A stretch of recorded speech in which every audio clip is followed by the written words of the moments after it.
Blue Nose Audio presents Intoxication, Book 1 of the Serendipity series, written by Charlene Namdari, narrated by Yami Habibi, Connor Hayes, and Aidan Snow. Sienna. Breathing hard, I weaved between a sea of faces, bumping shoulders and jumping over countless bags being dragged behind their oblivious owners.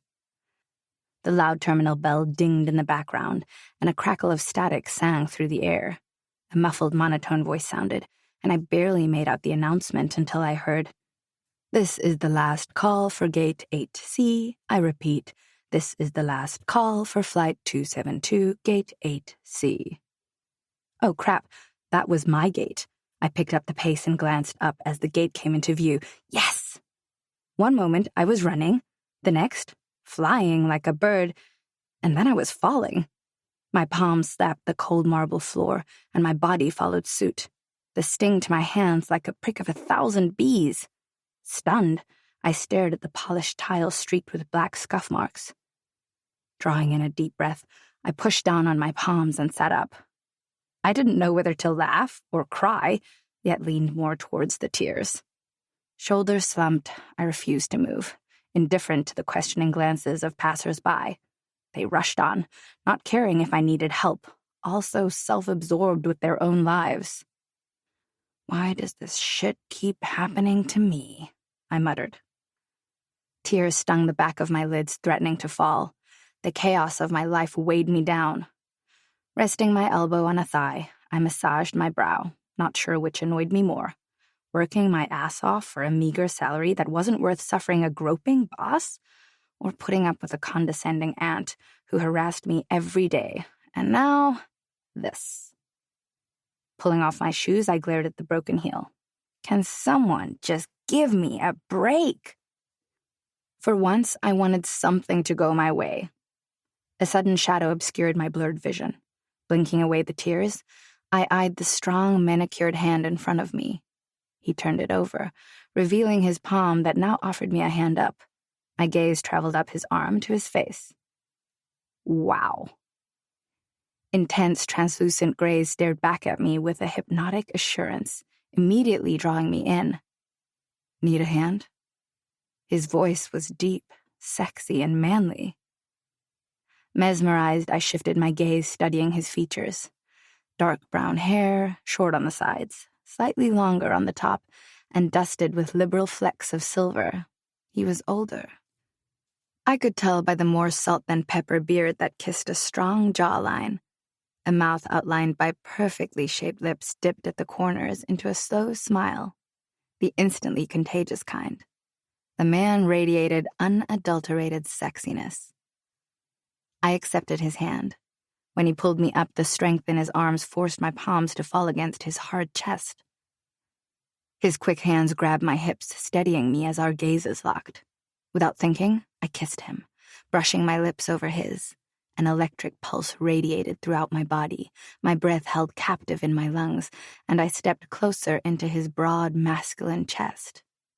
To my surprise, he lowered his head, pressing his mouth lightly to mine. Need, hot and wanton, squeezed my insides. Against my better judgment, I opened my mouth. He inhaled sharply before slipping his tongue between my teeth, slow and uncertain at first, before his hand moved to my back, drawing me closer, and he took control. Our entrancing rhythm stopped time. The chaos around us became a distant blur along with my inhibitions, worries, and irritation. He deepened the kiss, his smooth tongue dancing over mine in bold possession. Languid heat pooled in my lower abdomen. God, if his kiss was this mesmerizing, I could only imagine what other pleasures he had in store for a lover. The sudden jerk of someone bumping into us brought us crashing back to reality with a sharp jolt. I pulled back, breathing hard, and stared into the mysterious depths of a stranger who just dominated my mouth with practiced skill. He studied my face, his breathing equally strained. "Do you always thank strangers with a kiss?" Those silver eyes glowed with part amusement, part arousal. I gulped. God, I'd never done anything this spontaneous before. A combination of surprise, irritation, and anger snowballed me into action. Spinning around, I ran. Not intimidated by the numerous glares, I pushed past the milling bodies of people, leaving behind the only pair of expensive shoes I'd ever owned. The coldness of the tiles seeped into my bare feet with every hurried step I took. I exited the departure terminal to a long line of yellow cabs, ran up to the first one, yanked open the door, and jumped in. As I left the JFK airport behind me, I fished my phone out of my jacket pocket and dialed. Rue, meet me for a drink. Long story, usual place in 30.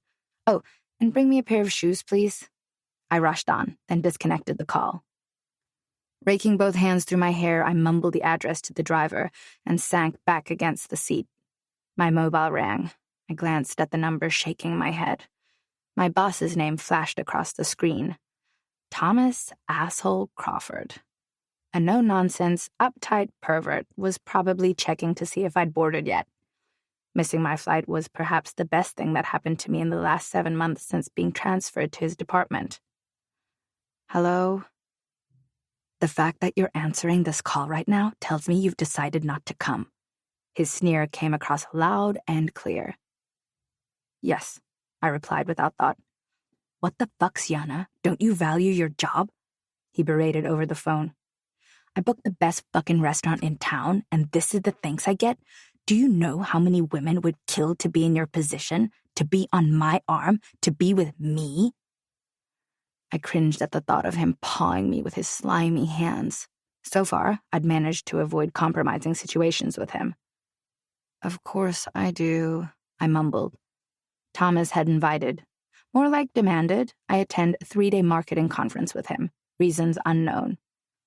Up until that moment my shoe gave up, I'd adhered to his request because I needed the job. You're fired, Sienna. I gasped. You can't do that. I'm your boss. I can do whatever the fuck I want. You're incompetent as fuck, so case closed. I want your desk cleaned out by the time I return. The line went dead in my ear. I scowled at the phone, uttering every curse word I could make up. Who the fuck did he think he was? The cab driver glanced at me over his shoulder, his countenance solemn. Bad day, sweetheart? I offered the old man a small smile. Just part of many. There's always a light at the end of the tunnel. His smiling blue eyes stared at me in the rearview mirror. Shaking my head, I studied the passing scenery. Not in my lifetime. When my father died from a heart attack 3 years ago, my world came crumbling down. As a waitress, my salary hadn't been great, and my father's income as a mechanic made up the shortfall on our expenses. His sudden death put an end to my studies and dreams of becoming a chef. Unable to pay the mortgage, I lost the only home I'd known, forcing me to move in with my aunt, an overbearing, cantankerous woman who was hell-bent on making my life difficult. Every morning began with the same prayer, to get my own place. Unfortunately, as a junior secretary, my salary didn't allow that luxury after giving my aunt most of it. The cab pulled up in front of Hoyden's bar on 6th Street, drawing me out of my dismal thoughts. I paid the driver and inhaled the salty air. Layton was a small town located a few miles outside of Manhattan, with a close-knit community and a picture-perfect beach. But due to my aunt's unsophisticated and, at times, embarrassing behavior, I kept to myself. Only a handful of people knew me. Tightening my jacket against the mid-November chill, I entered the bar. Greeting 2 regulars, I skirted their tables, reached the corner booth, and dropped into a seat.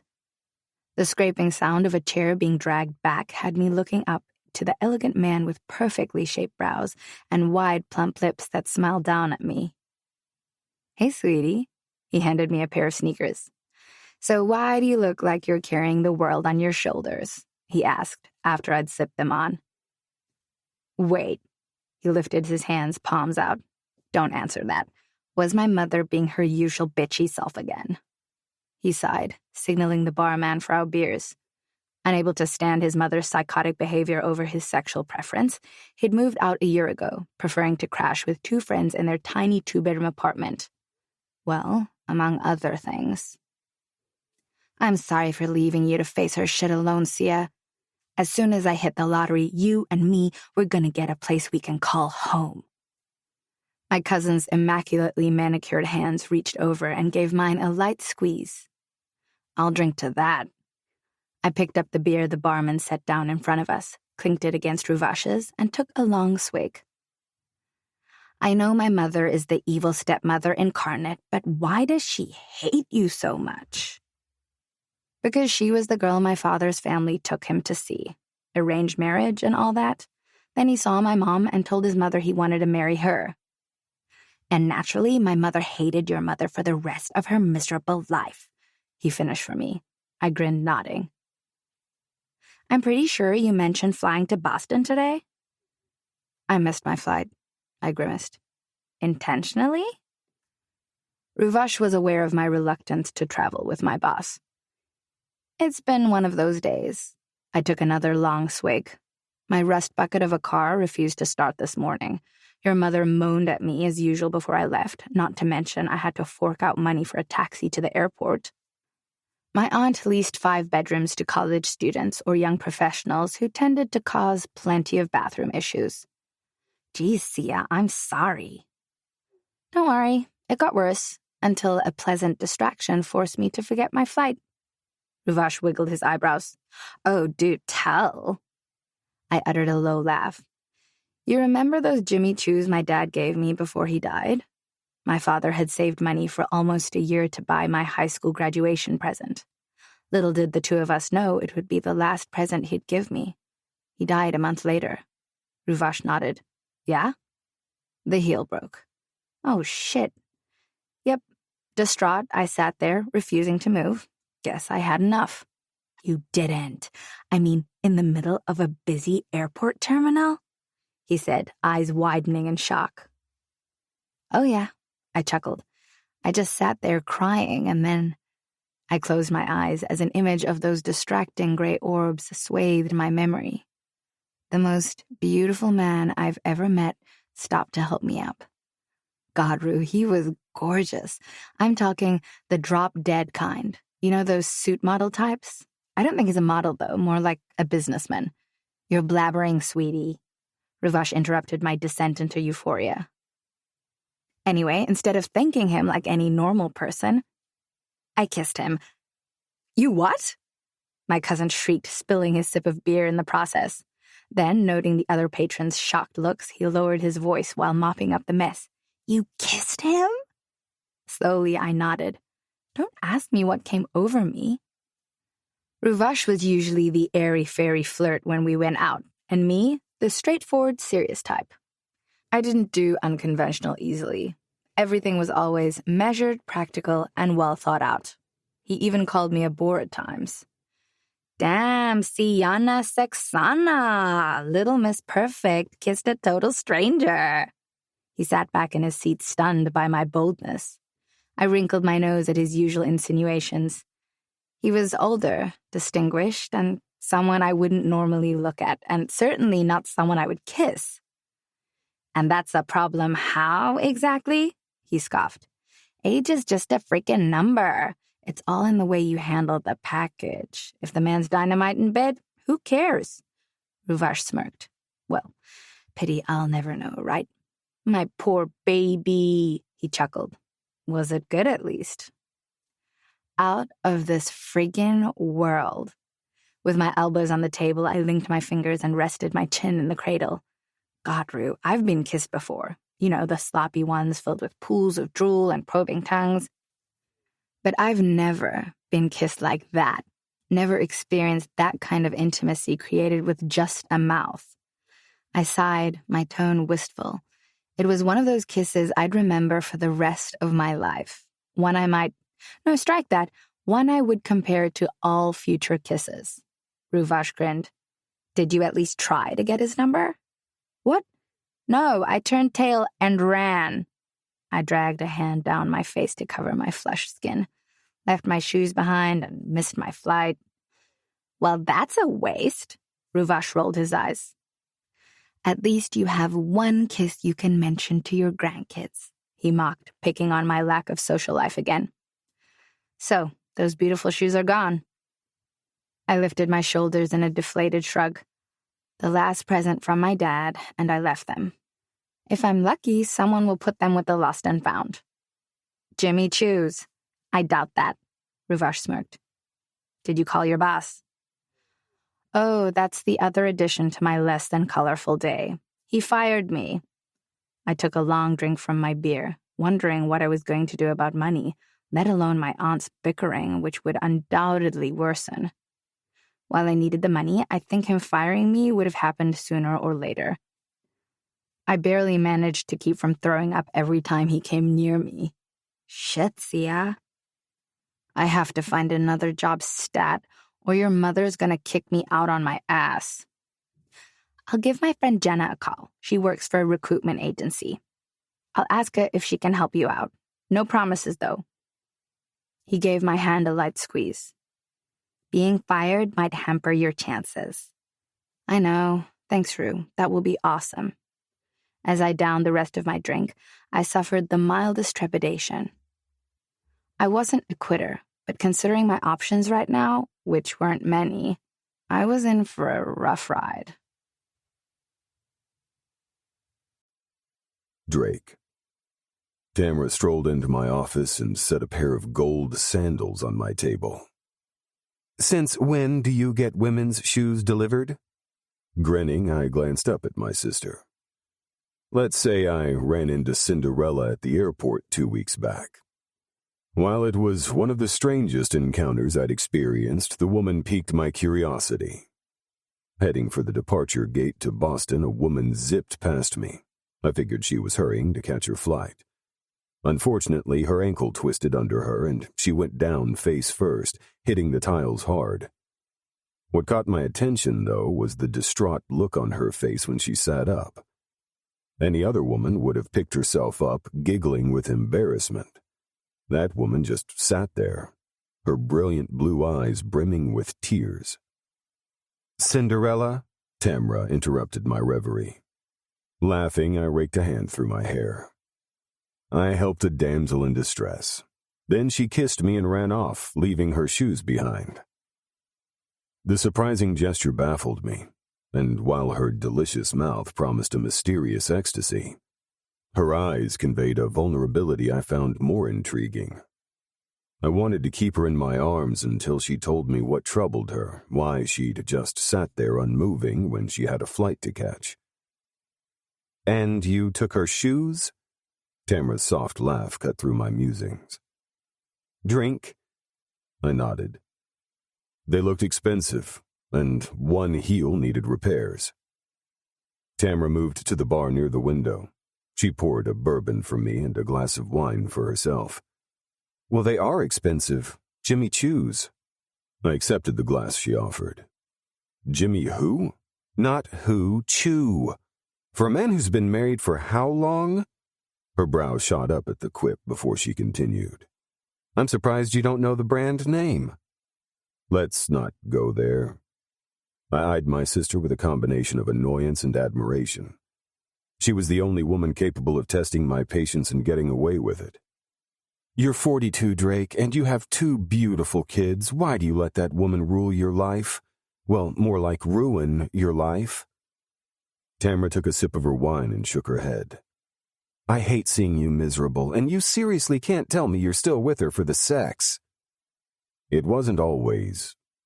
I broke off and moved away to stare out the floor-to-ceiling windows of my office. My sister was right. Maybe I was too much of a gentleman. There was nothing between Angela and me except heated arguments that ensured I hardly spent time at home. Given she occupied the HR manager position within our family-run business, escaping her wasn't an easy task. "It's because of Dad, isn't it?" she inquired. I glanced over my shoulder at her. "You have to give old people credit, Tam. Relationships in the old days were based on solidarity." I turned fully. A small smile played around my lips. She rolled her eyes. "Tell that to my dear brother who's stuck in a deadbeat relationship he doesn't want. She takes advantage of that promise, Drake, and you know it. What makes this whole situation worse is that the woman works here, too. Talk about being stuck between a rock and a hard place. I chuckled at her candor. Her annoyance stemmed from a lot more than hating Angela as my wife. Not only were they both 41, but they also shared the same star sign, which pissed off my sister. Tamra, however, didn't look a day over 30. Apart from good genes that ran in our family, she spent an impressive amount of time in the gym, mixed with daily yoga sessions. "You haven't told the old man, have you?" Tamra neared me. "You're a damn good-looking man, Drake, gray hair and all," she teased. "There's still plenty of meat in these gorgeous bones to give to a deserving woman. Hell, I have friends that lust after you." She punched me lightly on the arm. "But I know my brother well. You're very selective over women." She left the words hanging, and I laughed. I eyed the amber liquid in my glass and gave it a slow swirl. Yes, I never told Dad for the simple reason it would break his heart. "What about your heart?" she snorted. "You've been in a loveless marriage for so long that you've forgotten the meaning of the word. You're too much of a gentleman." I lifted my shoulders in a slight shrug. "I guess you're right." Slowly she shook her head, then sighed. "Drake, the only two people that spread your lips in a genuine smile are Raiden and Kira. They're adults now, starting their own lives. You've given them so much of yourself. It's time to love yourself." "Jesus, Tam, you make me sound like a complete bore." I downed my drink and set the glass on the table. "Do you blame me?" she huffed. "Unless you have a sweet lady on the side I know nothing about." Her brows shot up, curious as ever. I lowered my body into the leather chair behind my table. "You'll be the first to know when I find her." I winked, earning another roll of her eyes. As if sensing my annoyance, she changed the topic. "So, this Cinderella, was she at least pretty?" "Striking."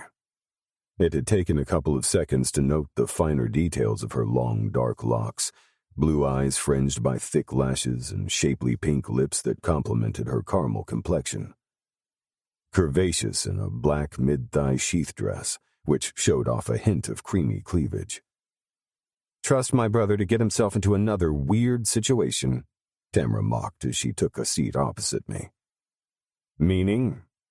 "You're a beast in the office, yet the beauty emerges when you're outside. You're forever helping some stranger. Last month it was that old lady you gave $100. At my pinched brows, she added, "The lady in front of us at the grocery store who was short $1?" I shrugged, remembering the incident. We'd gone running together and throwing one of her famous wine parties that evening. Tamra wanted to pick up some last-minute items at the store. "Back up a bit. What do you mean, beast in the office?" "You've been labeled sexy grouch for some time now." "They what?" I threw my head back and roared with laughter. "Speaking of which, when are you hiring another assistant? I'm the director of marketing, not a PA, and I can't be seen parrying to the whims of the CEO just because he's my brother. Bad for my orthodox image," she pouted.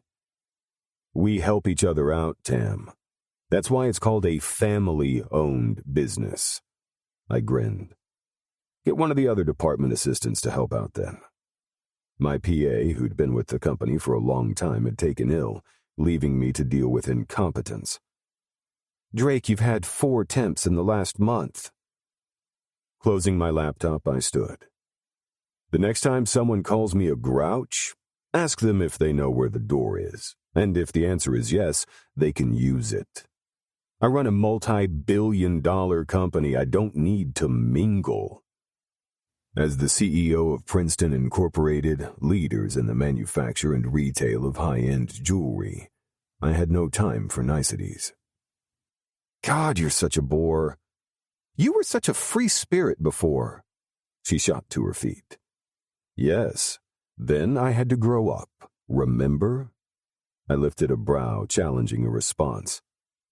9 years ago, my father suffered a stroke, leaving him with minimal use of his left arm and leg. My older brother, by 7 years and next in line as the CEO, had refused the position, mainly due to a falling out with my father.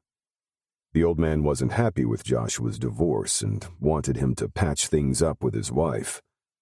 Although I'd worked closely with my father for the previous 6 years, I hadn't considered myself ready for the CEO title. My brother's abrupt decision to leave everything and go on some nomad adventure forced my hand, and I found myself steering the helm of a billion-dollar company at the age of 33. The demands of which left me with no time for idle socializing.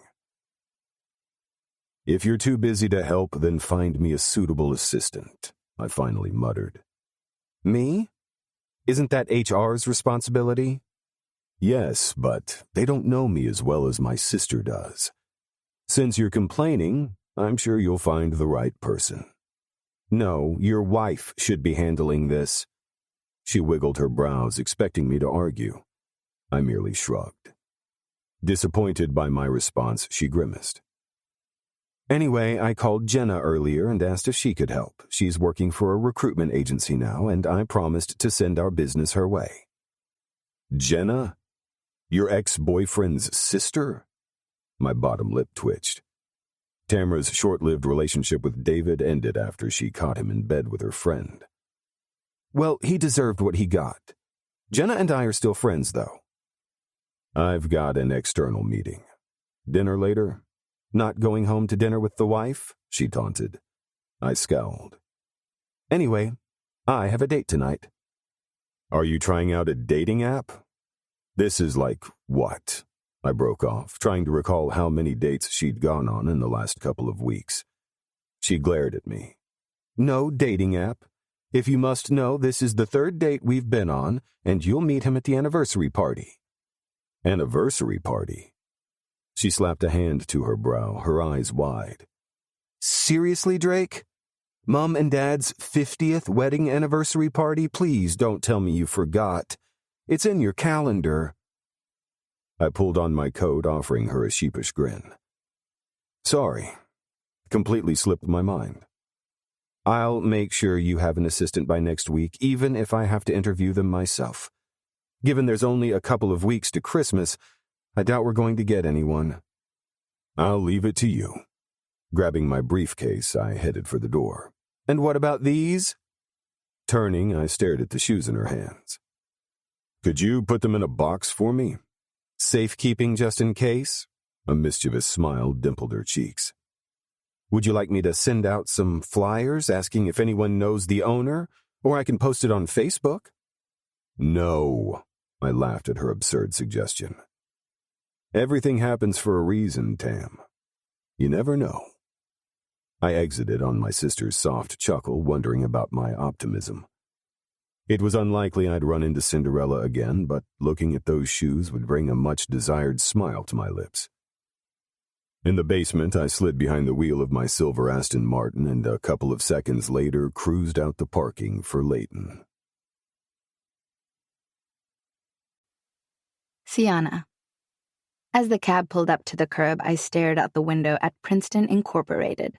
The large silver and glass building, with its unique lighting, stood out among the other corporate offices flanking the monstrosity. I'd spent the last 2 weeks avoiding my aunt's nagging and hounding recruitment agencies with persistent emails of my resume and follow-up calls to no avail. The only positions available now were temporary, but they wanted a reason why I'd left a permanent job position. Fired wasn't an option most agencies considered viable for their clients.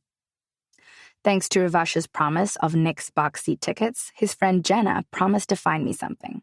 Surprisingly, she'd called an hour ago, having secured me an interview slot at Princeton Incorporated, with no guarantee of a job. The last-minute call gave me 10 minutes to dress and another 45 minutes to get my ass to Manhattan. There wasn't time to do a quick Google search of the company either, since my aunt monitored my computer use. According to her, I watched porn in her absence. As luck would have it, and having not anticipated Jenna's call, I hadn't charged my phone. It left me with one bar, which killed that option of searching the company history in the cab.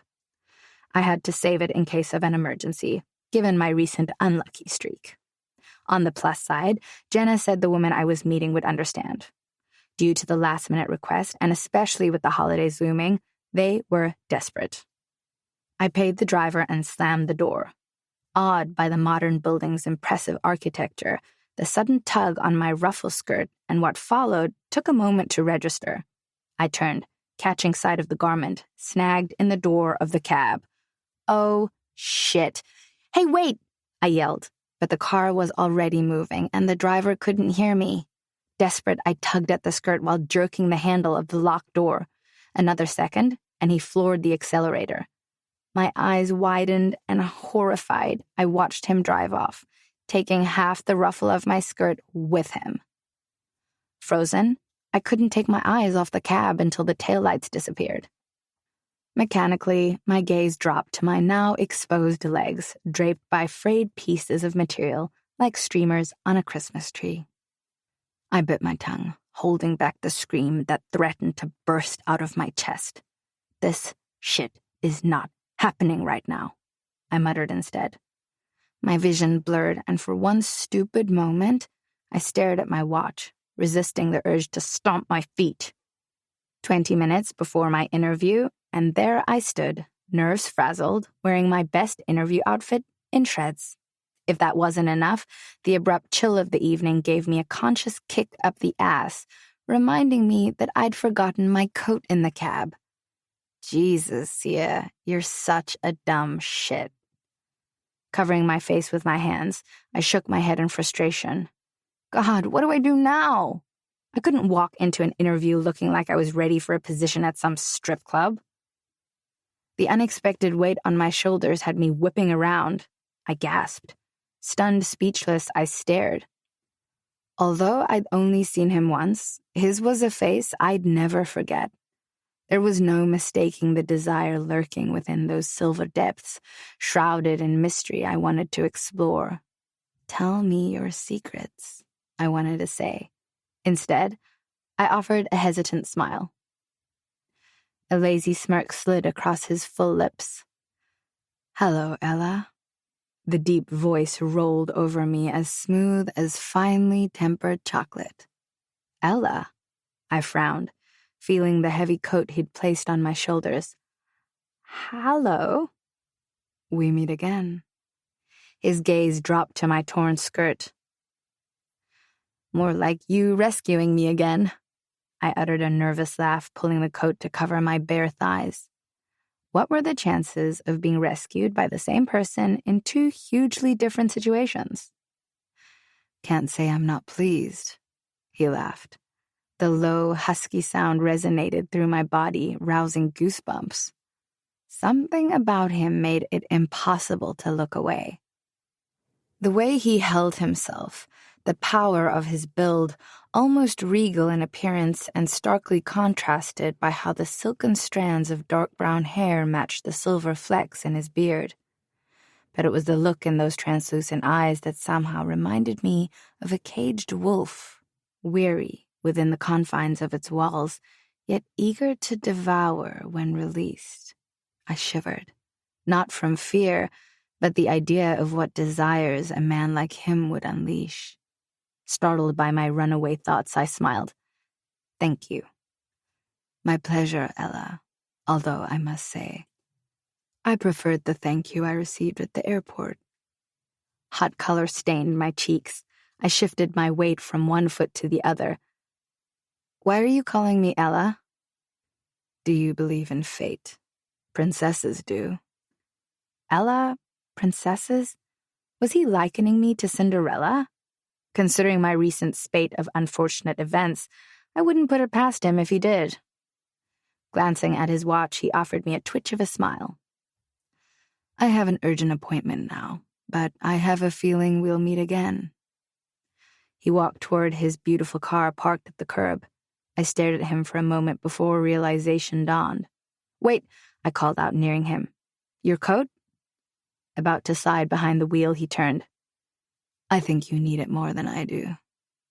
His gaze rested briefly on my skirt, peeking through the coat opening. But how will I return it? I don't even know your name, I whispered. Give me your mobile. My mobile? I asked. He nodded. Confused, I opened my bag. Retrieving the phone, I unlocked the screen and handed it over. Distracted by his attractiveness, I wondered what I'd done to deserve his kindness. So far, everything was going against me. We hardly shared any words, but his appearance was like a breath of fresh air in my dull life, almost like the Prince Charming I'd wished for occasionally to rescue me from my depressing life. Here, he handed the phone back. Until we meet again. I smiled, watching him climb into his car.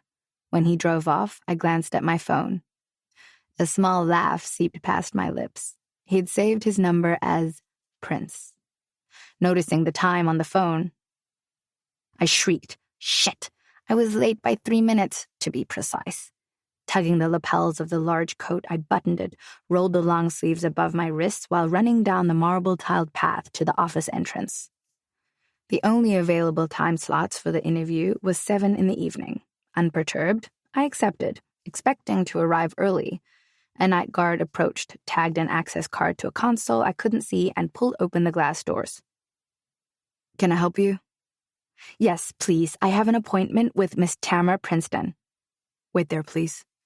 He gestured to the foyer, then returned to the reception desk. A couple of seconds later, he looked up. "She'll be down shortly."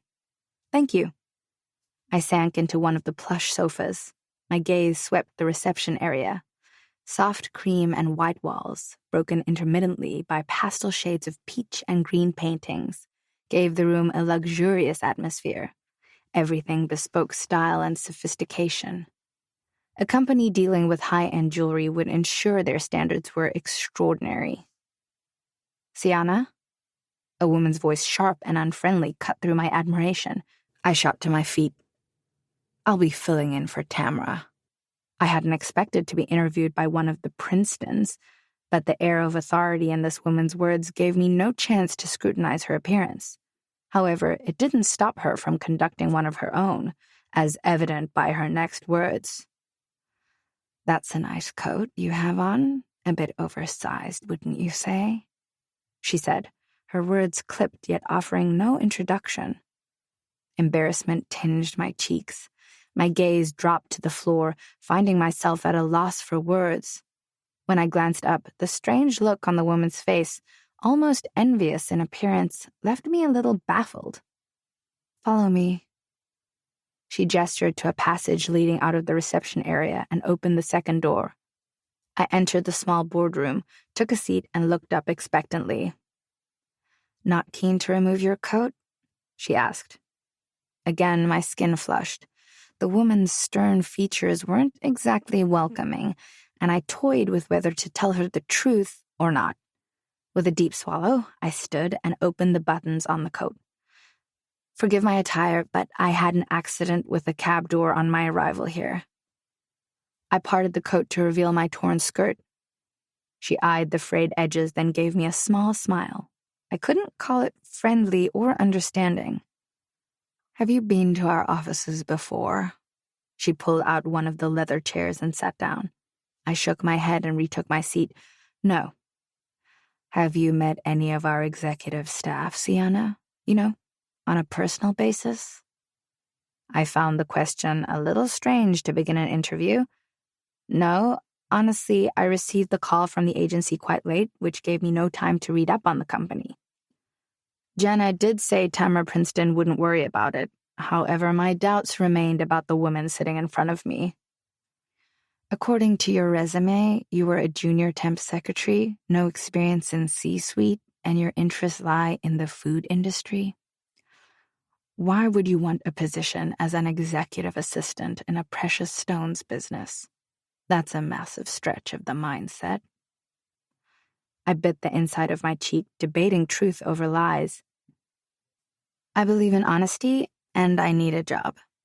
It's the reason I'm here," I whispered. Surprisingly, her only response was a mere arch of a brow while her green gaze roved over me. Whether it was contemplative or not, I couldn't tell. The woman's impassive features hidden beneath a thick layer of makeup would score her a win at poker. "Your reason for leaving your last job was not listed on your resume. Care to elaborate?" she finally asked. I swallowed. "I'm loyal, hardworking, and dependable. Most importantly, I'm honest. I'd rather you hear the truth from me than some gossip monger later. My boss fired me because I wouldn't sleep with him. I went full steam with the truth, expecting a reaction from the woman. She remained stone-faced for a while before folding her arms on the table, subtly reminding me of a scared kid facing the school principal for something she hadn't done. So not only are you late for your interview, you're inappropriately dressed, haven't done your homework on the company, and you were fired. It doesn't say much about your skill set or integrity for that matter, does it?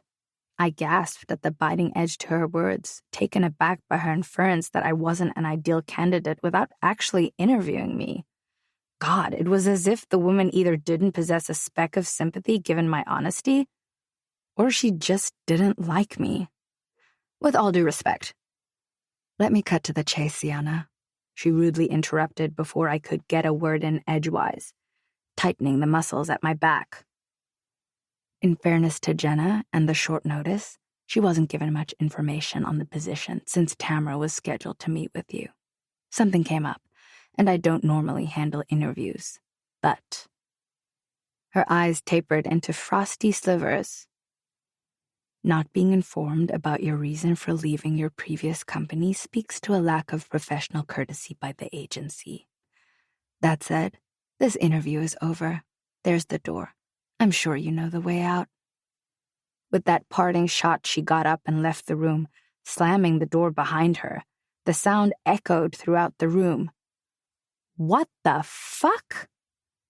God, am I like a frigging cosmic tragedy or something? I squeaked. What the hell just happened?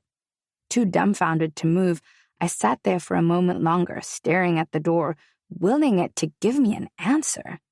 I'd never met such unprofessionalism before. With the lethargy of someone who carried a burden on her shoulders, slowly I stood and made my way toward the exit. When I reached the curb, I hailed a cab and prayed that a Netflix series would keep my aunt engrossed by the time I got home. I was in no mood for her bickering. Drake. I jogged in through my Fifth Avenue apartment's carousel doors and took the 8 flights of stairs at a quick pace up to the penthouse suite. Opening the door, I glanced at the Fitbit Versa on my wrist. Not bad. I grabbed a bottle of water from the refrigerator, unscrewed the cap, and quickly downed 3/4. Why haven't you taken my calls? I lowered the bottle and glowered at my wife. Smartly dressed as usual, even for a Sunday morning city drive, she slid onto a seat at the breakfast counter and stared at me. She usually took time off a week or two before Christmas, returning to work in the new year. While she stayed at the apartment with me for work, she spent her holidays at my parents' home in the country, acting like the proverbial rich man's wife to her high society friends. Any important reason you'd be hounding me with calls at midnight? I wasn't expecting it to be. Her persistent calls typically meant she wanted something I wasn't interested in entertaining.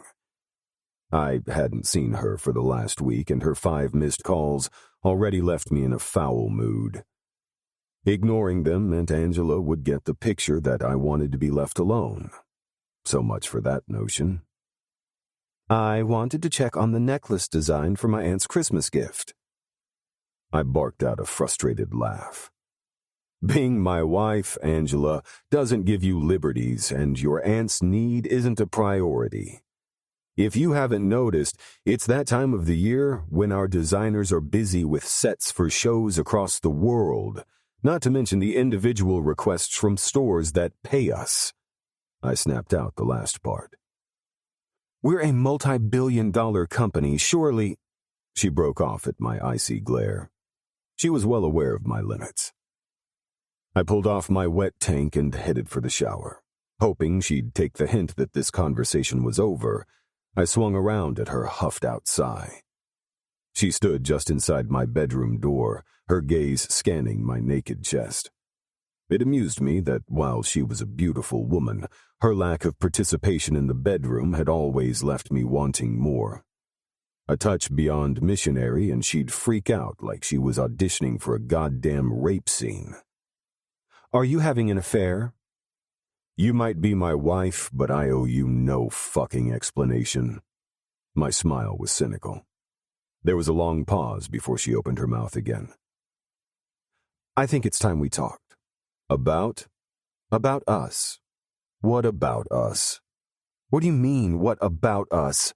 She cried. Drake, you haven't returned your father's calls about the Christmas Eve dinner, which is around the corner, and I can't answer for you because I don't know what your plans are. And what about your birthday? It's in 2 days. I thought you might want to have dinner with me. Her suggestion surprised me since she hadn't taken any interest before. It was usually my kids who planned something. Christ, Drake, can you honestly tell me that our marriage is fine?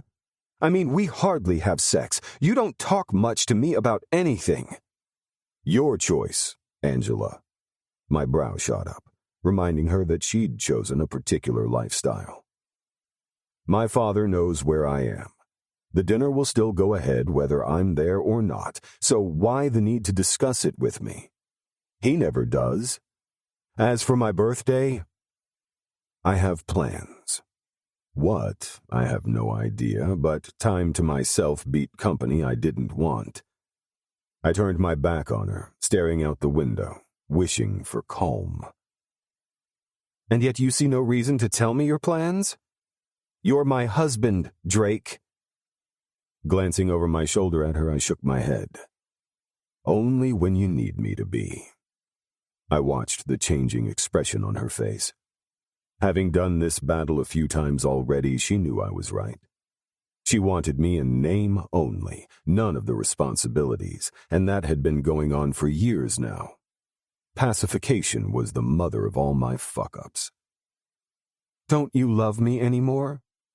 As usual, her blasé attitude took precedence. I don't think I ever have. I was done playing. Her outraged gasp told me what was coming. Another rant. I met her annoyed expression head-on. Look, I'll admit we were both victims of circumstances. And I compromised. Compromised? Did you feel anything for me ever? I stretched my hands over my head, then twisted from side to side. I did. I rolled my neck, eyeing her disgruntled features. I cocked a brow and her expression hardened. You have nothing I want. Not love, not happiness, not affection. We made a go at it for a long time, but this marriage is not over, she snapped. Run to Daddy, Angela, as always. How long do you think you'll be able to stick your claws in my father? He will tire one day, and your leverage isn't going to work anymore. I uttered a caustic laugh at her scowl. You know what? I need a shower, and you're right. I could do with a good fuck. I walked away from her shocked scream, entered the bathroom, and locked the door behind me. I seriously couldn't do this anymore. She might have my name, but now my cock had other ideas. And who was I to deny him? Only I'd been out of the dating game for so long. God alone knew what I'd find outside these walls. Sienna, are you freaking kidding me? A week after that god-awful interview, I stared at my aunt, wishing for the earth to open and swallow me whole. We stood outside the house next to my car, currently stuffed with boxes containing all my belongings. How could you do this without discussing it with me? I scowled at the rotund woman, who at this precise moment resembled Shrek's twin. Her thick pink lips parted in a malicious smile. I don't have to discuss anything with you. This is my house. I can do whatever the hell I please with it. I bit my tongue, holding back the torrent of words threatening to surge past my lips. The woman was pure evil, yet my upbringing prevented me from unleashing my wrath on her. Anyway, what good would it do? There was just no arguing with her. Shaking my head, I swung around and hurried away at a brisk pace, unsure where I headed. When I was sure I could speak coherently, I dialed my cousin. Hey, sweetie, he answered on the second ring. Are you still in the city? Do you feel like a drink?" I couldn't keep the irritation out of my voice. What did she do now? I stopped walking and stared down at the sidewalk. Distracted, I ran the toe of my sneaker along a crack in the concrete. Let's just say I need a place to stay. My cousin was moving out of the area, and that didn't bode well for me. He was my one source of comfort. Oh shit, Sienna, Ruvash sighed.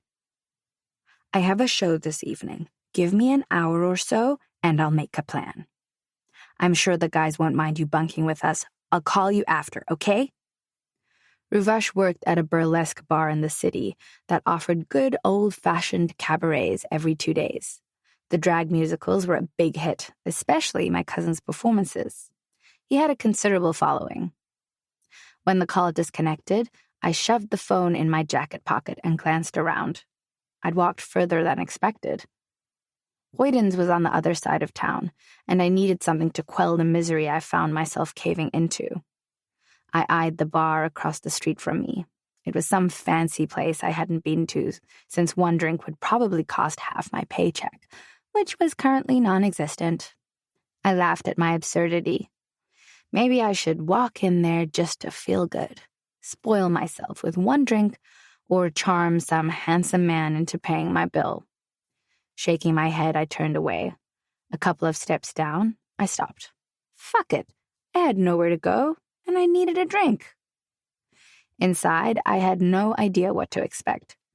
Apart from lots of teak wood paneling, crystal chandeliers, marble counters, and glass tables, it was pretty much like any other bar. The patrons were mainly suited men, with the occasional woman seated between them. I shrugged at the few skeptical squints my simple shirt dress, faded jacket, and sneakers received, and headed for the main bar. I took a vacant seat at the corner, away from the attentive looks some of the men sent my way. First time here, right? I glanced up, immediately calmed by the attendant. She looked to be around my age, and her welcome smile was a relief. What'll it be? I surveyed the rows of bottles on the glass shelves behind her and smirked. You look like you could do with a tequila or two. She grinned. I nodded. Pretending I was engaged in my phone, I kept my gaze downcast until the bartender returned a minute later. When she placed 10 shots of tequila in a neat row in front of me, I gawked at her, my bewilderment evident. What the? She laughed. The first 2 belong to your tab, and the other 8, 2 from each of the 4 gentlemen there. She jerked a thumb over her shoulder. I peered behind her. A group of 4 men ranging in height and smiles tipped their glasses at me. Laughing, I mouthed, "Thank you. I should come here more often." As the thought crossed my mind, I picked up the first glass, toasted the 4 men still looking at me, and downed the shot before my nerves betrayed me. When the bitter liquid hit my palate, I shivered and sucked on the lemon. Glad the men decided not to approach me, I engaged with the bartender, loving her confidence and easy smile while I drank. Hey, sweetheart, you look like you could do with some company. I glanced up at the idiot with his thick black glasses and thinning hair. Thomas Crawford came to mind, only he was slightly better looking than the swaying drunk in front of me. No, thank you. He stared at me, reminding me of a snake ready to snatch its prey. Snakes don't have eyelids, right? I grinned at my silliness. Perhaps I was a lot more drunk than I thought, considering I'd tossed back 5 tequilas one after the other in the last 15 minutes. For an occasional drinker, that was serious floor spinning waiting to happen. Give me 2 reasons why I can't buy you a drink. He leaned closer. I reared back, lifting a brow at his persistence. Well, the first would be that I already have a drink. Many, to be exact. I pointed to the 5 shots waiting to be downed. And the second? He blinked profusely, trying to focus, then frowned at something behind me. A puzzling hyper-awareness skated down my spine before a robust and possessive hand slipped around my waist. She's with me. I glanced up, recognizing the deep, commanding voice even before I saw his face. You've been waiting long, Princess. Princess? My eyes flared for just a second. Okay, I liked it. My very own Prince Charming to the rescue. Again. I liked that even better. Yes, I had the sudden urge to lick his smiling face. Oh God, I am so drunk. I'm sorry I'm late. You look beautiful as always. He leaned forward to kiss my cheek, and the heat from the tequila had nothing on the fire in my belly that little gesture initiated. Wisps of his spicy cologne floated through the air, stealing the limelight. I squeezed my thighs with an inaudible moan. He turned to the man. What are you still doing here? There was no mistaking the controlled authority in that dangerously low voice. Excuse me? I had an inkling the drunken man's alcohol boosted his courage to take on a man nearly 2 heads taller than him and a good deal bulkier in build. I smiled. Walk away. Now. The underlying threat in his words was evident. Whatever. The drunk man finally got the message and stepped away.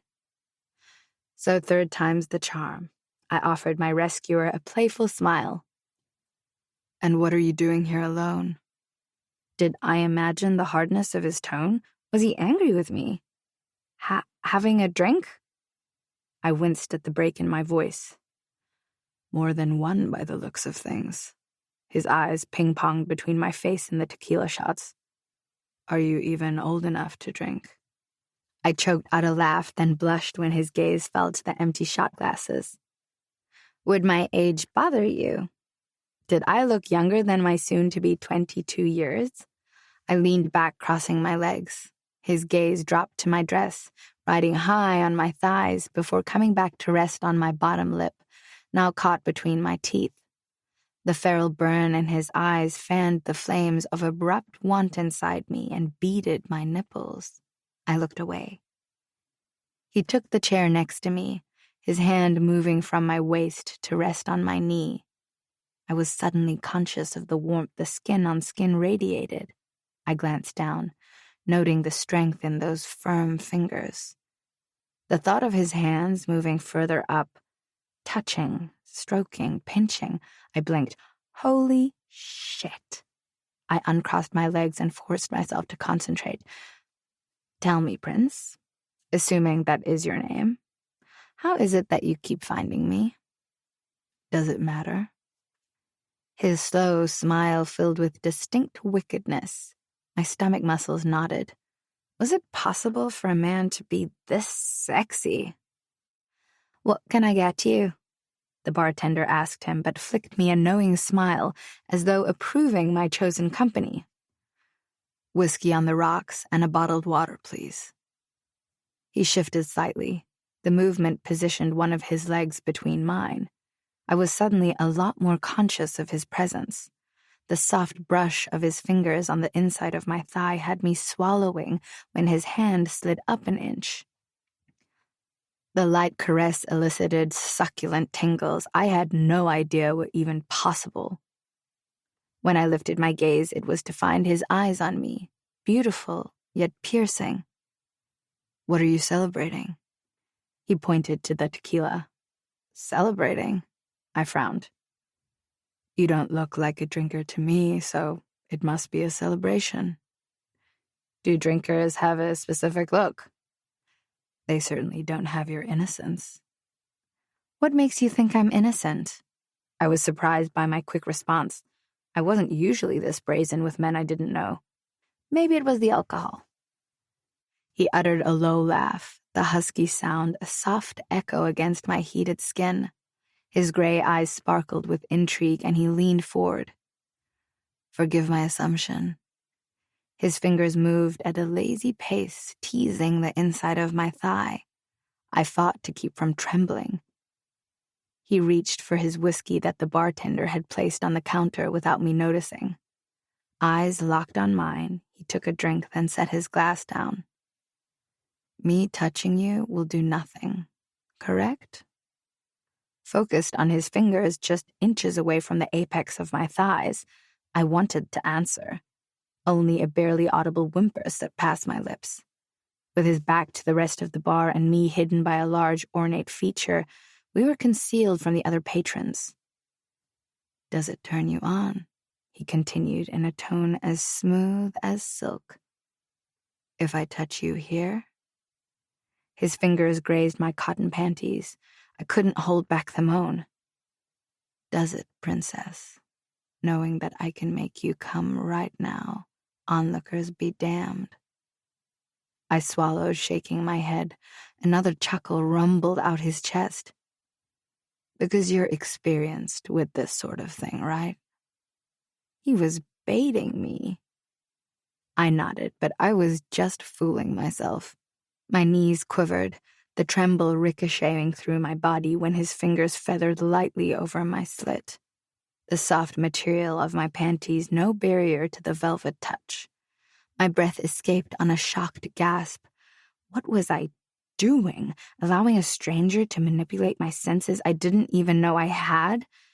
Electrified by his touch, I squeezed my thighs together, but his firm hand kept them apart. "Your phone is ringing, princess," he chuckled. "Huh?" Mesmerized by the man, it took a moment to register his words. I bit my lip, hiding my disappointment when he leaned away and pulled his hand back. "Rue?" I answered, still looking at the gorgeous man next to me, completely hypnotized by the slide of his throat as he drank his whiskey before his tongue snaked over his lip. My tongue unconsciously mimicked the slow lick he stroked along his bottom lip. Oh, God. I wondered what it would feel like to have that pink wetness slide down my neck, around my hard nipples, teasing and tasting me. Would it be rough or smooth? When he caught my stare, one dark brow rose. The electric heat in his eyes sparked a flame through my body. His eyes widened slightly as I shivered, and a small smile teased his mouth. "Sienna?" Ruvash called out. I shifted my gaze to the counter, cleared my throat, and focused on my cousin. "Hi." "Hey, sweetie, I'm running late, but the good news is that the guys are happy to have you stay with us." I pulled in a deep breath, raking a hand through my hair. "Thank you. How long can I stay? You know," I dropped my voice an octave. "With the job situation?" My cousin laughed. "As long as you want, you can take over the cooking duties." "You sure you want me in the kitchen? Food poisoning can be a serious complication," I teased. If anything, I was a good cook. It was something I enjoyed doing with my father. I lost my mother at the age of 6, and my father used the kitchen as a buffer to grow our relationship. "Nonsense," Ruvash scolded, his tone playful. "You can cook us a nice prawn dish." "You do recall I'm allergic to seafood, right?" "So, I said cook, not eat," my cousin chuckled. "Anyway, our stuff is being transported tomorrow. Are you packed?" Well, thanks to Shrek's twin, my belongings have been stuffed into every nook and cranny of my car. Whether I can fit behind the wheel is another story. "Shrek's twin," he hooted. I grinned. "Yeah, I'll explain later." Ruvash choked on his laughter. "I'll be another 20 or so minutes, then I'll come fetch you and we can go straight to the new place, okay?" "Sure." "Toodles." "Thanks again, Rue. Love you." "Love you 3." When the call disconnected, I stared at the counter, then reached for one of the tequila shots. The sudden firm hand over mine surprised me, and I inhaled against the warm touch. Prince pushed the bottled water toward me. "Drink that. You'll thank me in the morning." Smiling, I unscrewed the cap and took a couple of swigs. "Thank you." He picked up his second glass of whiskey, took a sip, and turned to face me. "You're moving out of the area." Not by choice. The words came out harsher than I intended. "You don't want to move?" I turned to look at the man studying me with avid interest and returned the smile. Well, anything is better than living with my aunt, but cramping other people's quarters wasn't on the cards.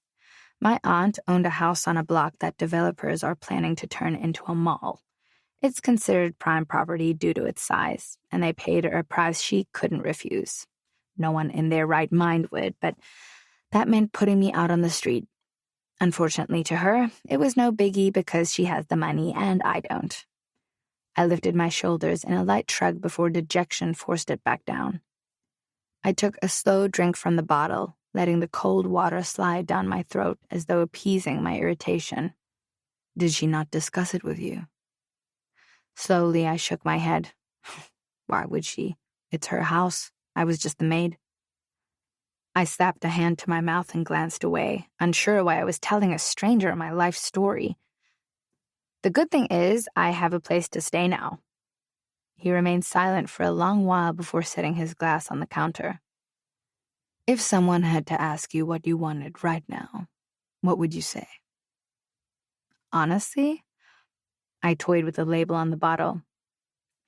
To get behind the wheel of a car I don't have, drive on a road I don't know until it takes me where it wants to go, and follow a plan that requires no thought. What if someone can make that happen? I looked at him, a deep frown creasing my brow. What do you mean? His gaze roamed my face, penetrative, yet there was nothing lewd about the gesture. It was as if he were trying to find the right words before he spoke. I have a proposal for you. I'm not sleeping with you if that's what you're asking. The words spilled out unchecked, immediately reddening my cheeks. Had I not had copious amounts of liquor in my system, that statement would have been far less straight-laced. Still, his soft laughter spiked the small hairs at the back of my nape. Would you like to hear it? Would I like it? A languid smile teased the corner of his mouth. You might. Even though I resisted the urge to say yes, curiosity got the better of me. Okay, tell me. Do you believe there are limits to what money can buy? Yes, came my quick reply. Like what? Intrigued by his curious gaze, I shrugged. People, I suppose? He eyed me for a moment, his countenance thoughtful. Are you saying that people can't be bought, given all the fraud? That's not what I meant, I interjected. What did you mean then? Well, you can buy people, but all you're getting in return is their agreement to honor a deal. There's no thought, no emotion. Are you saying money doesn't make people happy? I uttered a caustic laugh. Of course it does, but what are you getting in return? There's a big difference between being rich and being happy and rich and content.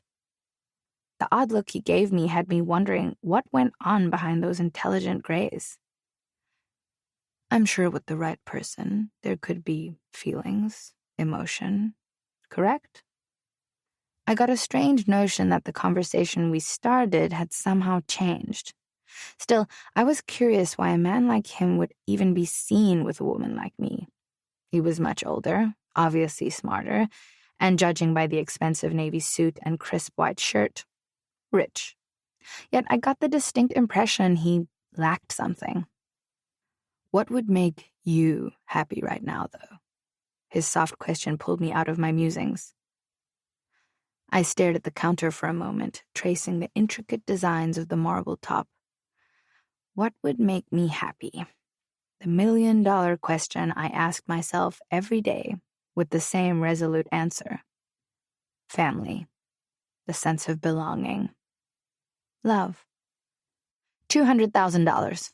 I laughed out instead. When I looked up, there was no return laughter or smile.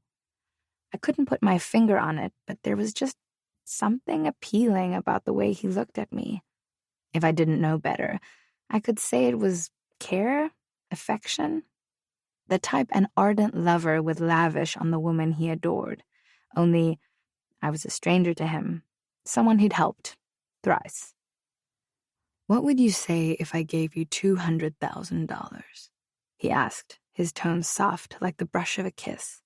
I cocked my head to one side, studying him, looking for signs of idiocy. To what end? He swirled the drink in his glass, staring at the contents as though it would provide the answer he sought. Then he turned fully to face me.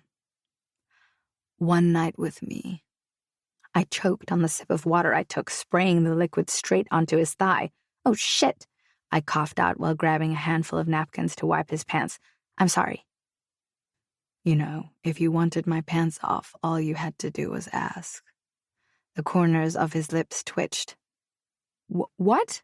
Startled, I widened my eyes, my hand stopping mid-wipe on his thigh and suddenly conscious of the firm muscle beneath my fingers. I withdrew my hand in haste. He palmed my cheek. I love the way you blush. You're a beautiful woman. The pad of his thumb rolled over my bottom lip. One night, princess. His hand dropped away, yet the heat of his touch lingered. Drawing in a deep breath, I asked, "You're offering me $200,000 to spend the night with you?" He nodded, the sincerity in his stare unquestionable. "I'm assuming that's with sex." His smile was deliciously sinful. Again, I searched his face for signs of stupidity. Who in their right mind would offer that much money for sex? "You're not a serial killer, are you?" His sudden laughter filled me with an insatiable longing to feel his fingers on my skin again, preferably between my thighs. God, what was this man doing to my thought process? I was beginning to sound like a desperate sex fiend. I'd like to say no. Proving it, however, would be difficult. And as appealing as the idea sounds in my head, I don't think you'd be up for sex in public. I gulped down the sip of water I'd taken on a hasty swallow. Just thinking of sex with a man like him, every part of me burned at the thought. "No, you look like a man who can have any woman for free. Why pay me?" It was hard to believe this was happening. I couldn't imagine what this gorgeous man saw in me that he'd want to pay a crapload of money to sleep with me. My tongue darted out to wet my lips, and judging by the way his eyes darkened as he followed its path, he definitely saw something he liked. "Because I can." His hand covered mine sitting on the counter. "I'm a serious man, princess. Always. One perfect night with a stranger, no complications, no surprises. But..." His fingers feathered the sensitive skin of my wrist, and my pulse sprinted faster than a record-breaking Olympic runner. "Before you decide, I'll allow you to ask me 3 questions. Shouldn't I be asking myself whether I would or could sleep with you? Those are 2 very different questions." He blinked, and a slow smile spread across his lips. Shifting, he leaned forward. So close I could make out the darker ring to his gray irises. His gaze locked with mine. His hand slipped up my thigh, igniting an immediate tremor at the base of my spine. Aroused, I quivered, my nerves liquefying. Yet we both know. He leaned closer still until his warm breath fanned my lips. Those questions have the same answer. Caught up in the mesmeric slither of his hand, I arched a brow. Instead of replying, he angled his head until his lips brushed my earlobe. My heart rate clocked a gazillion seconds per minute. I gripped the sides of my chair, fingers biting into the leather seat. "The sex will be good," he murmured. I gasped. Oh my fucking God. His voice dripped with sexual heat. It slammed my nerve endings that shot down from my ears to my pussy, soaking my panties. My nipples hardened to painful peaks. Shit. My brain went into complete nuclear meltdown. I had no idea which way to turn, what to do. He pulled back a little, and I lifted my eyes to him, pretty sure my mouth was hanging open. His fingers skimmed my panties, and I bit my tongue to keep from groaning out loud. It took every ounce of control to stay still. "Is that for me, princess?" I held my breath, staring at him. "Just a touch and you're wet. What would you do with my cock inside you?" Up until this moment, I had no idea. Now? Yes, please. Stupidly, words defeated me. I was out of my element with this man whose voice alone could trigger sexual indiscretions I'm sure women would pay for just to come. "Say yes." Another slide of his finger over the material snagged all thoughts. "Oh, God. I gripped his forearm, my nails digging into the rigid muscle beneath his suit jacket. I couldn't even begin to understand what his actual touch would feel like, his skin against mine. I shivered, drawing in gulps of air to moisten my suddenly dry mouth. The heat of his hand on my thigh and the smell of his cologne, sandalwood with an underlying citrus potency, made me dizzy with want. My knees trembled. Had I been standing, I would have glided to the floor in a bundle of pure ecstasy. A couple of seconds passed before his whisper caressed my ear. "Are you okay?" I couldn't answer. He withdrew his hand to my knee and guided me back to sit up. When he slipped his finger into his mouth, my eyes widened. Whether from shock or lust, I couldn't decide. Both still made my heart hammer, to say nothing of the lingering arousal. His smile, however, wicked in its rendition, warmed my body once more. A taste of heaven awaits, I'm sure. I blushed, embarrassed at his smooth demeanor. He was clearly a man skilled in the art of lovemaking. I wanted to say something, but I bumbled the words stuck in my throat.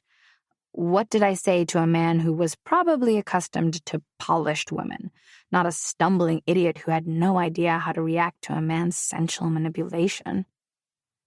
As though he sensed my anxiety, he reached for my hand and traced lazy patterns over the back. "You have beautiful hands. Don't you wear jewelry?" He glanced up. I gathered he was trying to calm me back into a general conversation. "No." "Why not?" My feminine side died with my mom. I turned away from his penetrative stare, pulling my hand back from his hypnotizing touch. My dad was a mechanic, so if my hands weren't stuck inside an engine, it was between the pages of my homework. I smiled, recalling those days I'd nagged my father into letting me help. While I screwed up most of the time, I learned a lot by the time he passed. Enough to change the tire, oil, and even the alternator in my car. "You miss him?" I glanced up. Prince watched me with open curiosity. "A lot." I drew in a deep breath, needing to change the topic. There was no doubt I was intensely attracted to this man. Which woman in her right mind wouldn't be? But my dating skills were minimal, and I'd never had a one-night stand before, let alone a conversation with an overly attractive, mature man. I could easily mess it up, say the wrong thing. I didn't think I was sophisticated enough to handle him. "So I only get 3 questions." A smile curved the corner of his mouth. "Nothing personal, and only a yes or no answer." "That's not fair." I laughed to ease my nerves. He studied me for a second before answering. "Nothing's fair in life, princess. Sometimes we must accept what we're offered to live, and sometimes we do it to make others happy." I didn't understand his cryptic answer, yet the intrigue soared. "Is your name really Prince?" "Yes." "Okay, I wasn't expecting that. Who names their child Prince?" His honesty, however, favored a second question with a straight face. I wasn't sure why I thought to ask that and found myself dreading the answer. "Have you done this before? Paid for sex, I mean." "No." Whether or not I imagined his hesitation, I couldn't say. Was he lying? His expression, however, hinted otherwise. Then again, I didn't know him, so maybe he excelled at the perfect poker face. "Do you want to sleep with me because you feel sorry for me?" "No," came the quick reply. Unsure why, his answer filled me with an inexplicable thrill. Maybe because I wasn't an easy pickup? I resisted the urge to roll my eyes. I'd just let the man touch me. Technically, he felt my panty, but in public. Could that not be labeled easy? My phone rang, drawing my attention. "Excuse me for a second." He nodded as I answered. "Rue?" "I'm at your car, Sienna. You're not here," my cousin said, his tone filled with worry. "I'm safe." I slanted a sideward gaze at Prince. His smile told me he'd heard me.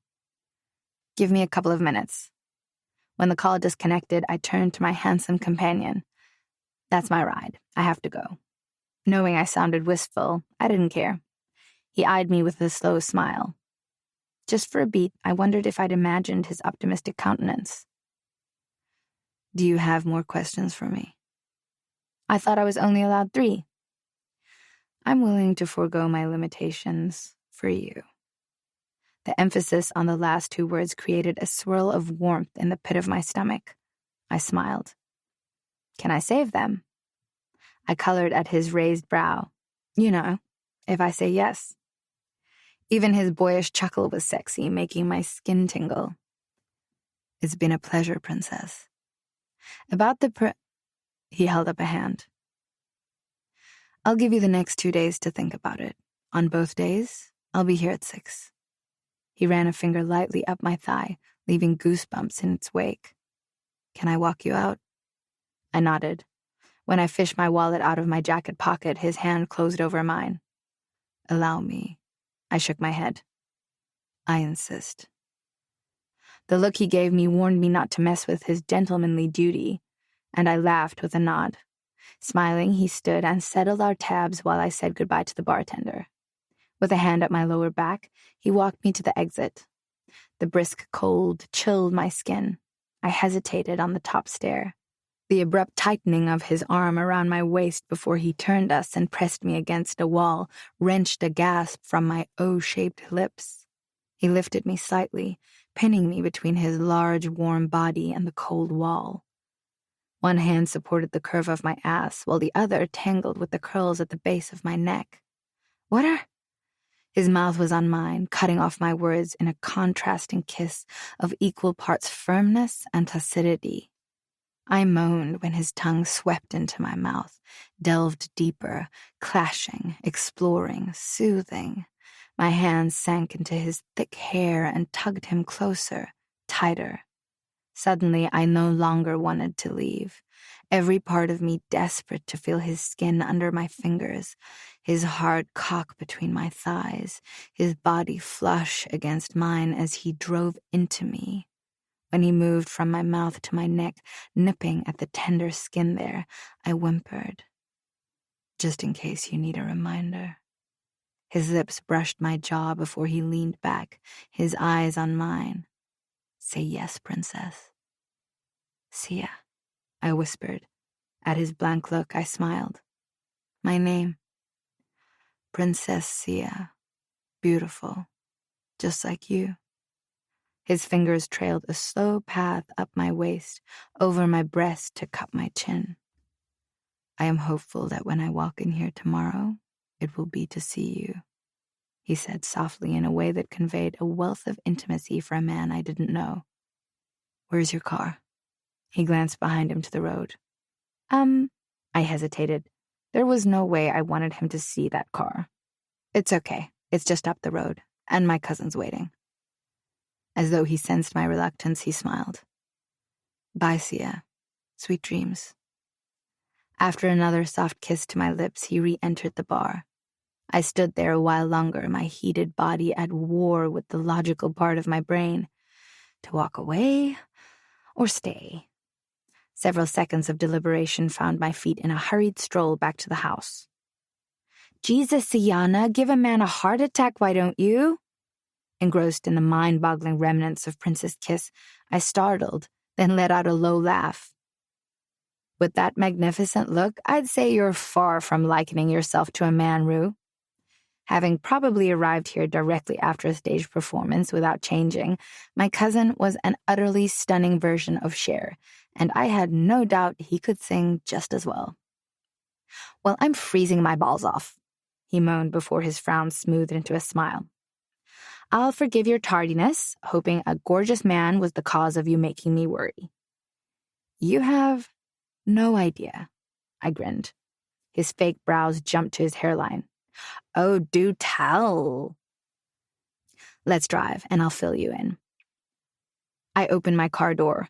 After we managed to squeeze ourselves between bags and boxes sticking out of the back seat, I started the engine. All through the ride, I filled him in on my meeting with Prince. When I pulled up next to his building and switched off the engine, he turned to me, his eyes wide. Please tell me you said yes. I gawked. Really? Without giving it some thought? Ruvash tilted his head, giving me his best what the fuck face. What's there to think about? Hell, girl, the man offered you $200,000 to sleep with him. It's just sex.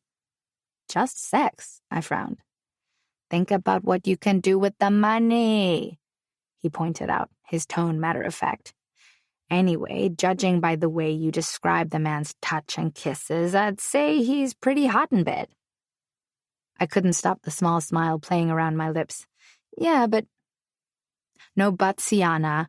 He gripped my hand between his with a heavy sigh. Sweetie, you're single, beautiful, and have a gorgeous man wanting to take you to bed. What in God's name is wrong with this picture? Abso-fucking-lutely nothing. What if he's married? I blurted out.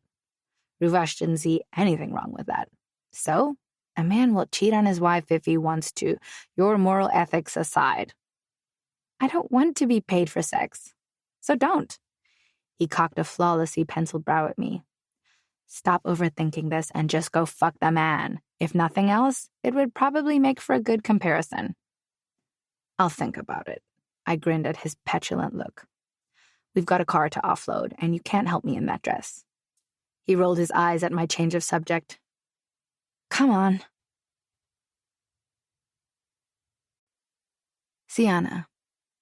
Indistinct sounds cluttered my dreams. Still, I hung onto my semi-sleep state, not wanting visions of gray eyes, dark brown hair with tints of gray, and a delicious smile kissed by a salt and pepper light scruff to dissipate. Just a moment longer. I wanted that scent of sandalwood mixed with hints of spice to linger, to tease my senses and memory. His calloused fingers trailed a delicate line down my thigh, from knee to hip, before sinking under the waist. Happy birthday to you. The soft singing cut through my dream. I opened my eyes with a start and sat up, squinting at my cousin. Ruvash knelt beside my bed and held out a cupcake lit with a single candle. Happy birthday, sweetie. Thank you, Rue. I brushed my hair out of my eyes and accepted the cake. Make a wish, a nice one. He winked. I grinned, closed my eyes, made the same wish I always did, for happiness, and blew out the candle. This is for you. He held out a box. My eyes wide, I accepted it, giggling like a teen. You got me a gift. He rolled his eyes. When have I ever forgotten? I wrinkled my nose at him and untied the ribbon. Impatient to see my response, he pulled off the lid. I fingered the silky material and took it out of the box. It cascaded to the comforter. It's beautiful, Rue.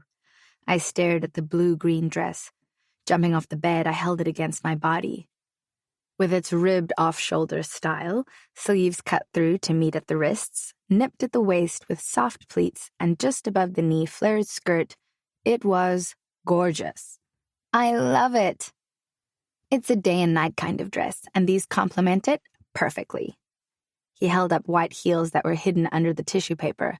I gaped at the beautiful shoes. Now you have something new to wear, and the perfect date for it. Ruvash dropped to the edge of his bed. I arched a brow at him. Are we going out? No, he moaned. Despite the early morning sun peeking through the curtain, he was dressed to kill, in snug-fitting white denim, pink shirt, and a champagne-colored jacket. His dark hair styled to perfection, as always. He looked like a model. You're going to meet that prince of yours, remember? Before I could respond, he wagged a finger at me. He gave you 2 days, sweetie, and yesterday you spent the day doing God knows what. The man probably bit his nails in desperation when you didn't show. He snorted. Did you even unpack anything? I faked a smile. Caught up in the euphoria that had settled over me since meeting Prince at the bar, I couldn't function and spent the day going through my things. Even though Ruvash offered to share his bedroom with me, which came with half his closet space and twin beds, I hadn't unpacked yet. You're going tonight, even if I have to kick your ass from here to there. He gave me his famous no-nonsense look. I don't think it's a good idea. I folded the dress and placed it back in the box. Why not? You can consider him your birthday present to yourself, and we both know you could do with one. I laughed at his suggestion. You plan on going back to sleep? Ruvar stood. No, I replied, shifting boxes around until I found the one with my clothes and toiletries. Shower, coffee, unpack, my day today. See ya. I looked up from the bag I was digging in to catch my cousin's solemn smile. You need this. I straightened. What? He neared me and ran a gentle hand through my hair. A moment in time to just unwind, not to be yourself for a day. And let a stranger treat you like a woman. Given the last couple of weeks of hell you've been through, I'd say he's a godsend. His lips widened in a gentle smile. I had no idea what I would have done without him since my father's passing. Even when I moved into his mother's house, his caring had allowed me to endure her exploitation. I squeezed his hand between mine. I will. Great. I have a couple of appointments, but I'll be back in time to help you get ready, okay? I nodded as he pulled out something from his jacket pocket. Here. He opened my hand and placed a card on it. I read it, choking on tears. The guys and I got you a salon treatment with the works. Hair, nails, skin. So go spoil yourself. And when you meet that hottie tonight, you'll feel like $1 million. He grinned. Oh my God, Rue, you guys are awesome. What would I do without you? I flung my arms around his neck, holding him in a tight hug until he untangled himself with a laugh. Thank me by going tonight. He dropped a quick kiss to my cheek and left before I could argue. I stared at the card, set it on the nightstand, and walked toward the bathroom. It took a couple of minutes for the shower to heat up. Under the strong spray, I relaxed into the heaven of privacy I hadn't had back with my aunt. Shutting my eyes, I thought of Prince, still unable to discern how I'd met a man like him. As I lathered the soap over my body, my core tightened at the recollection of his touch and kisses. Despite the hot water, another kind of heat scorched my skin, making me shiver in delight. A kiss was one thing, but having sex with him sat on a different level entirely. Every cell sparked in anticipation. Who was I kidding by not going? I wanted the man since that encounter at the airport, and if fate intended throwing him my way more than once, then who was I to deny the inevitable? Drake. I stared at my watch for the 10th time since entering the bar. The bartender placed a whiskey in front of me without asking. I gave her a small smile, glancing at her badge. Thank you, Lisa. The drink did nothing to calm the thrum of desire coursing through my veins at the thought of seeing Sia again. Admittedly, I was disappointed she hadn't shown yesterday, but I pushed myself to believe she would today. Still, the minutes ticked by, and with it, my dwindling confidence.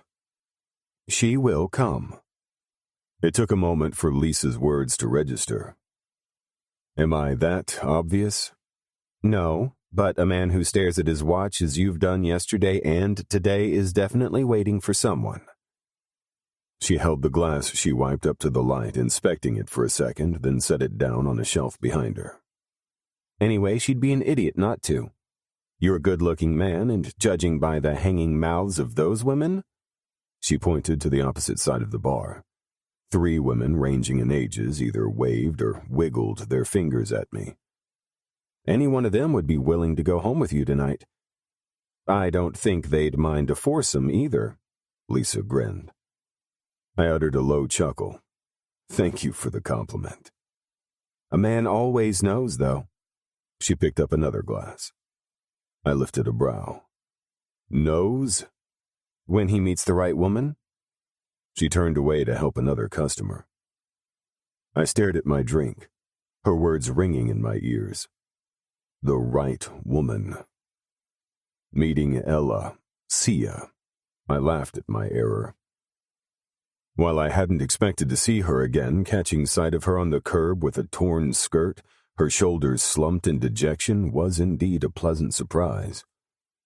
Only as I drove away did I kick myself for not taking her number as well, and found myself patiently waiting for her to call me. It never came. When I walked into the bar 2 nights ago to meet with the Leighton mayor, who'd been a long-time friend, I'd given up hope of hearing from her. The mayor had requested my assistance on a charity project he'd initiated with an orphanage.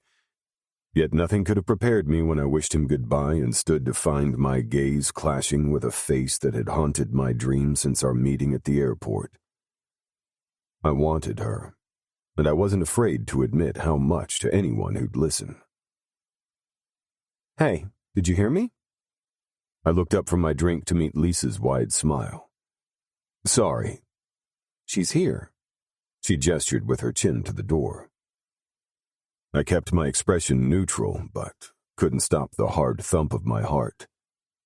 As though connected to a live wire, my whole body sparked back to life. I forced myself to slow down my breathing as I struggled to get oxygen into my lungs.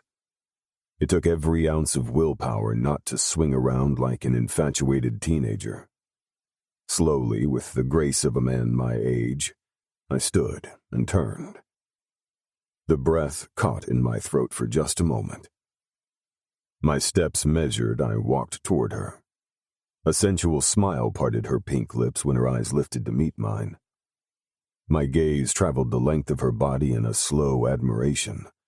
God, she was breathtaking.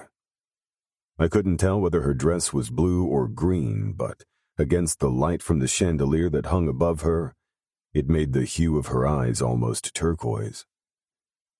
I'd seen the ponytail and the chic bun in our previous encounters. Now, big curls played around the middle of her back and enhanced a heart-shaped face with minimal makeup. "Hi." She fidgeted with her dress, and I smiled. "Your coat." She held it out.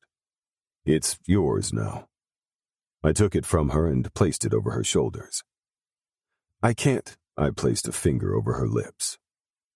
"When you wear it, you'll think of me." She smiled. "I'm glad you came." I leaned in for a soft kiss to her lips and her breath hitched. "Relax, princess," I whispered in her ear as I slid an arm around her waist and guided her outside to my waiting car. "I am relaxed." I laughed. "If this is you relaxed, I can only imagine how you'd react when my hands slide over these beautiful curves. Naked, of course." I caught the flare in her eyes before she lowered her gaze. When we were seated, she took off the coat and placed it on the seat.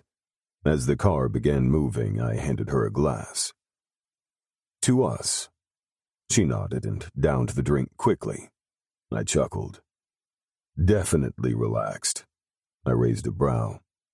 "Do I make you that nervous?" She shook her head. "Would tequila help?" Again her eyes flared, her laugh almost a tinkle. I ran a thumb over my bottom lip, delighted in the way her eyes followed the movement. "I got you something." I reached for the box I'd left on the seat and handed it to her. A deep frown creased her brow. "What is it?"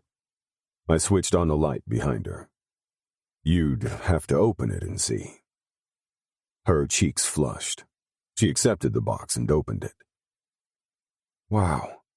The soft gasp slipped through her pink lips. She ran a finger over the 5-strand pearl necklace around a sapphire brooch centerpiece. A small smile played around her lips. "Why do I get the feeling I've seen this before?" She looked up, her perception a little intriguing. "It's designed around Lady Diana's famous 7-strand brooch necklace." Even in the dimly lit interior, her eyes glittered like that of a child marveling over a much-anticipated toy. "Oh, yes. The brooch was a gift from the Queen Mother when Diana married Charles." I nodded. "It's beautiful, thank you." She pulled her lip between her teeth, closing the box. "But I can't accept this." She handed me the box and reached for her glass. I eyed her with something akin to surprise. I knew plenty of women who'd bend over backward to get their hands on this piece of jewelry. Since it was designed a couple of years ago, and despite numerous requests from my marketing team for it to be sold, I decided that it deserved to be worn by a special lady, just like Diana. I didn't know who else she was, but one look at Sia told me I'd found her. Why not? Besides the fact that I don't wear jewelry, it's way too expensive for my taste. I chuckled. Her honesty was refreshing. Even if I said it would make me extremely happy? I took another drink, almost choking on it when she said, I can think of a few ways to make you extremely happy. The sinful innocence of her smile had my heart stumbling in my chest. I was so fucked.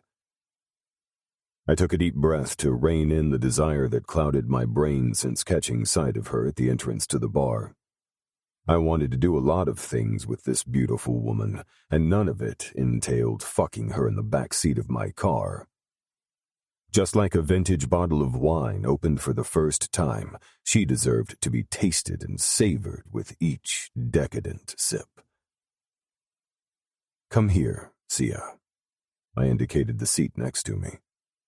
When she did as I asked, I traced a slow finger over her wrist.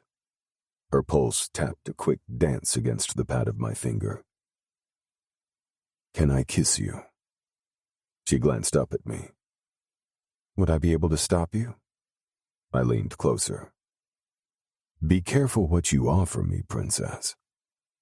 Why? She licked her lips. The enticing action stole my gaze. Isn't that what you want tonight? All of me? I flicked my eyes back up to hers.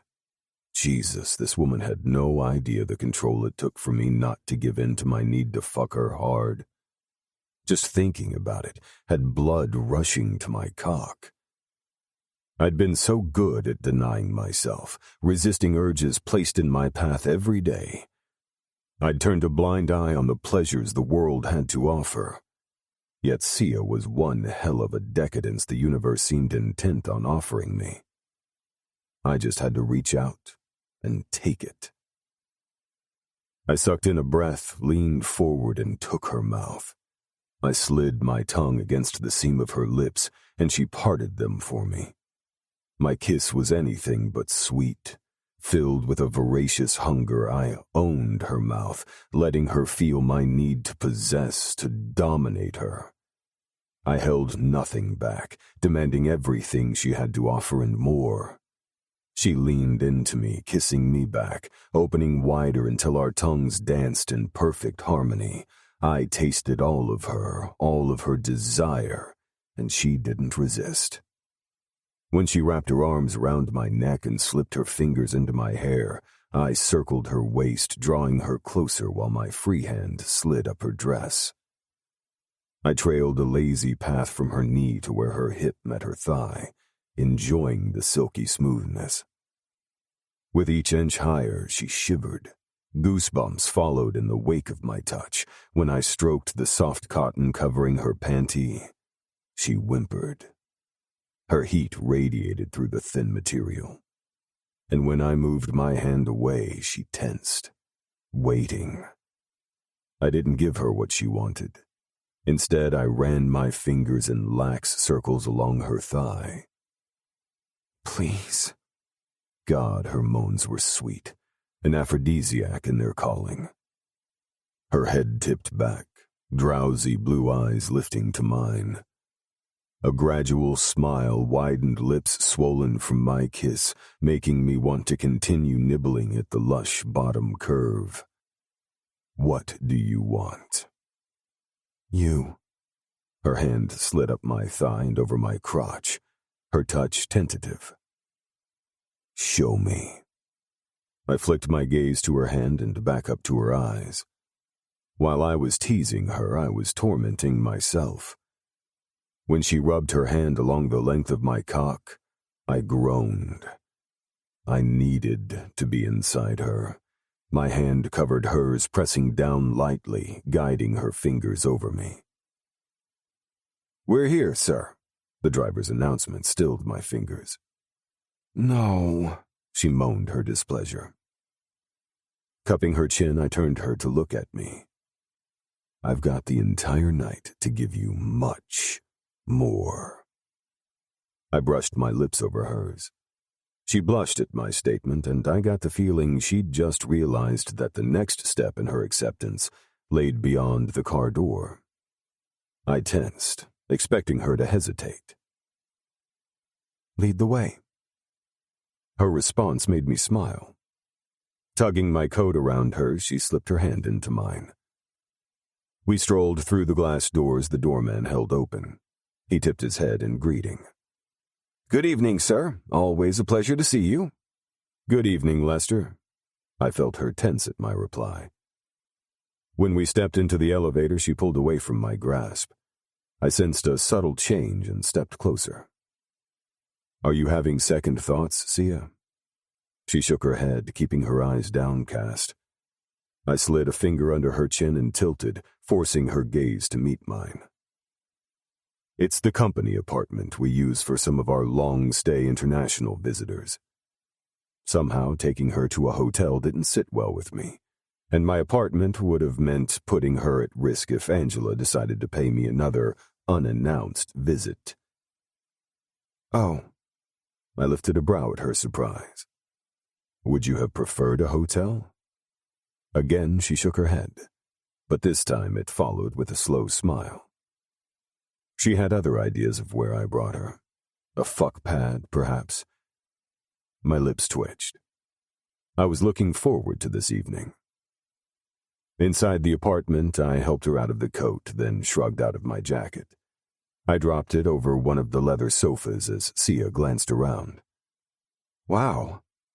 This is a visitor's apartment? It's like a classy hotel." Did I imagine the anxiety? "Beautiful, but intimidating." Intimidating? I frowned, unsure if she was having second thoughts. Me or the apartment?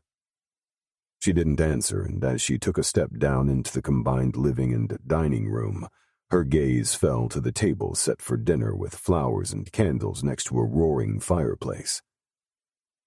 "We're having dinner?" "You do have to eat, don't you?" Was she just expecting me to fuck her, pay her, and send her on her way? "I prefer dessert." "What's on the menu?" "Me," I replied without hesitation, then smiled when her eyes met mine. "Dim lighting and soft music as well. Very romantic." A serene smile replaced her anxious countenance, and I relaxed a little. She moved toward the floor-to-ceiling windows that overlooked the city. "It's beautiful up here." Against the blurry mix of yellow and white lights and the dark sky, she was breathtaking. I walked up behind her, pressing my body to hers. I agree. The city isn't bad either. Another soft laugh slipped past her lips, this time filled with a hint of nervousness. With my hands resting on her hips, I dropped soft kisses to the back of her neck. She shuddered under my lips, sagging against me. My arousal pressed into her lower back, begging for satiation. I slid her hair to one side and eyed the tattoo of a small butterfly on her nape. Why a butterfly? Her eyes closed. She tilted her neck, giving me easier access to nip at the soft skin there. "Now I'm a caterpillar. Soon I'll be a butterfly," she whispered. "You are a butterfly, Sia. You just need to learn how to fly." My hands climbed to her breasts, gently massaging until her nipples hardened beneath my fingers. I rolled my hips against her, letting her feel the effect she had on me. She sucked in a breath, moaning her pleasure. "Will you teach me how?" "Open your eyes." When she did, I turned her around to face me. "Look at me." Her eyes lifted to mine. "I'm going to fuck you against this window. Would you like that?" Her tongue snuck out to lick her bottom lip. She nodded. "Say it." "Yes." She caught her bottom lip between her teeth, unaware of just what a tempting picture she created. "Don't," I growled, tugging the snagged lip. "Or I'll be fucking you instead of feeding you." Then why don't you? With a soft laugh, I shook my head. Trust me, you'll need the energy. Come, I guided her to the table. No seafood, I promise, I said in her ear as she slid into the seat I held out for her. Her head jerked up, her astonishment even more profound. How do you know? I heard you back at the bar, I confessed, having eavesdropped on her conversation. She laughed. Handsome and observant. You think I'm handsome? I took a seat opposite her. Fishing for compliments? I lifted my shoulders in a nonchalant shrug. Not every day a beautiful woman calls me handsome. Arrogant, yes. Full of shit? Yes. A grouch?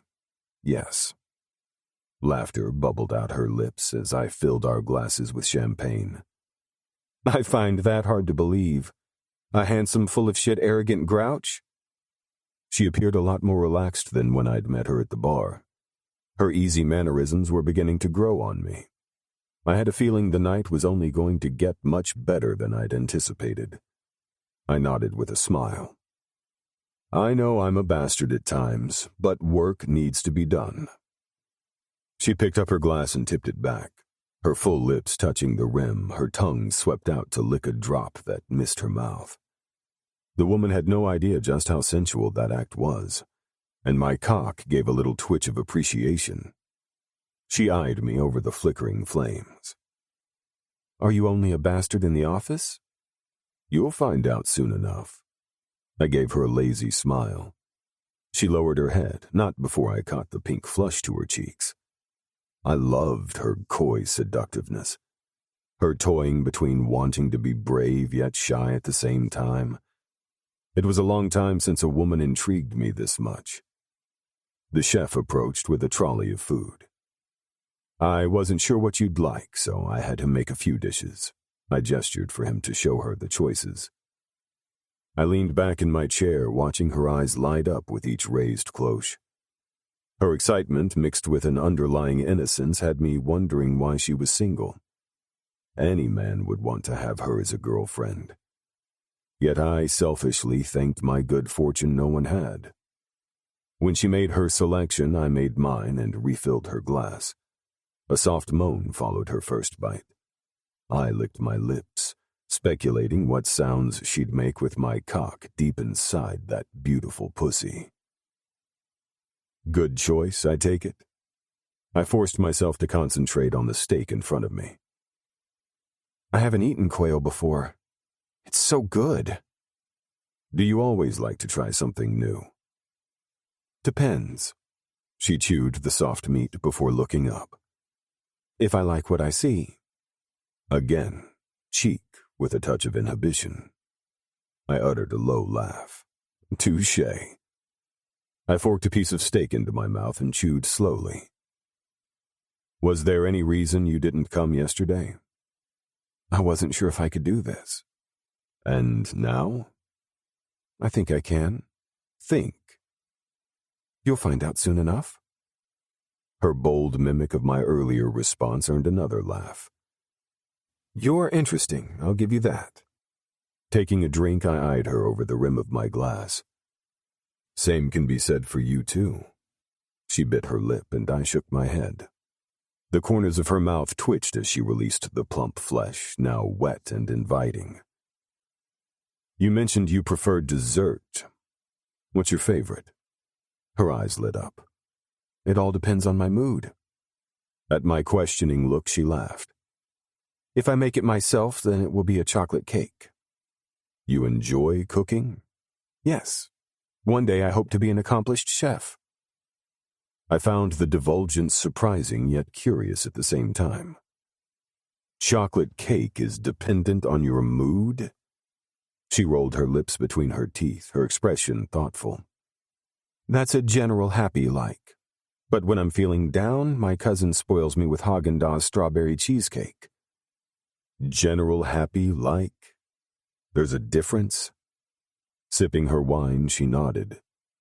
A triple chocolate sundae made using brownies, chocolate ice cream, nuts, chocolate syrup, and topped with loads of whipped cream when I'm very happy.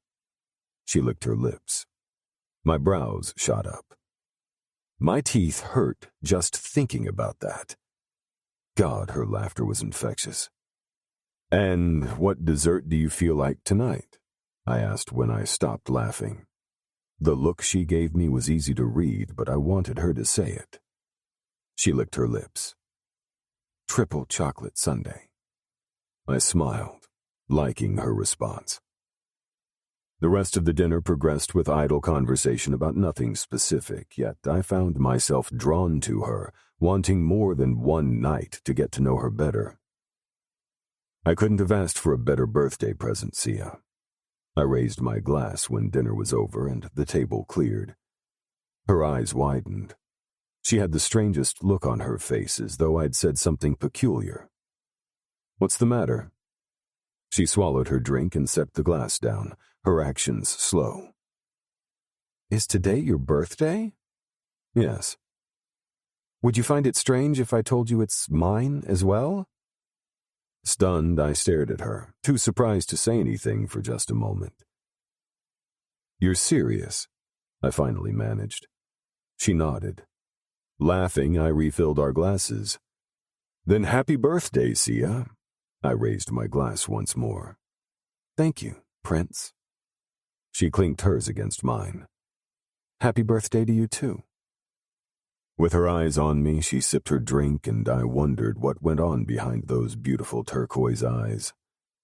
Setting her glass on the table, she glanced at the clock on the mantelpiece above the fireplace. "Would you do something for me?" I nodded. "At precisely 10 minutes past 8, would you light a candle with me to make a wish?" I cocked my head to one side, baffled by her request. "Why?" "Humor me." Her smile lit up my insides. Was it weird that I was willing to grant this woman just about anything? "Let me get a candle." I stood. She held up her hand to stop me.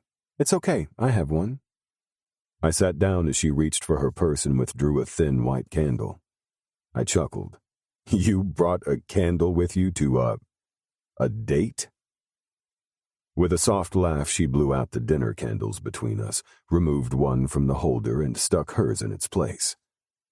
Intrigued, I watched her every movement. Next, she searched her purse to retrieve a box of matches. Before she lit it, she glanced at her wristwatch as though counting the seconds. I looked at my watch, noting the 5 seconds to 8:10 p.m., wondering why it had to be precisely that time. She struck the stick against the box, pulling my gaze, and lit the candle. "Put your hands around mine. Let your thumbs touch the candle.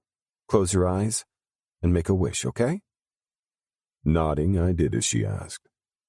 When she closed her eyes, I did the same. It took me a moment to calm my rapid breathing and concentrate on making a wish, yet still baffled by her detailed instructions. The fact that she'd brought a candle along to perform this ritual made me smile. Strangely, it felt like something my daughter would do. My eyes flew open at the thought. I opened my mouth to ask Sia her age. The vision in front of me was breathtaking. Her dark lashes kissed her golden skin, framed by the glow of the candle's flame. She was mesmerizing. Another couple of seconds passed and she opened her eyes. When she looked up, her pink lips parted and her tongue danced slowly across the bottom lip. I wanted nothing more than to taste those lips, to devour every part of her body, to own her, to make her mine. I'd been so enraptured by my desire that it took me a moment to realize she was speaking to me. I offered her an apologetic smile. "I'm sorry." I said, "Thank you for doing this with me." "You want to tell me about it?" Her hands were still around the candle. I kept mine over hers. She stared at me for a long moment. I could see the contemplation in her eyes. Would she trust me? "I don't want to bore you." "You're not going to." I gave her hands a gentle squeeze. Her gaze dropped to the flickering flame. 8 months before my 6th birthday, my mom developed colon cancer.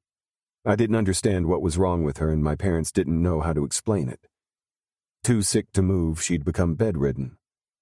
On my birthday, she'd tried desperately to act happy and celebrate with me. That evening, she asked me to bring her a candle. She placed my hands around it, lit it, and then covered my hands with hers, her thumbs touching the candle. Her smile, the most beautiful I'd ever seen. She told me to look at the time, close my eyes, and make a wish.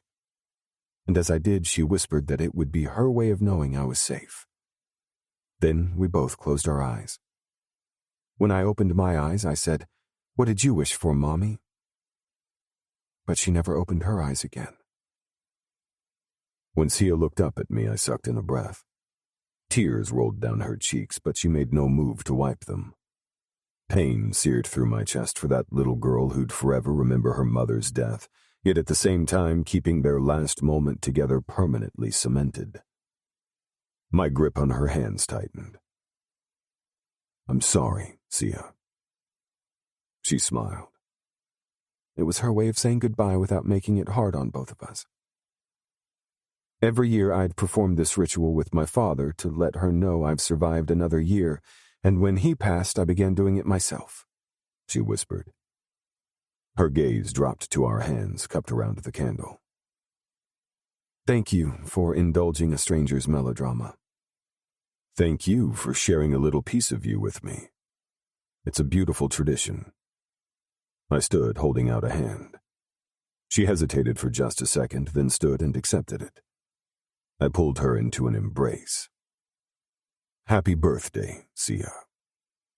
When I leaned back to look down at her, she lifted herself onto her toes and kissed me, a slow, provocative melding of our lips. My hands tightened around her waist, drawing her close to me. Something told me that, however short our time together, it would steal my heart forever. Sienna.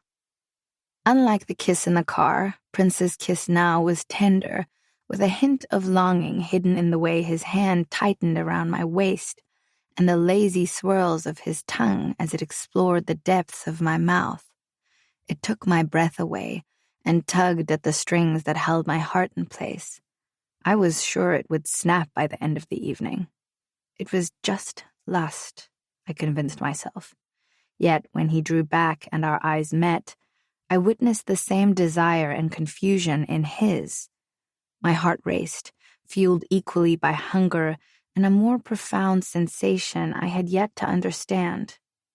His face hovered above mine, the muscles in his cheeks relaxed, full lips slightly parted, thick, dark lashes fanning downward, and hooded eyes on me.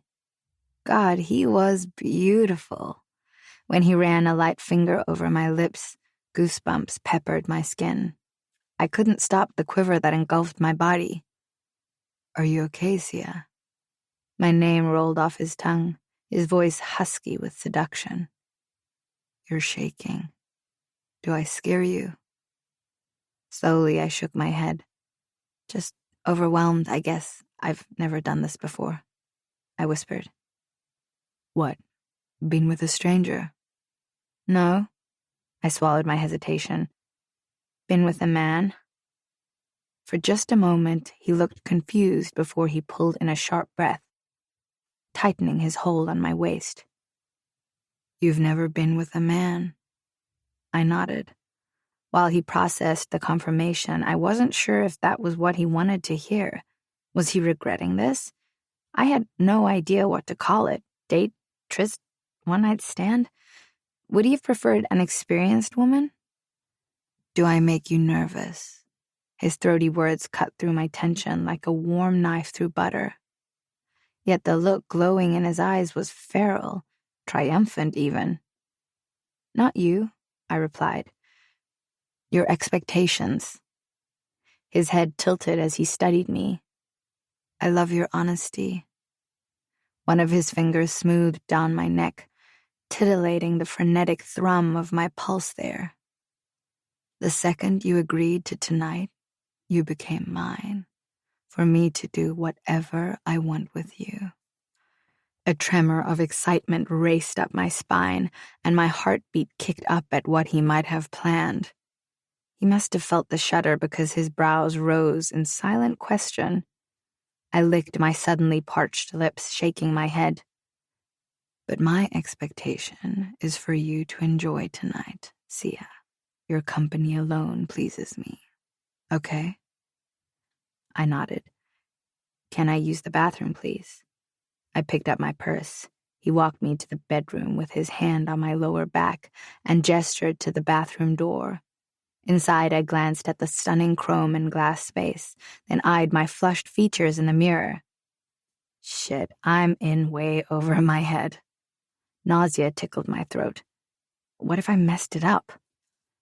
Suddenly conscious of my inexperience, I paced the porcelain tiles, fanning my face and trying to slow down my rapid heart rate. You're going to give yourself a heart attack if you don't calm the fuck down and breathe, I admonished the reflection staring back at me in the mirror. You're doing this. I repeated Ruvash's words with a puff of my cheeks while reaching for the toothbrush and paste he'd stuffed into my purse. When I stepped out a couple of minutes later, my control was thankfully back in place. I stood outside the closed door. My gaze fell to the king bed covered in black silk sheets and dark gray covers, made sensual by dim lighting and the orange glow of the fire. A thrill of anticipation raced through me, eliciting another shudder. Everything I dreamed of for my first time with a man was nothing like this. Not the kiss at the airport, or being touched by a stranger, or the incredibly sexy man with whom I was about to share this moment. I shifted my gaze to find Prince watching me, his hands in his pant pockets, with the thumbs out, an ankle crossed over the other. He leaned with one shoulder against the doorframe. His eyes were dark with hunger, yet the gentle understanding in his smile unmistakable. My gaze traced the lines of his build. I was accustomed to men who lived in denim and t-shirts, but this man with his charcoal shirt opened at the collar, plaid gray and black vest pulled tight over a muscular chest, and the perfectly fitted dark slacks was an Adonis in a three-piece suit. Easy on the eye, delicious to the mouth, and I couldn't wait to touch. He walked further into the room and lowered his large frame to an armchair facing the bed. Looking up, he crooked a finger at me and pointed to the floor at the space between his widened thighs. My steps hesitant, I walked toward him and stopped at the edge of his shoes. His tongue rolled over his lips. Closer. I inched nearer until my legs touched the chair and the material on his inner thighs. He sat forward, resting his wrists on his thighs, his fingers dangling over his knees behind me. The position caused his thumbs to graze my legs, and the light touch sparked a tremble. He glanced up. This can stop now if you want. His voice wrapped around me like delicate lace. He picked up the gray tie lying over the side of the chair and held it out. I met his gaze, a frown shading my brow. He nodded, and I took the silky material. But I don't want it to. The tips of his fingers brushed the back of my knees. I bit my bottom lip to keep from groaning. I'd never been touched there by a man, and the gentle caress hardened my nipples. And I don't think you do either. I opened my mouth to say something, but the slow shake of his head halted my words. His hands closed around the back of my knees, sensual in its massage while crawling upward. Wild hunger pumped through my body, weakening my posture. I gripped his shoulders to keep my balance, my fingers digging into hard muscle. I want you to be comfortable with me, Sia. Our gazes locked. His hands continued upward to circle my waist as he stood. He leaned forward, so close to my ear his woodsy cologne snared my senses. I closed my eyes, inhaling the spicy scent, so that when I touch, lick, and finally fuck your pussy, you'll be crying out my name, desperate to come. His throaty sexiness filled my ears, and I gasped. A smirk snaked across his lips. "Do you trust me?" His fingers painted lazy circles on my lower back. The thin material of my dress couldn't stop the insane effect that his touch was having on my skin, my insides, or my ability to keep standing. "I do." "Then, would you be comfortable with the blindfold?" My lips parted in a deep inhale. Even as I nodded, I had no idea why I trusted him. "What do I do to you, princess?" His lips brushed over mine in the softest of kisses. "How do I make you feel?" A flicker of heat swept through my body from the nape down, pooling in my chest and exploding between my legs. I struggled to breathe, shocked by my reaction, yet flushed with anticipation. "Like I'm drowning." I sucked in a shaky breath as he took the tie from my hand. "And I haven't even touched you the way I want to. Yet." His low chuckle spiked the fine hairs at my nape before his lips grazed my neck, the light prick of his scruff adding to the friction. I tilted my head back, giving him better access. His tongue snaked up the column before he nipped his way along my jaw, ending at my earlobe. When he drew it into his mouth, sucking softly, I quivered. He pulled back. I stared at his lips, entranced by the full thickness and what pleasures it could unleash. Suddenly anxious for the feel of his skin against mine, I fumbled with the buttons of his vest. I only managed to get one open before his hand closed around mine. He lifted it to his mouth and gently kissed each of my fingers. Carnal need buzzed through my body, tightening my pussy, more rigid with each kiss. He lowered my hand, then turned me away from him. As he secured the tie over my eyes, my breathing sped up. "Deep breath, Sia." I dragged air into my lungs, trying to control my nerves at the same time conscious of his even breathing. Now that he'd taken my sight, everything sounded louder. Or was that just my heartbeat booming in my ears, or the anxiety over the unexpected? He traced lazy fingers up my arm until he reached my neck. My body tingled, vibrating from the inside out. I could feel his solid length pressed up to the cleft between my ass cheeks and resisted the urge to rub myself against him. Tilting my head to the side, he dropped a kiss just below my ear, then ran a thumb over that spot as he inhaled deeply, as though he were filling his lungs with my scent. He kissed his way from my neck to my shoulder. I sighed at the contact, ready for more. Slowly, he drew down the zipper of my dress.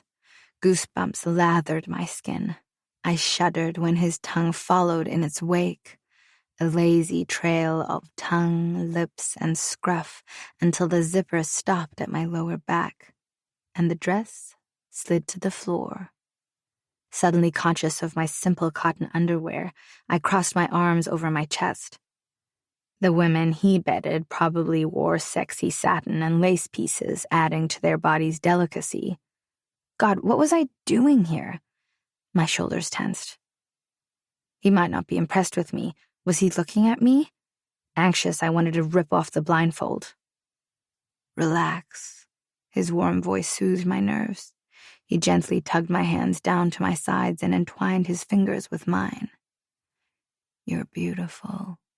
Every inch of you is perfect, Sia." I closed my eyes on the sensual whisper pressing my back into his chest. He released my hands. His fingers snaked a fiery path up my arms, to my shoulders, and down my back until he reached my thighs. My skin responded to his lingering touch.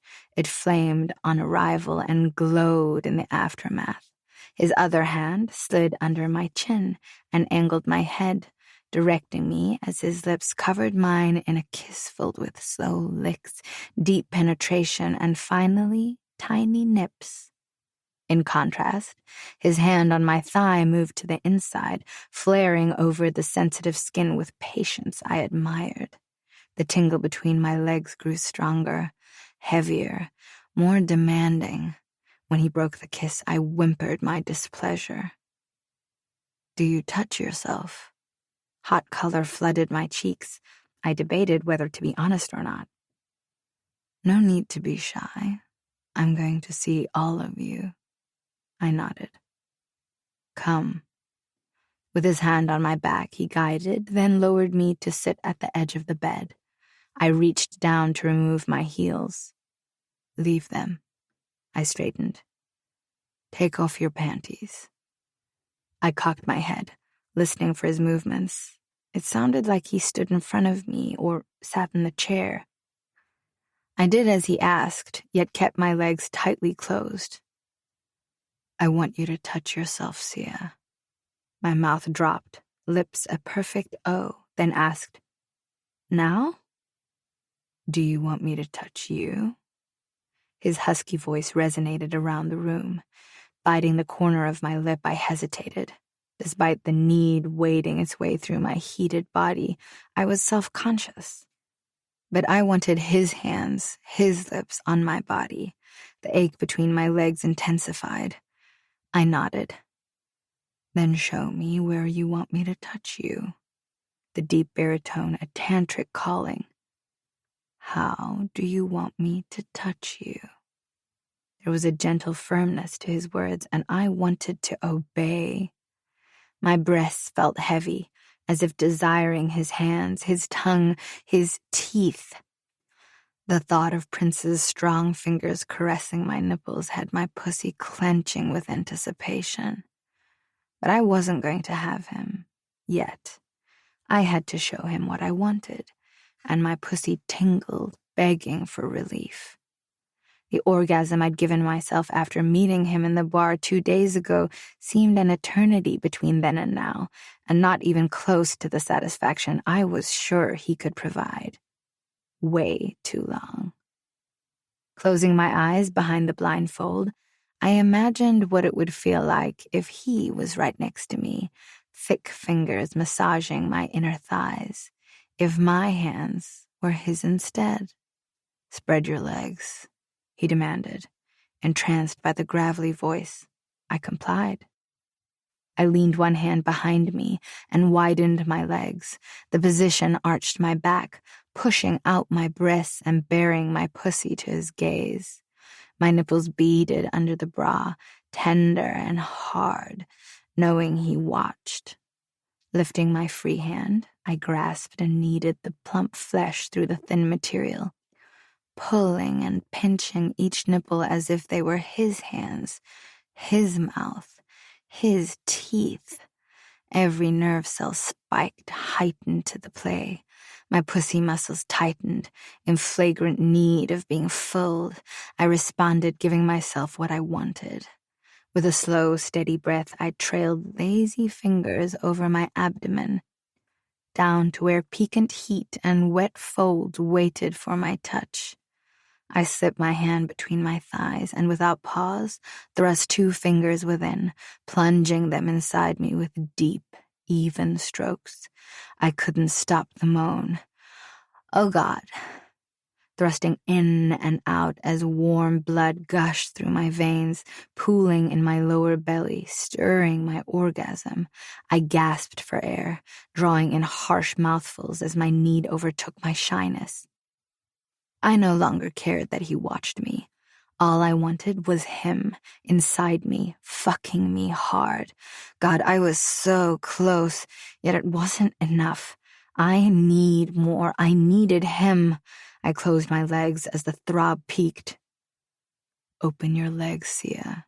I want to see that swollen pink pussy," Prince ordered, his voice hoarse, almost strained as though he was holding himself back from release. Oh, God. My teeth sank into my lower lip. The idea of him stroking his cock while watching me prompted another flash of heat.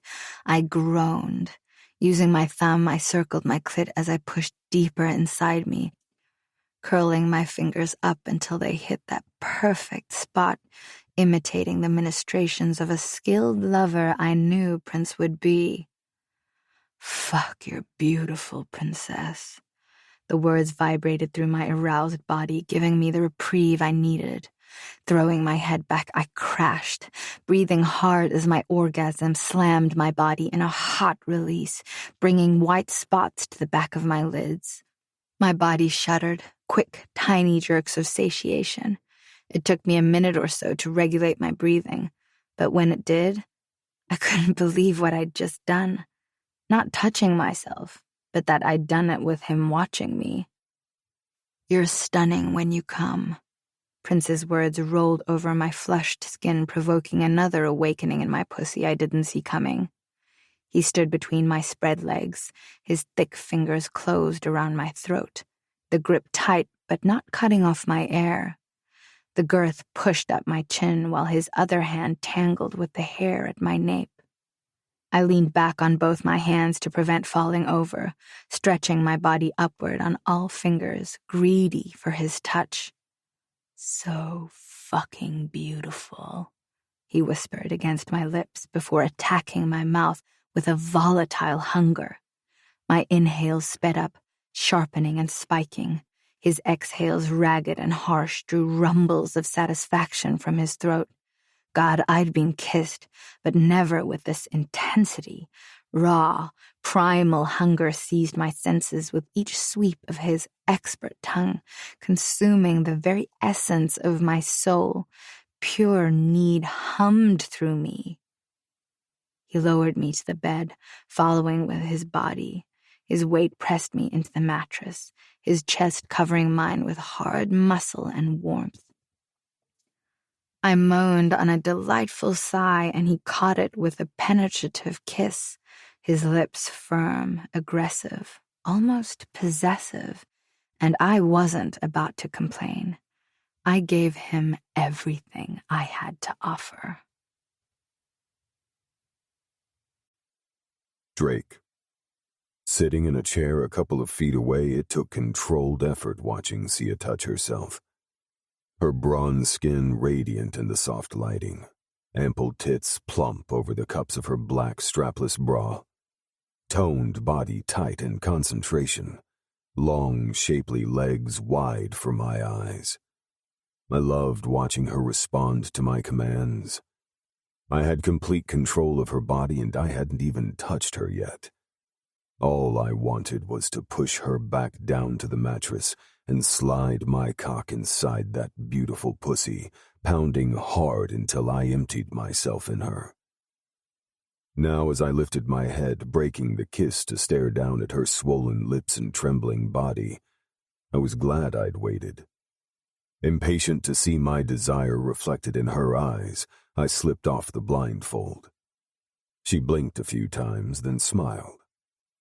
Rolling off her, I stood, grinning, when disappointment dragged that smile off her face. Her eyes dimmed like a flame being suffocated until it went out. "Only the beginning, princess." I unbuttoned and slid off my vest. The corner of her mouth twitched, a half smile, her eyes following my movements. Grasping her ankles, I pulled her to the edge of the bed and knelt between her open legs. She pushed up onto her elbows, her eyes on me. Curiosity mixed with anticipation shrouded those brilliant sapphires. With one push of my hand, I spread her legs farther apart, baring her pussy. Pink, sweet, and drenched, begging for my cock. A goddamn beauty. Glistening, pleading for me to taste her. "I'm going to fuck you with my mouth, Sia. Would you like that?" She lifted her hips in answer. "I want to hear you come, princess. Can you do that?" She tilted her head and licked her lips. "I want you to give me all of you." She pulled her bottom lip between her teeth, her grin cheeky. My cock twitched, my pulse ready to shatter. I caressed her legs, letting my fingertips skim lazy circles from her ankles along her calves to her thighs until her chest expanded in deep inhales and her legs shook. Her head dropped back to the bed, her fists clenched and unclenched as though impatient. I smiled, intent on teasing her. I replaced my fingers with my lips, planting open-mouthed kisses along the inside of her thighs, closer and closer to her dripping pussy. She whimpered as I sucked on the tender skin beside the apex of her thighs. "Prince," her voice was breathless, needy, desperate. "Please." "Please what?" I blew air over her wet opening, and her hips lurched up, hoping to connect with my mouth. "Touch me." "Where do you want me to touch you, Sia?" I nipped her inner thigh close to her pussy, and her body jerked. She picked her head up to look at me. Eyes hungry with need stared down at me. Tilting my head to the side, I waited to hear her response. My eyes challenging her to show me exactly what she wanted. "I want your mouth on my pussy," she whispered. The telltale blush made me smile. Leaning forward, I thrust my tongue out, burrowing as deep in her tight pussy as I could, fucking her with quick, short strokes. Her hips bucked. "Oh God, Prince," she breathed. It was the last intelligent sound she made. My name on her lips flamed my arousal. As greed spun its way around my body, I ate her like a man possessed. I sucked her clit into my mouth, biting down before soothing it with slow licks. I'd been hard since the day I met her, and the idea I was finally going to take her, make her mine, speared the hungry ache in my balls. When we met, I was afraid she'd reject me. Our ages weren't exactly compatible. Now, watching her respond to me so openly without restraint, I was worried I might overpower her resolve, taking what I needed without giving her enough. I parted her with my fingers, my tongue continuing its assault on the bundle of nerves, licking, sucking, biting. Her breathing sped up, tight little pants of pleasure. I pushed a finger inside her, and she cried out, fisting her hands in my hair. Her whimpers resonated like desperate pleas, making me smile. I probed my tongue deeper, adding another finger. Her whole body tightened and her lips parted in a gasping cry as her pussy spasmed against my tongue. I circled her clit, helping her ride the wave of her orgasm. Her hips rocked relentlessly against my mouth. I sucked and swallowed everything she had to give, my mouth bursting with the pleasure of her sweet taste. When her pants softened and her body quivered between spasmodic jerks, I kissed my way up her body, tasting her, my fingers trailing in its wake. Up her leg, over the curve of her hip bone, and stopping at her stomach, I rolled my tongue around her belly button, teasing the indentation. She shuddered, her fingers twisting the sheets on either side of her body. While supporting myself with one hand, I caressed her cheek and jaw with the other. I leaned down, devouring her sultry moans in an aggressive kiss, letting her feel my need. Her hands clutched my waist, her nails biting into my skin. She kissed me back, her seductive whimpers begging for more. Breaking the kiss, I traced the shape of her bra, keeping my finger off her skin. She arched up, pushing her taut nipples against the material, wanting me to touch. Smiling at her greed, I slipped my hand under her body, releasing the clasp. My eyes never leaving hers, I gradually eased the fabric away to expose her mouth-watering flesh. Her chest expanded on a breathless exhale as my eyes consumed her beauty. Jesus, your perfection. Her cheeks flushed an adorable pink. I can't wait to bury myself in you. Her blush darkened and I battled to think past my raging hard-on. I nuzzled her neck, inhaling on a ragged breath, pulling her scent deep into my lungs.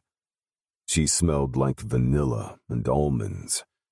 My tongue traced a lazy path along the swell of first one breast, then the other, before moving up to outline her nipple. Her smooth skin burst into 1,000 goosebumps. Still, I didn't take the hardened bud into my mouth, and she smiled when she arched up again, pursuing my mouth. "Please, Prince." Her plea bordered on irritation. Chuckling, I pulled back a little. I could listen to your sweet voice beg me all night. Her eyes narrowed and I laughed harder. "What do you want, Sia?" "Stop teasing me," she complained. I leaned closer, nipping her bottom lip. "Cheeky, aren't you?"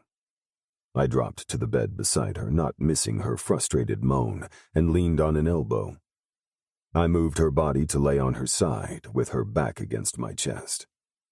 "Kiss me, Sia." She turned her head up to me, opening her mouth on a groan, pressing her tongue against mine, and pushing her body into me. I felt every inch of her. Her heat soaked through my clothes, taunting my body with its sensual dance.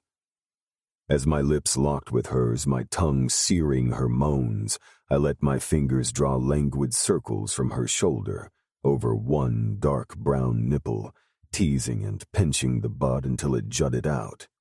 Erect and beautiful, then over her stomach, and further down to cup her pussy.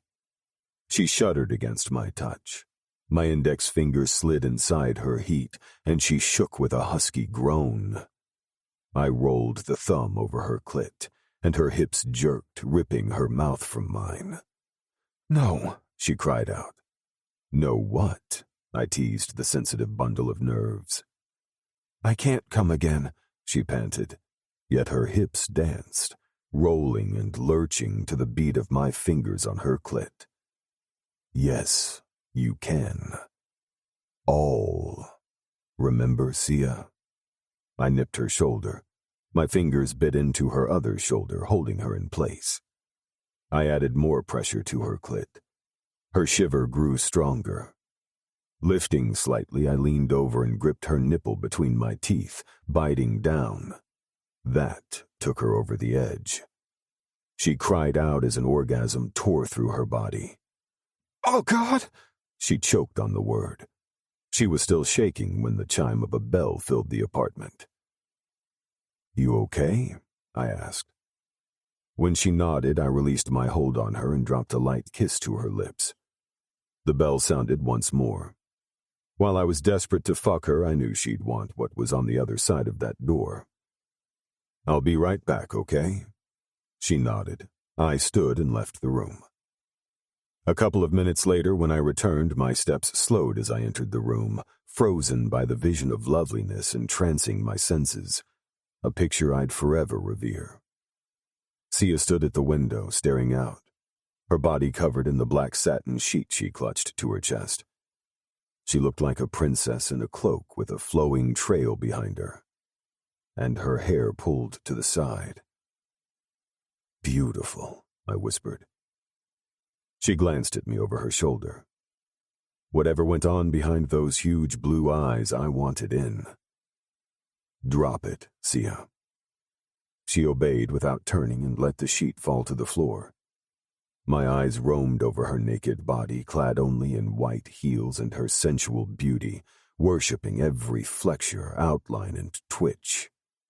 Fuck, I wanted her on my cock, giving herself to me without censure, crying out my name. My steps slow, I approached her, holding her gaze with a gentle smile.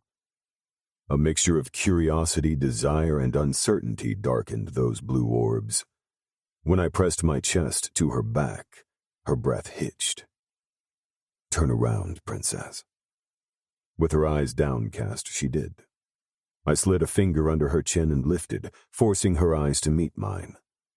Hers were hooded and glazed with pleasure. "Undress me."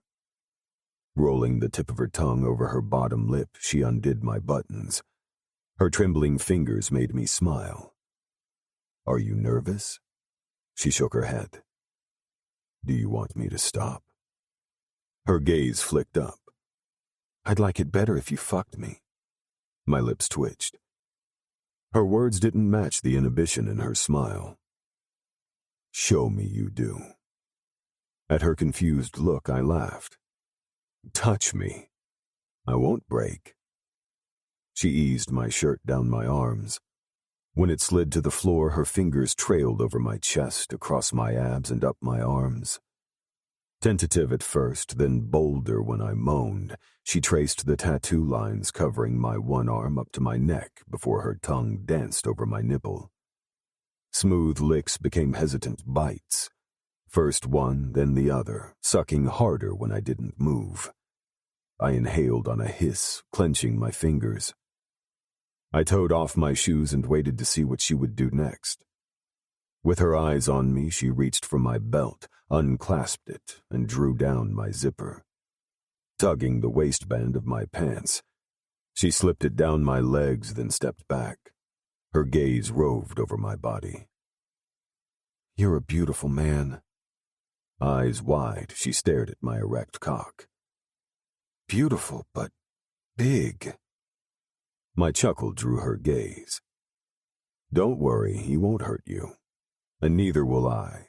I winked, removing my socks. She smiled. Resting my hands on her hips, I guided her back against the floor-to-ceiling window. Are you safe? Confusion masked her features.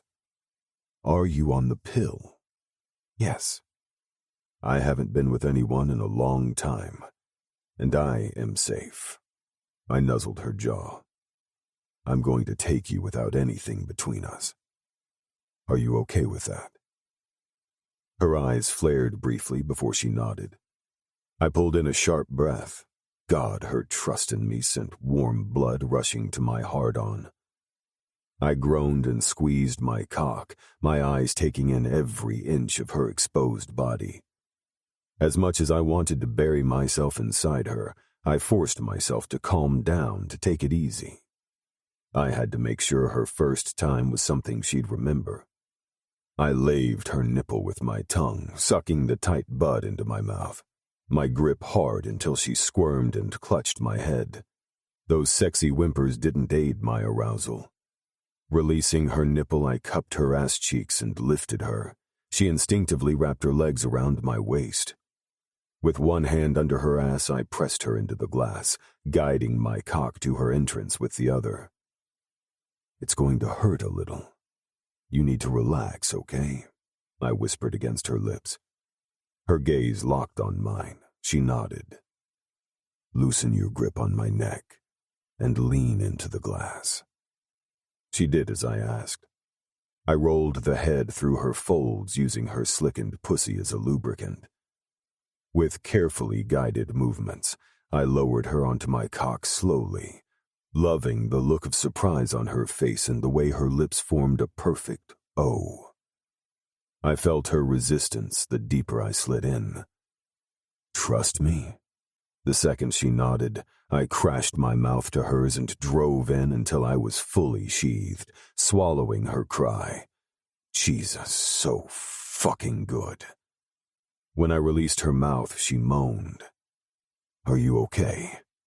Yes, she panted, her grip tightened on my shoulders, her nails digging into the skin.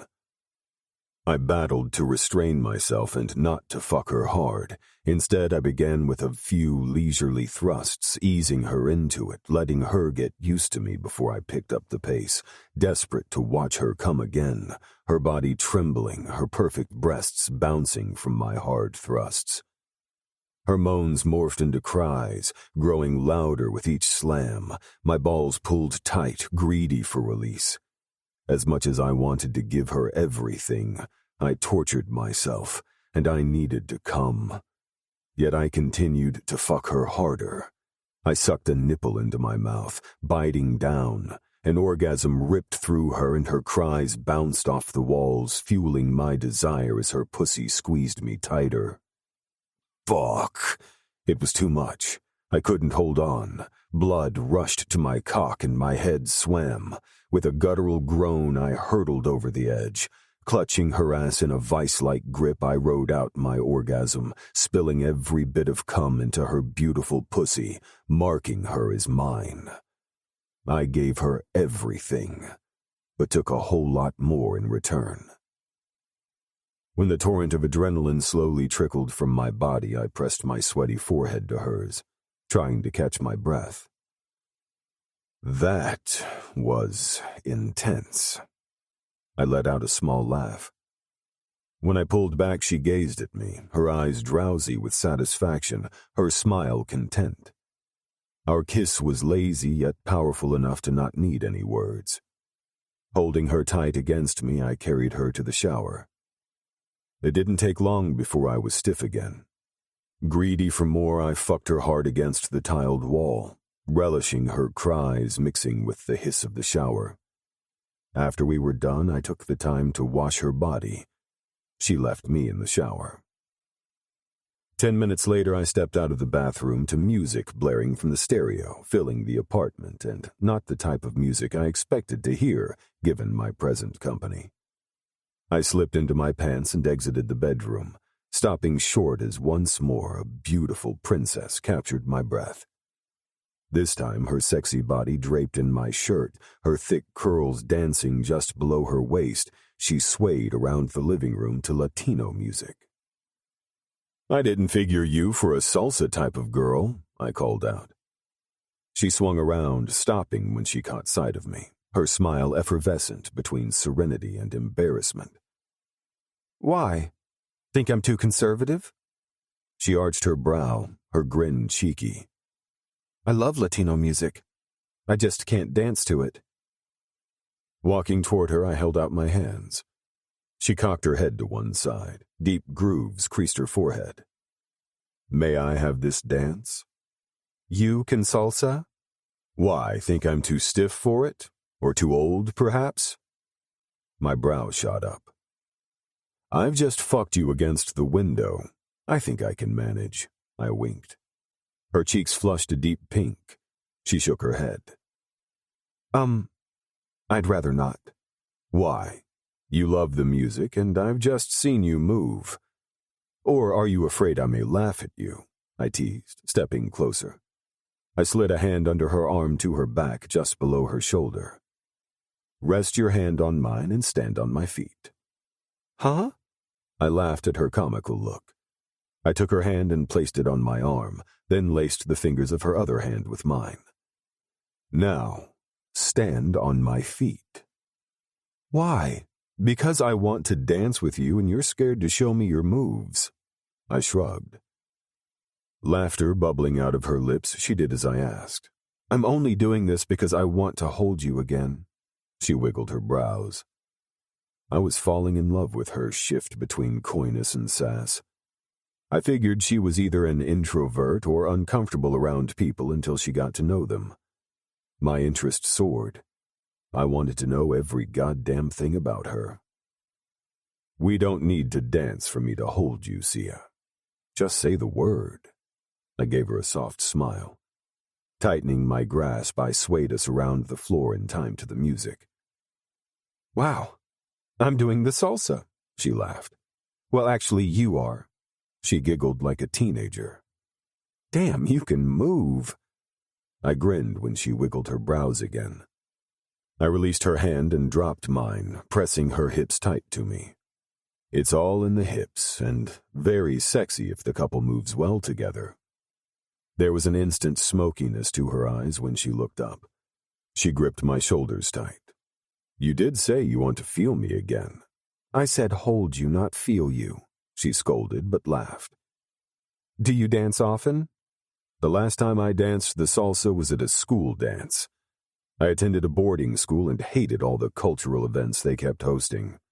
They made us practice every damn day for 6 months. I had this teacher who'd cry blue murder to our parents every chance she got. After that, I vowed never to dance it again."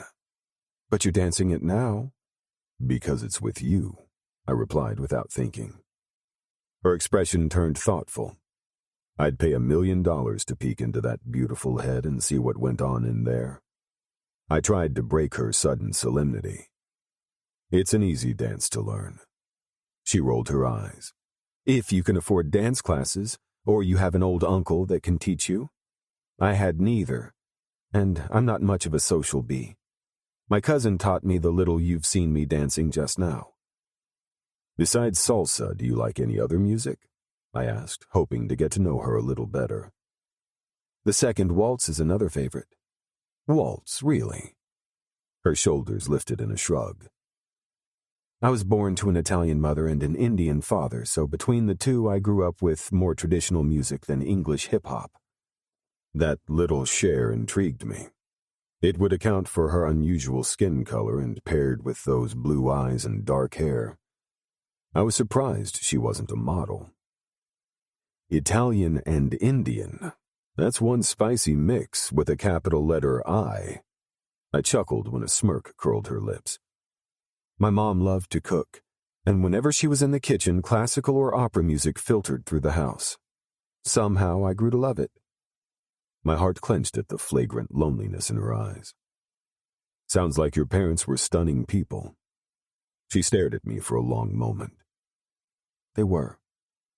Money wasn't always great, and we moved around a lot, which is why new homes make me uncomfortable. She trailed off as though lost in memories. Now I understood her intimidation when she entered the apartment. Childhood anxiety. I had a sudden urge to protect her. I wanted to hold her, squeeze her, shield her from everything she feared, and I never wanted to let her go. I wanted her to be mine. The realization of my thoughts shocked me to the core. I inhaled sharply when she began speaking again. But they tried to make the best home for me. They would string lights over my ceiling and I'd pretend I slept in a fantasy forest. At times we'd make this tent in my room that we'd share for a couple of nights until I was comfortable sleeping alone. Even when my mom passed, Dad tried hard to keep us grounded. Watching the changing emotions move across her face, I didn't notice the music had stopped until she stepped off my feet and curtsied. "Thank you for that wonderful dance, kind sir," she teased, grinning from ear to ear. Until that moment, I hadn't realized just what power she wielded over me, not only in the bedroom. She was already more woman than I could have hoped to find, and with that, she commanded my attention, usurped my emotions, tested my restraint, and would haunt my every thought.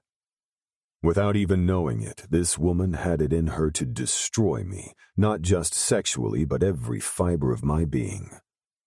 She possessed the ability to steal my affection, my smile, my love. Was it weird to lose my heart to someone I hardly knew? "I'm hungry," her soft statement pulled me out of my descent into something I couldn't fathom. "The kitchen's through there. You want to have a look?" I pointed in that direction, needing a moment to recoup my thoughts. As she walked away, I couldn't take my eyes off her swaying hips, knowing she was naked under my shirt. Despite that knowledge, I realized that I didn't want just sex with this woman. Was it crazy to think I could have something more with her? I cursed under my breath. Dropping into a chair in front of the fire, I stared into the orange flames. "Would you like a bite?" I looked up, not realizing she'd returned. She stood beside me, a bowl in her hand, her tongue licking her lips. I laughed at her childish contentment. "What have you discovered in the kitchen that's got you smiling like a Cheshire cat?" "My midnight snack, Frosted Flakes." She held out the bowl for me to see. My eyes rounded. I couldn't keep the disbelief out of my voice as I asked, "Of all the things in that stocked kitchen, you come back with a bowl of cereal?" She rolled her eyes at me and my lips twitched. "Have you tried it?" "No, those things are not good for you." "Then don't diss it," she scolded. To my surprise, she swung her leg over mine and straddled me. Spreading my thighs to accommodate her, I cupped her butt. "Open your mouth." She held up a spoonful of golden flakes floating in milk. I shook my head. "Unless you try it, I'm not having sex with you again." I threw back my head with a guttural laugh. Blackmail, princess? She nodded. And what makes you think it'll work? Because I know you want me to suck your cock. She shrugged, shocking me with her outspoken suggestion, and proceeded to fill her mouth with another spoonful, licking her lips like it was the most expensive caviar she'd tasted. I remembered that not only was she allergic to seafood, but caviar also wouldn't impress her if a simple thing like Frosted Flakes made her this candid. And not because you want me to fuck you again. I moved my left hand in a lazy drag over her thigh, gradually easing it under her shirt. The spoon stuck in her mouth, she stared at me. Despite her effort to appear calm, the slight tremble was a dead giveaway. You haven't been thinking about what other plans I have for you tonight, have you, princess? She shook her head. My hand climbed to her breast. I rolled my thumb over the hardened nipple. Holding her body rigid, she sucked in a breath, dropped the spoon into the bowl, and attempted to scoop out another bite. Don't pretend you don't want me, Sia. I can feel how you respond to me. The fingertips of my other hand skimmed over her thigh, back and forth until her skin pebbled. Fine, I'll taste it. I dropped both hands to my sides and opened my mouth. Her body sagged in frustration. I grinned when she avoided looking at me and accepted the spoonful she fed me. And? She asked, her gaze expectant. Not bad, I replied, taking the bowl from her hand, and before she had time to protest, I set it on the floor, scooped her up in my arms, and lowered us to the carpet in front of the fire. I prefer eating you. I nipped her bottom lip before sinking my tongue inside her inviting mouth. But that will have to wait. I have something for you. You do? A deep frown grooved her brow. Pulling out of her embrace, I stood. Give me a second. She stayed on the carpet while I headed for the kitchen. When I returned, she sat up, her eyes round marbles. Oh my God. Is that a triple chocolate sundae just the way you like it? I grinned as her face lit up with the eager anticipation of a child. I even sprayed on the whipped cream myself. She reached up a hand. I held it back. First, tell me if you're a general happy or very happy. She pouted. A general happy. Oh, so this is not the dessert you want tonight. I feigned surprised and, with my eyes on her, scooped a spoonful of the sweet treat into my mouth. Not bad. I went in for a second spoon and grinned when she licked her lips. Still not very happy? Before I could gauge her response, she shot to her feet, dipped her finger into the whipped cream, and stuck it in her mouth. Doubling over with laughter, I held out the dessert to her. Her delighted laugh echoed through the apartment and warmed my body. I was captivated by every whimsical inch of her. God, princess, having you here makes me very happy. I circled her waist and drew her to me. After licking her spoon, she kissed me with lips covered in whipped cream. And I'm very happy to be here too. I rolled my tongue over her lips, licking at the cream. She moaned. Dropping to the carpet, I tugged her arm. She settled between my legs and rested her back against my chest before offering me another spoon of the dessert. How? She gestured to the treat. I swallowed the sweet and shrugged. I had the chef go across town to his restaurant, make it, and bring it back. Seriously, you sent the man across town for a dessert? She looked up at me, shaking her head. Not just any dessert. The one that would make you happy. I kissed the top of her head. Thank you. She tilted her head back again. I wasn't sure if it was tears that glazed her eyes, but what I did know was that I'd walk 100 miles just to see that smile on her face. Cupping her chin, I leaned forward and captured her lips, savoring the taste of the treat imbued with her brand of sweetness. Greedy, I hardened my seduction, sucking on her tongue, nipping her lips, and drawing out every inch of her as I could until she squirmed and gasped for air. Wow. Her eyes bright with desire, she panted. Did anyone ever tell you that you give the kiss of death new meaning? What? I chuckled. I don't think my kiss has been described quite like that before. She startled me when she jumped up. I love this song, Hands to Myself by Selena Gomez. She sucked the spoon, set the glass down, and began swaying her body in a sexy gyration. I cocked my head to watch her, fascinated by her changing mannerisms. Shy when I fucked her, sassy every other minute. The idea I could spend the rest of my life with her didn't surprise me. My fingers clenched, wondering if she would consider becoming more than just a one-night stand. Would she consider a life with me? Penny for your thoughts. She held out a hand, drawing my attention. I took it, stood, and pulled her into my arms. Sliding my hands down to her ass, I pressed her tight to my body and swayed with her. What are you thinking about? Appropriate song. I can't keep my hands to myself around you. Her lips twitched. Am I making you horny? You tell me. I raised a brow, knowing she'd laugh. She didn't disappoint. Her simplicity made her easy to read, yet her vulnerability, when it showed, made me want to forget the rest of the world existed. It made me want to take her in my arms and never let go. Just me and her. Sienna. Opening my eyes, I stared out the window and the darkness beyond, resisting the urge to pinch myself. Had I dreamt the lovemaking I'd experienced at the irresistible hands of a skilled lover? The soft breathing at my nape, the warm body curved tightly to mine.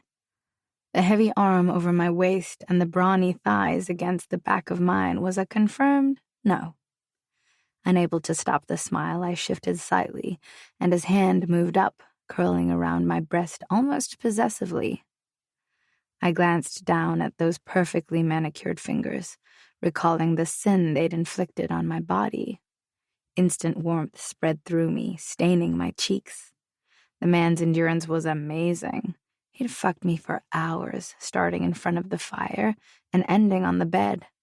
I finally lost count of the number of positions he'd flexed my body into and succumbed to his prowess.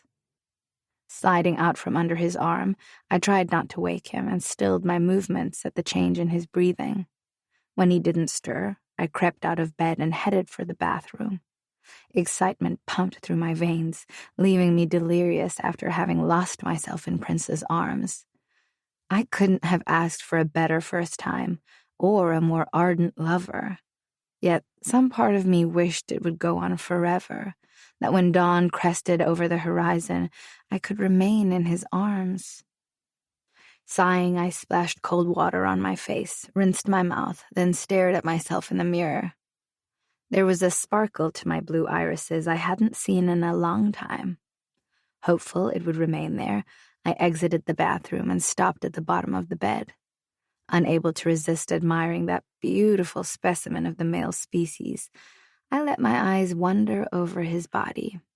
He'd rolled onto his back, causing the sheet to slip down to just above his crotch and giving me a tantalizing view of his delicious body. Instant heat scorched my insides. He hadn't mentioned his actual age, only that he was into the 4th decade of his life. All the same, his muscular build would give any of his younger compatriots a run for their money. Dark lashes rested on his sharp cheeks, casting long shadows over his golden skin. While he wasn't that tanned, there was a distinct depth to his skin color, suggesting his family line converged over a cultural ethnicity. He moved his leg, tugging the sheet lower and revealing his gorgeous cock. I moaned, licking my lips at the thought of filling my mouth with his length. As soon as the idea materialized, I grinned. Nothing stopped me from having my way with him, and it wasn't like he wouldn't enjoy it. I climbed onto the bed and inched closer until I knelt between his spread legs. Emboldened by the greed swirling in the pit of my stomach, I grasped his cock and wrapped my mouth around the head, gently massaging it with my tongue. Encouraged by the stiffening shaft, I sucked a little harder. I looked up and momentarily froze under his brilliant gaze. With his hands laced under his head, Prince watched me. Hot color flushed my cheeks. A smile moved slowly across his face, curling his firm lips and creasing the corners of his eyes with crow's feet. "What are you doing, Sia?" "Sucking your cock," I said, my tone matter-of-fact. "It's not a lollipop, princess." His breathing slowed. "Take me deeper." He widened his legs. "Show me how greedy you are for my cock." Spurred by the dirty words, I opened my mouth and swirled my tongue around the head before swallowing down as far as my gag reflex would allow. Groaning, he threaded his fingers lightly through my hair. "Suck me harder." I obeyed his command, and he moaned even louder. Smiling, I worked my tongue around the swollen head, licking, sucking, nibbling. When I dipped the tip of my tongue into the slit, he buried a hand in my hair, his grip firm. I sucked harder, and his hips thrust up, chasing my mouth. I grazed my teeth along the veined ridges, and his hold on my scalp strengthened and was almost painful. "Fuck," he breathed. The muscles in his legs tensed, and he thrust up once more. I cupped his balls, rolling my palms over the leathery sacks while I sped up my rhythm and squeezed harder with each bob of my head. Another harsh groan rumbled out of his chest. "Slow down, princess." He palmed both sides of my head, guiding my movements to what he wanted. Slowly, he moved me up and down. Each time he pulled up to just the head, and I rolled my tongue over the smooth skin, dipping the tip into the slit and moaning at the salty fluid prickling my tongue. His grasp tightened. "Beautiful." His voice skated through the air, guttural and rugged, sparking an ache between my thighs. I glanced up, marveling at the heat burning in his eyes, darkening the silver depths. His jaw clenched as though he fought for control. I smiled around his cock, relishing my power over him. His brow shot up, and as if aware of my conceit, he pushed me down again, harder this time. I pulled my gaze away to concentrate on drawing an orgasm out of him. I loved the way his cock felt inside my mouth. Loved the way my tongue drew out his untamed reactions. Without thinking, I reached down and rolled a finger through my wet slit. I groaned around his cock. Prince's hips bucked hard. He pushed my head down until I gagged, pulling a hoarse growl from him. "Breathe through your nose, Sia," he ordered, noticing the tears in my eyes.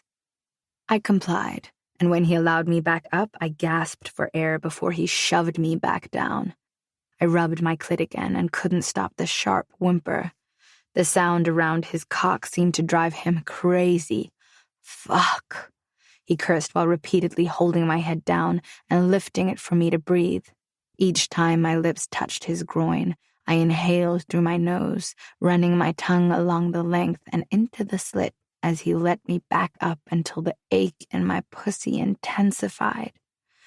With one last-ditch effort at holding back the tension knotting my inner muscles, I pushed a finger inside my soaked pussy and let out a muffled cry around his cock as I came. "Fuck, Sia." While my body shuddered in a release, he held my head still. I swirled my tongue along the underside of his cock, our eyes meeting.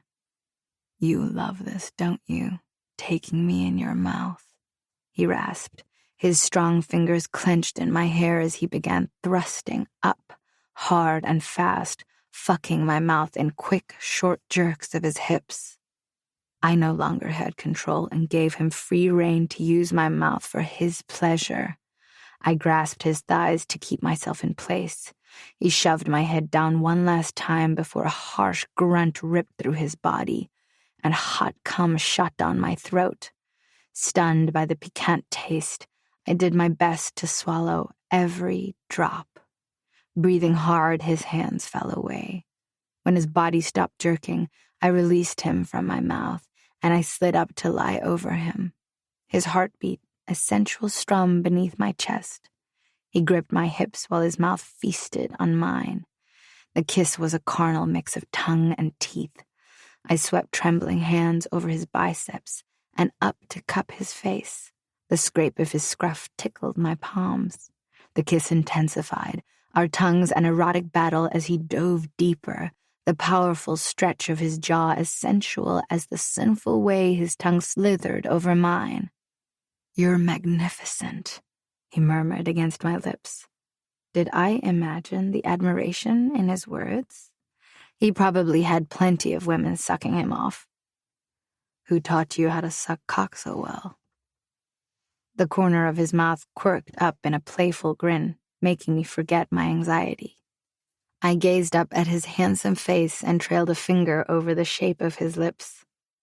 My cousin once told me that the best way to keep a man is to suck his cock so good he forgets what a pussy feels like. Since I wasn't interested in experimenting with the real thing, I used to practice with the dildo. Eyes wide, his jaw dropped. Laughter rippled out my chest. He rolled us, and with him on top, he settled his legs between mine. "You're officially my first judge." He cocked his head to one side, his eyes filled with something I couldn't read. "First judge?" I wasn't sure what to make of his question and shrugged. "Well, you are my first lover, so—" I left the words hanging. Was I mistaking the look on his face for optimism? "I love the way you suck my cock." He rolled his hips over mine, sliding his already stiff shaft up and down my slit. I groaned. "You can tell your cousin his advice was worth its weight in gold, but I won't forget your pussy." My muscles quivered as a rush of longing slammed into me. Tomorrow evening, I would be sitting in my room craving the sexy man, recalling every moment to precision. "Hey, you zoned out." He nipped my chin. "Am I that boring, or was my compliment not good enough?" Laughing, I shook my head. I just thought that maybe it was time I left, since I still had no idea what to call this thing between us. "We what?" His brow furrowed, and I resisted the urge to smooth it with my fingers. "Fucked."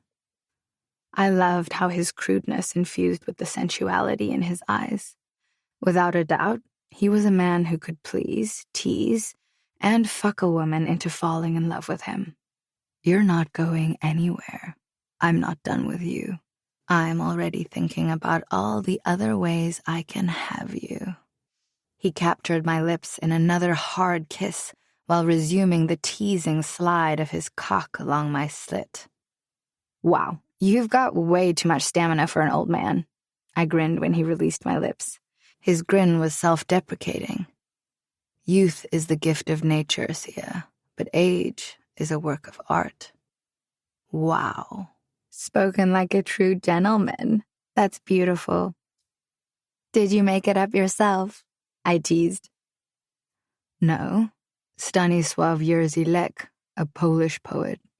Couldn't have said it better myself, though." He rubbed his nose against mine. "Do you think I'm too old for you?" "No. A definite work of art I'll never forget." While the words twisted my insides, I didn't miss the look on his face. If I read it right, it mirrored my reluctance for this night to end. "You said you've never done this before. Now that you have, would you do it again? With someone else, I mean." Only when the words left my mouth did I realize with sudden anxiety just how clingy it sounded. Like some jealous teenager that I wasn't. "Don't answer that," I added hastily. Pushing up, he straddled my legs, braced his weight on his knees, and caged my head with his forearms. His gaze was solemn, but one hand twisted a lock of my hair. "An affair is an intimate thing, Sia, not something you jump into with your eyes closed. There are repercussions to every action. I didn't propose a one-night stand with you just because I wanted to sleep with you." His eyes darkened, and I felt him twitch against my thigh. It's because I've never been so drawn to someone in my life. That moment we shared in the airport, it did something to me, and honestly, I can't explain it. I probably never will. But if I ever wanted to do this again, to have someone in my life forever, I'd want it to be with you. Only you. Remember that. He hesitated, letting out a sigh. The sound of his breath vibrated across my skin, cascading tingles down my body from nape to toes. Promise. Although I nodded, I had no idea what to make of his words. What was he trying to say? Why speak of forever or ask for a promise if we had one night together? We didn't even know each other that well. What was I missing? God, I sucked at the whole relationship thing. It was one reason I stayed single. I preferred the complications of my brain rather than sussing out men with a view to long-term relationship. A case of what I didn't know wouldn't hurt. Perhaps come morning, I'd have a better understanding. Prince dropped his head and nuzzled my shoulder, effectively snagging my attention. My time with him was limited. Or was it? I had no idea, but I didn't intend to spend it worrying about what-ifs. The press of his teeth against my skin ignited an already blazing arousal, and I succumbed willingly. He rolled us again and moved my legs to straddle him. Ride me, Sia. Smiling, I rose onto my knees and positioned him between my thighs. His eyes gleamed with silver flames of desire as he waited for me to draw him inside. I lowered myself inch by inch, relishing the stretch of my muscles, the pinch of tightness, and all made perfect by how wet I was just thinking of him fucking me again. He gripped my ass cheeks, nails biting into the sensitive skin, yet all I felt was pure, untamed need. Fuck my cock now, princess, he growled, his glare hard and demanding. As I submitted, I was sure of one thing. Prince might be a gentleman in a three-piece suit, but he was no aristocrat in bed. And I loved it. Sienna. The persistent vibrations of a mobile phone knocked against my sleep-induced brain, pulling me from a deep unconsciousness. I groaned. I was going to kill Ruvash. He was the only person who'd be calling me this early. Without opening my eyes, I reached out to the nightstand and groped around until my fingers closed over my phone. I picked up the humming device, and as I brought it close to my face, it stopped buzzing. I cursed. The sudden ping of a notification had me squinting one eye. The message on the locked screen yanked open the other. I'm still your wife. Are you fucking kidding me? I sat up, swinging my legs over the side of the bed. I'd picked up the wrong phone. He's married. Now I understood what I'd missed last night. His cryptic statements made perfect sense. The hard plastic of the device dug into my palm as I squeezed, not caring if it cracked under pressure. Taken by the man's charms, I'd neglected to accept the knowledge that he might be married or how I'd react if I found out he was. Another notification vibrated, prickling my fingers. Call me. We need to talk.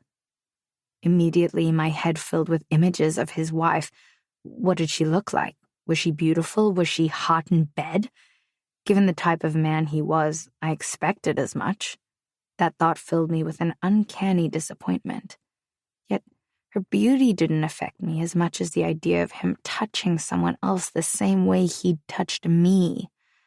I wasn't prepared for the jealous rage firing through my body, surging like bile in my throat.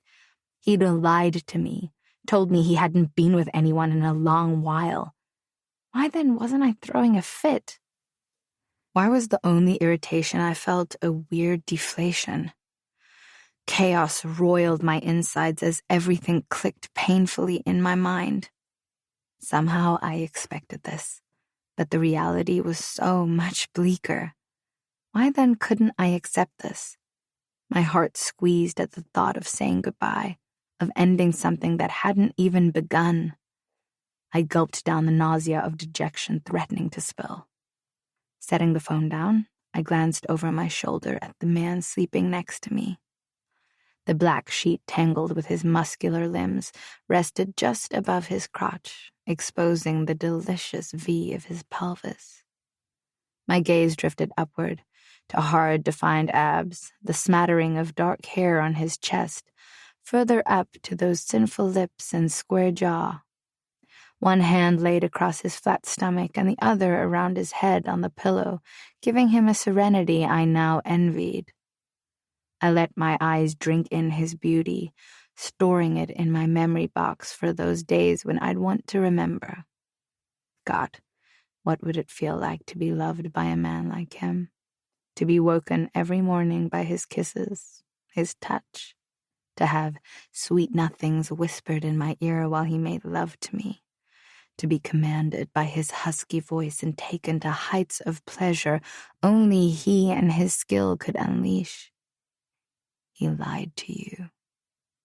Despite the silent reprimand, I couldn't look away. I reached out a hand, letting it hover over his face, wanting desperately to slide aside that single lock of hair that teased his brow. With a deep inhale, I pulled it back. If I touched him, he might wake. It was better for me if he didn't. I couldn't say goodbye to that wicked smile or those gorgeous eyes without breaking down. Tears pricked the back of my lids, and I forcefully reminded myself that I agreed to this. A perfect night with a stranger, no complications, no surprises. Only my heart didn't get the memo, and I hadn't expected my stranger to be so perfect. Slowly I stood and dressed, my movements mechanical. When I had everything I needed, I approached the bottom of the bed and forced myself to smile as I drank in the essence of him one more time. "Goodbye, Prince," I whispered, swallowing against the threat of tears I knew wouldn't stay down for long. I turned away. As I left the bedroom, my eyes fell to the briefcase near the door, and inside it, the proposal that started my descent into euphoria I never thought I'd experience ever. I stepped toward it, then glanced over my shoulder one last time. I let myself out the main door, realizing that while it was a lot of money, my Prince Charming had given me something money could never buy. The feeling of belonging to someone, even if it were for just a moment. I hadn't met anyone like him before. Someone poised, formidable, and charismatic. Maybe I'd been in over my head when I agreed to his proposal. Maybe not. Two things I was sure of: he'd be unforgettable, and I'd be forever intoxicated. Drake. I rolled onto my side and reached out a hand, seeking the warm body I'd enjoyed the entire night. Cold sheets met my fingers. Opening my eyes, I stared at the empty bedside. Squinting, I flipped onto my back again and listened for sounds from the bathroom. Nothing but silence filled the air. Not even the morning traffic outside penetrated the soundproof windows. I sat up and glanced around. For the first time since opening my eyes, a sense of dread washed over me. With a quick rake of fingers through my hair, I vaulted off the bed and called out, "Sia?" No answer. Reaching for my pants, I slipped them on. I scanned the room. Nothing of hers remained. Fuck. Not caring for shirt or shoes, I hurried to the front door and let myself out. Impatient, I raced down 7 flights of stairs from the penthouse. When I reached the bottom, I barely pulled in a breath before calling out for the doorman. "Lester." "Good morning, sir." He slipped inside the glass doors and tipped his hat at me. Taking in my distraught face and harsh breathing, his friendly smile morphed into a frown. "Is everything all right, sir?" I swallowed against the dryness. "The young woman I came in with last night." "Yes, sir." "Have you seen her?" "Yes, sir." Panic clenched my heart. I fisted my hands. "When?" What time, Lester?" I shouted. He recoiled at the anger in my tone. "I'm sorry.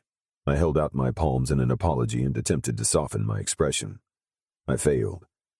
The erratic beat of my heart battled my composure. "What time did she come down?"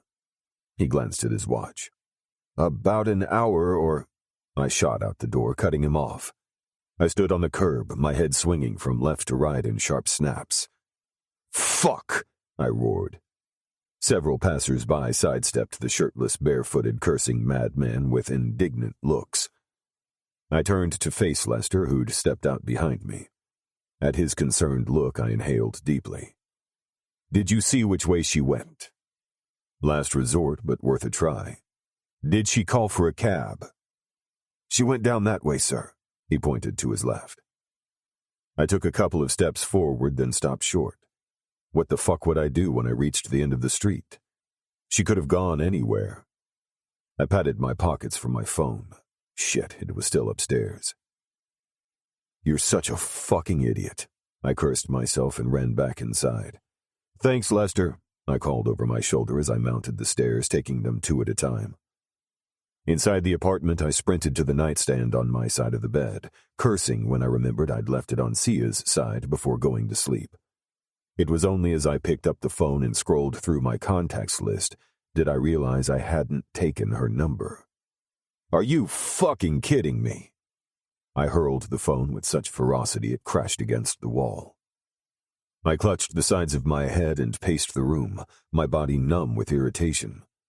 I felt nothing when I punched the wall. "Fuck!" I hit it again, gritting my teeth against the pain, yet welcoming the hurt, hoping it would soothe the distress Sia left behind. Cupping the back of my neck, I walked to the window and stared out, my brain going into meltdown. Why the fuck did she leave without saying goodbye? I turned away from the window and glanced around the room, looking for answers. Maybe it was all about the money to her. "But we had a connection," my optimistic side replied. I'd felt the chemistry between us. She'd responded to my touch, my kiss, like a woman hungry for more, and the more I gave her, the harder I fell. "It was just for the money, you idiot." Even though I said the words out loud, I refused to believe them. I walked to her side of the bed and sat down.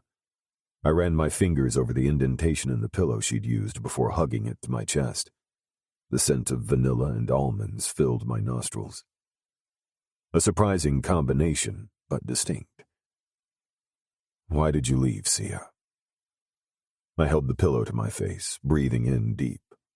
I couldn't let go. I flopped back on the bed, holding the pillow to my chest, and stared at the ceiling. No woman had ever had such a profound effect on me. I thought I'd made some kind of impact on her, that she might have considered something more with me. The ache in my chest intensified, radiating outward, leaving in its wake a burn I couldn't extinguish. Why, Sia? Not even a goodbye? I sat up and set the pillow aside. As I stood, my glance fell to the floor. I leaned down and picked up the bracelet I'd seen on Sia's wrist. I fingered the wooden beaded wristband. While it didn't appear expensive, the intricate hand-carved pieces strung together on a simple elastic thread spoke to an underlying sentiment I'd probably never understand. Something about her mannerisms told me she was a young girl in a woman's body who appreciated simple things in life and attached significance to objects or situations most people would consider ordinary. Without thinking, I slipped it over my hand and turned it around on my wrist a few times. My lips parted in a bleak smile. I have a piece of you, Sia. Even as the words left my mouth, I accepted that nothing would make up for her and what she'd given me the night before. Only it hurt that I meant nothing to her.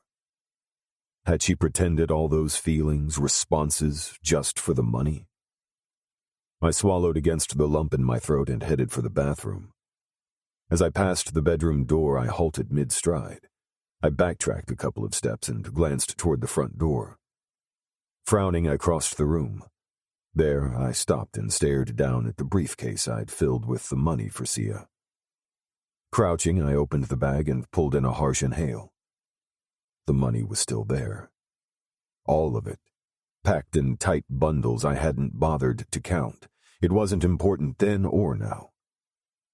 Slowly I stood, my gaze still fixed on the money. If you didn't take the money, Sia, why did you leave without a goodbye? I glared at the filled case, hoping it could give me the answer I desperately needed. It was never about the money, was it, Princess? And while a part of me smiled at the notion, the other part, the one filled with a void so deep it was unlikely to be filled, cried for someone I'd lost within a blink of an eye.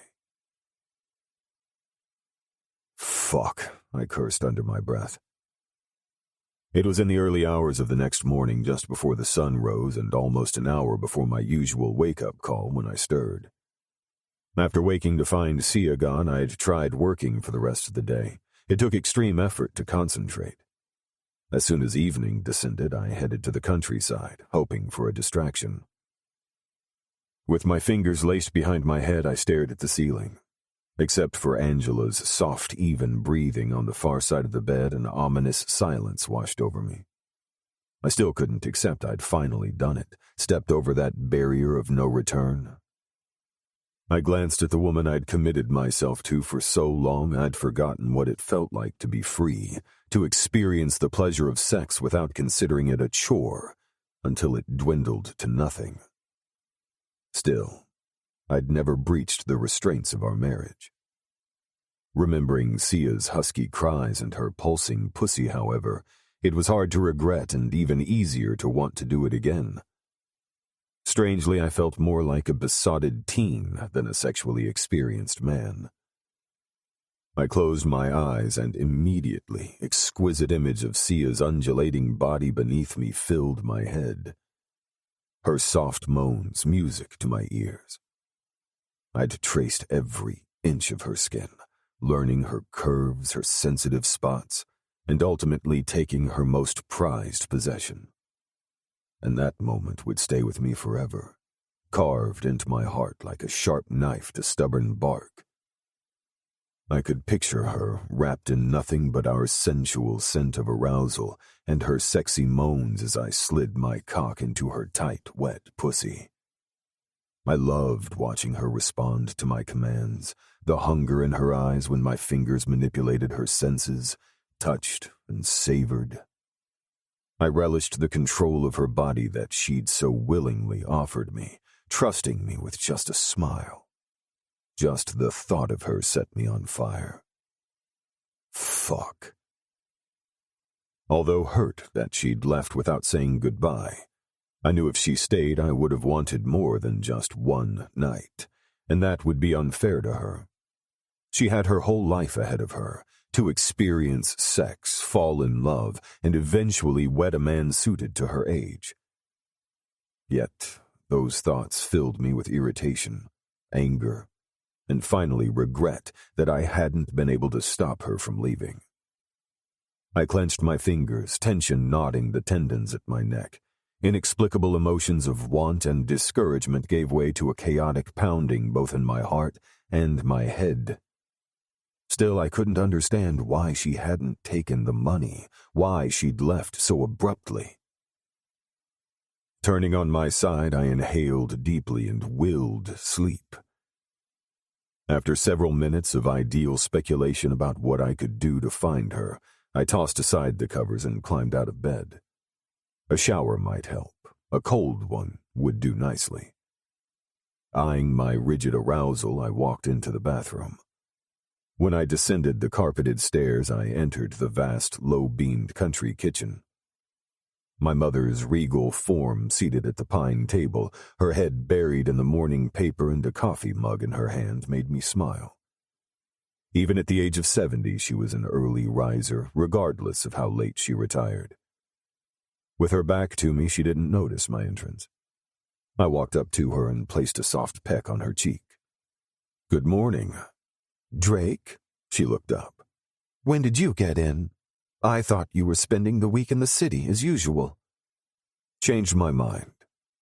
I walked over to the Keurig and poured myself a large mug. Her lips twitched. You wouldn't be aiming to impress someone now, would you? My mug stopped midair. It never failed to amaze me that, despite the tension between us, my parents remained adamant that Angela and I were still in love. I pulled out a chair on the opposite side and sat down. Why would you think that? She was a straight-laced woman who said it like it was and hardly ever kept anything pent up. Her philosophy laid in the belief that being open and to the point relieved stress. This time, however, she merely shrugged and went back to reading the paper. Just a thought, she murmured without looking up. Feigning ignorance to whatever she had up her sleeve, I drank my coffee. What are the plans for Christmas Eve? And please don't tell me we're having one of those big fancy parties. With Christmas falling within a couple of days of my birthday, it frustrated me when my father combined the celebrations. I preferred alone time with the kids, and with Raiden away in Africa this year, Kira was adamant I spend Christmas Eve with her, something I hadn't told Angela. I hate to disappoint you, darling, but your father insisted, she replied, drawing my attention. I find it a bit odd, though. What? Well, up until yesterday, he was all set to have a small family dinner. When we retired last night, he suggested we stick to the traditional dinner with our usual guests and so forth. Why? I was in no mood to socialize. At first, I was just as bewildered. Then he mentioned something about a friend's son visiting from London. He said it would be nice if Tamra— I hope Dad isn't doing what I think he is, I scowled. And what would that be? Playing matchmaker, I replied stiffly. He's creating the perfect opportunity for her to meet that friend's son. My mother chuckled. You're silly, darling. Your father isn't playing matchmaker. He's just friendly, that's all. She dropped her gaze to the paper once more. Well, I wouldn't put it past him. He tried the same stunt with me and I got sucked. My mother's head snapped up. Realizing my blunder, I cursed under my breath. I gulped down my coffee and slammed my mug down harder than I intended. It cracked along the edge. Shit. I ran a finger over the break and risked a glance at her. Sorry. Without a word, she concentrated on folding the newspaper with more attention than it necessitated. Done, she crossed her hands on the table and looked at me. I attempted a smile, but it was a clear waste of time. She saw right through me. Her next words indicated as much. What seems to be the matter, Drake? Nothing. It was weird that even as a father of 2 adult kids, I was hard-pressed against hurting my folks. Tamra was right. I was a coward for not speaking up for the happiness I deserved. My father was a hardcore bastard in his day, and what he said was law. Surprisingly, I made sure he had no impact on Raiden's upbringing. I wanted my son to enjoy the freedom of meeting a woman and falling in love like I couldn't. Drake? She dragged me out of my musings. Sorry about the cup, Mom. I tried deflecting the speech I knew was coming. I don't care about the cup, son. I'm concerned about you. She sighed. You hardly come home. You spend your weekends in the city working until odd hours of the mornings. Are you and Angela having problems? Her observation was uncanny. I glanced away and stared out the large bay windows to the scatter of snow falling at a lazy pace, with no care in the world. If I said anything now, it would hurt her, something I didn't want. No, I muttered at length, toying with the handle of my broken cup. You never could lie to me, darling. Her soft words drew my gaze back to her face. She studied me in that perceptive way she always used to get me to open up, her calm expression framed by silver hair that curled just below her ear. No matter how hard you tried, I always cottoned on to your lies. She offered me a small smile. So, why don't you be like the good son you are and tell me what's wrong? Running a hand through my wet hair, I studied her pensive features a moment. What was it with mothers? They could always sense when their kids were in pain. The same, however, could not be said for my wife. I swear, Mom, nothing's wrong. Her persistent gray eyes roamed my face, searching for answers. Don't lie, Drake. If your comment about being sucked into a relationship isn't an indication of a problem, why mention it? She reached across the table and squeezed my hand. It isn't good to bottle those feelings, darling, so out with it, she pushed. I leaned back in my chair with a sigh. Yes, Angela and I are having problems, but nothing I can't handle. You're no longer compatible? I rested both elbows on the table and steepled my fingers. I'm afraid it's much more than that. Frankly, I don't know what to do. Divorce will kill Dad. I blurted out the last part, expecting her shock. Instead, she smiled. Remember when you were growing, I always said where there was a problem, there was always a solution. It's only a matter of finding it. I nodded. Besides divorce, what other solution would there be? I've fallen out of love with Angela. I shook my head. Come to think of it, I don't believe I was ever in love with her. Probably just a compromising attraction. Compromising attraction? Yes. I think we both felt a mutual attraction based on the wrong reasons. My gaze dropped to study the intricate designs on the pine table with zero interest. There's someone else, isn't there, Drake? She asked quietly. I searched her face for signs of disapproval, if that were indeed the case, but all I read was undisguised sadness. Because I disappointed her or because I was having problems, I couldn't tell. No, Mom, I replied, yet couldn't stop the small laugh that whizzed past my lips. Fate was a twisted motherfucker taunting me with Sia's appearance, smile, and body, only to snatch her away without warning. A missed opportunity? Once again, her wise eyes didn't miss a thing. I stood and walked over to the window, studying the beauty outside for a second longer. Turning to face her, I leaned against the ledge, my eyes on the floor. She's off limits. Is she married? Uttering a low laugh, I rubbed my pointer finger over my bottom lip. Sia was the kind of woman intoxicating dreams were made of, shrouded in innocence, yet unleashing her sexuality on a lonely man. A man whose past was veiled by manipulation, lies, and protecting loved ones. In reality, she was temptation personified, enticing a man to do things with his eyes wide open, others be damned. She's younger than me, almost half my age. I met my mother's gaze, expecting contempt. She leaned back in her chair, removed her reading glasses, and cleaned them with a hanky before looking up.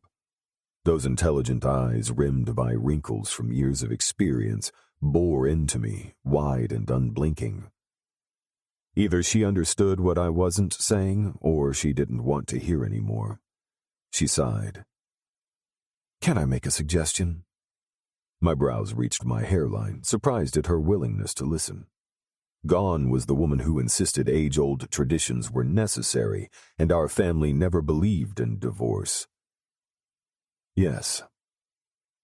Ask Angela to move into her own bedroom. At my frown, she added, a separation of sorts. That way, you won't disappoint your father, and it gives you some leeway to move on. To start living again. Perhaps find that elusive no one? Liking her suggestion, I silently conducted my due diligence over the pros and cons of such a move. And how do you think Angela will feel about that? Feel about what? Angela's sudden entrance snapped my gaze. She walked over to the table, kissed my mother's cheek before rounding the table to bestow me with the same gesture. So, how do I feel about what? My mother was the first to recover. Nothing serious, dear. We were just chatting about the Christmas Eve dinner. I was merely inquiring if you were going to spend it here or at home with your aunt. She mentioned planning a small family get-together and wouldn't be attending our party. my mother explained, earning a raised brow from me. Oh. Angela poured herself a cup of coffee before returning to the table. Carol, if you don't mind, I'd like Drake to attend my aunt's dinner with me. I eyed Angela with open irritation that began the second I saw all the missed calls the previous morning.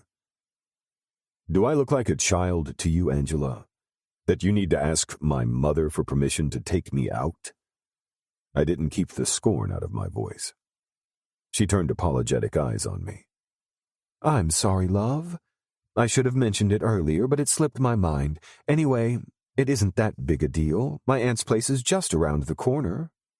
It's all right, darling. Go with Angela for an hour or so. My mother gave me a small smile. What was she not saying? My gaze shifted between both women. It was time my wife understood I was no longer interested in playing husband. Not happening. I left my post at the window. What do you mean? I'm sure your dad won't mind, Angela pouted. As usual, the obvious seemed to fly over her head. She always wanted everything her way and often used my father as her scapegoat when she didn't. Not this time. I scowled at her, every vein tensed in controlled anger. Then maybe take him along with you, I mocked. Pressing my fingers into the hardwood of the table, I leaned forward, glaring at her. Game over, Angela. Her face crumpled, and that, mixed with my mother's smiling eyes, had my spirits soaring. It bolstered my enthusiasm to be free of the chains I'd shackled myself to for too long. I'm heading back to the city, Mom. She nodded. I caught Angela's bewildered gaze as I walked out. Sienna. 18 months later. Sienna? I looked up from my notebook in time to catch my boss's apologetic smile, one he mostly used when some way-out demand was in the pipeline. Over time, I'd gotten used to its appearance. Yes? His blue gaze locked with mine. He appeared to contemplate his words before speaking. Please don't take this the wrong way, but I need your help. Seated on one of the brown leather chairs in front of his table, I frowned. He never started his request with an apology before. Mild unease knotted my insides. Did I do something wrong? Was I being fired? Possible scenarios raced through my overindulgent mind before I lifted my chin with an acceptable smile. What is it, Trent? Moving to his high-back swivel chair, he lowered his tall frame, then folded his arms on the glass table. How good are you with children? Huh? Children? I sputtered. Okay. I'd worked directly with the man for the last 5 months, and this was the first time he'd mentioned anything this personal. Trent was, without a doubt, swoon-worthy. While plenty of admiration came his way from female employees and patrons alike, I never bothered to find out if someone had any success. I kept my work relationships strictly professional. Pushing aside my baffled thoughts, I refocused my attention when he began speaking again. My apologies, that didn't come out quite how I intended. He grinned. Let me start again. You know I have 2 kids, right? He asked. I nodded, aware he'd lost his wife to childbirth. Well, my nanny sort of bailed on me at the last minute, and I'm at a loss. He trailed off when he noticed my weary countenance. The first stirrings of anxiety started at the base of my spine. Trent, are you asking me to help with your kids? Please, Sienna, I wouldn't normally do this, but the deal in London is almost at closure point, and you're the only person I feel comfortable asking. He was in the process of extending his franchise to London, so I knew the urgency behind this trip. I cringed. But I don't know the first thing about kids. He raked a hand through his hair and leaned back in his seat. Listen, you won't be alone with the kids. Adam, our butler, would be hands-on. Only he sighed. Let's just say the kids would be a handful for the old man. I chewed my bottom lip. After several months of temp waitressing jobs, I finally got a permanent position in Trent's restaurant. thanks mainly to Jenna's friend. Given the Michelin 3-star status, standards were high. It had taken 7 months to prove my worth before he made me a floor manager, a position I doted on since it brought me closer to my passion for cooking. Occasionally, the senior chef allowed me to dabble in the kitchen, and whatever I prepared was served to the staff for dinner. With his guidance, my skills were growing, and I hoped to make it a long-term career one day. Trent, an influential restaurateur with franchises in all 5 continents, wasn't an easy boss, but he'd been patient with my efforts. His motto in life? Take a risk, just for the sheer pleasure of it. Now, as I surveyed his tense features, I wondered if I could afford to take a risk. A mess up with his kids could cost me my job. I appreciate the vote of confidence, but I'm not the right person, I mumbled. What about Pam? I referred to our 50-something front desk receptionist.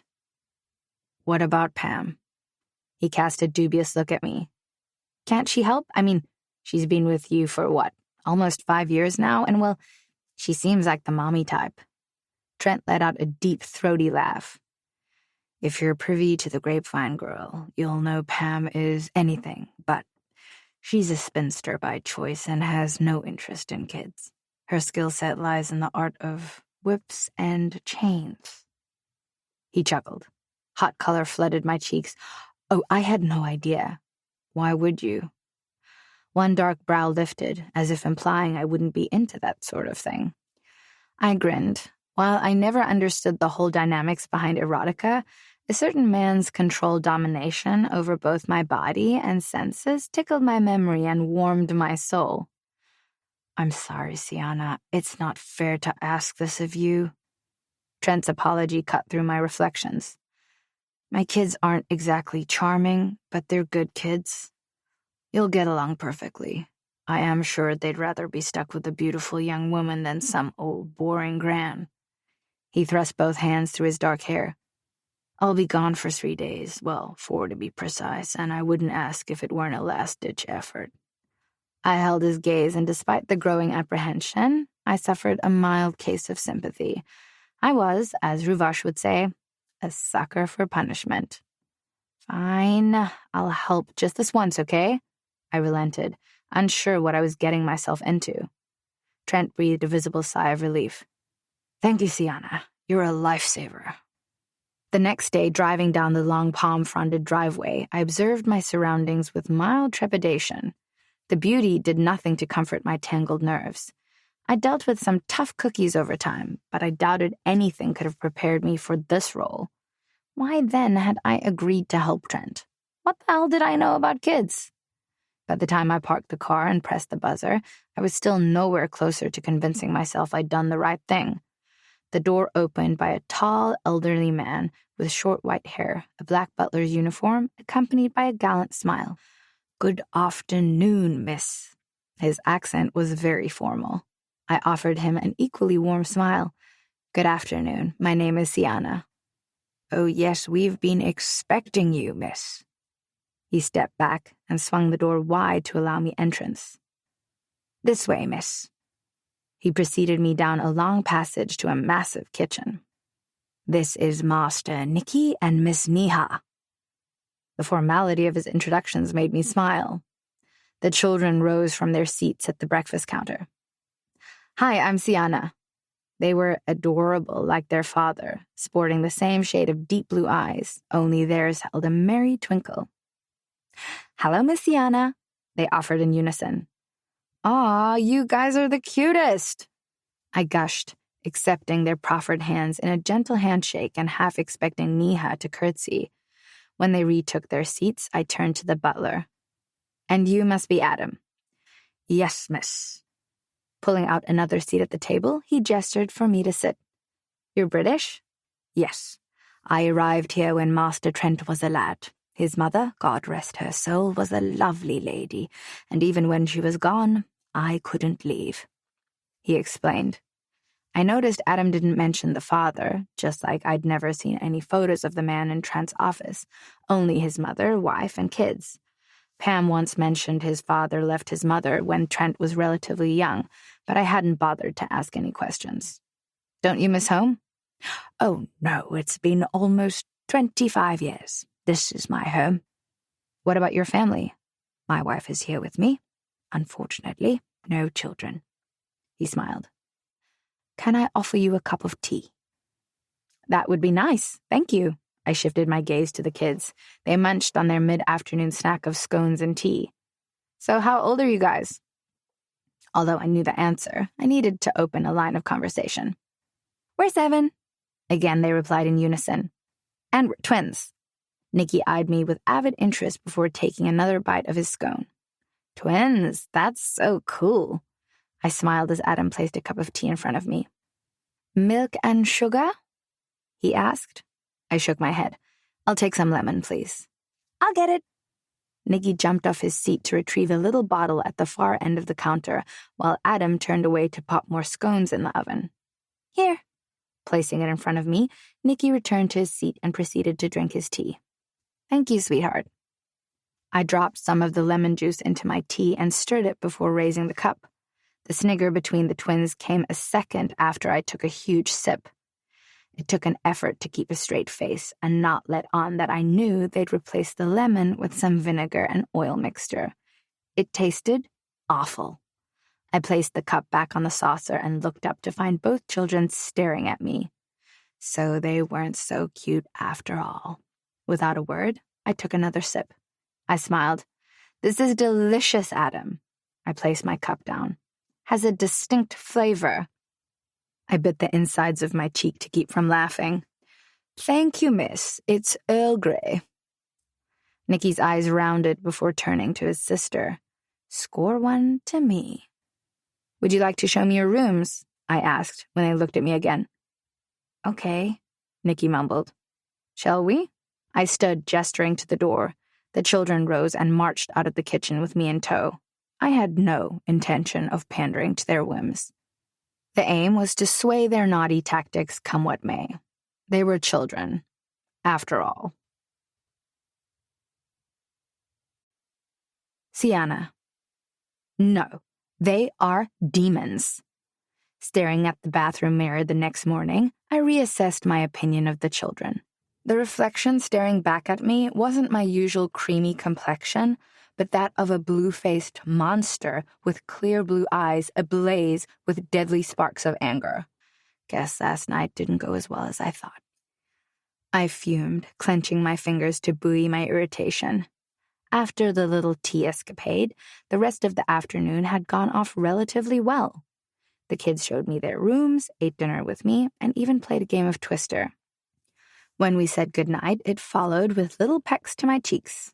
How then had I ended up looking like this? I am literally blue, I squealed, grabbing a towel. I gave my skin a hard rub, but all I managed to do was tint the snow-white towel and hurt my face. It seemed like Trent hadn't been honest about how well-behaved his kids really were. Shaking my head, I scowled at the mirror. How did they get into my room, though? I was sure I'd locked the door before going to bed, an old habit to overcome the new home syndrome. Turning, I strode out of the bathroom and scanned the large mint green and white bedroom. Nothing seemed out of the ordinary or misplaced. Baffled, I walked over to the bed, dropped to the mattress, and reached for my phone on the nightstand. I dialed the only person I knew could help. Hey, Sia, how you doing? Ruvash, I need your help, stat. I growled into the phone. My cousin, when he was not on stage, ran a salon. What's up, Sienna? We're using the fury tone again, he reprimanded. You wouldn't believe me. What have we gotten ourselves into now? I'm blue, I wailed. It's Thursday, sweetie, not Monday. No, you don't understand. I'm literally blue, I explained. These children put something in my face wash, and now my face is blue. Oh God, are you serious? God, Ruvash, why would I make this up? I snorted, annoyance getting the better of me. You're the beauty expert. What should I do? I can't go out in public looking like this. It's going to be all right, Sienna. I'm heading to the salon now. If you can, meet me there. I'll have you fixed in no time. He consoled. Okay. Tossing the phone on the bed, I exchanged my robe for a pair of fitted jeans, a black tank, and sneakers. After brushing my hair into a ponytail, I exited the room. Downstairs, I debated whether to give the children a piece of my mind. After a quick deliberation, I headed for the foyer. When the door swung inward, my foot froze mid-stride as my eyes clashed with a pair of stunning green ones. My hand clutched my chest reflexively, and my gaze roamed over a man leaning against the frame. With thick, light brown hair that fell past his collar in soft waves, GQ model suited him better. That velvety tan complexion would undoubtedly turn heads twice, forcing women to bump their mesmerized bodies into objects. My eager gaze fell to his snug-ripped jeans and a white cotton shirt, unbuttoned to reveal just enough chest to warrant further investigation. Desire, hot and heavy, raced through my veins, and it took an effort to keep from squeezing my thighs together. "Do I meet with your approval?" The husky comment, accompanied by the appearance of deep dimples, brought a flush of guilt to my face. I averted my gaze. "Can I help you?" "May I ask you a question?" The soft words drew my gaze once more. God, his eyes, framed by thick, dark lashes, were gorgeous. Hell, his entire face was. I coughed to clear my throat. "Yes?" He ran his thumb along a strong jawline before his bottom lip quirked up in a lazy smile. "I've seen many beautiful women in my life, but this is the first time I've met someone with such a fetching skin color. It's truly unique, if I may say so." For one stupid moment, I stared at him dumbfounded.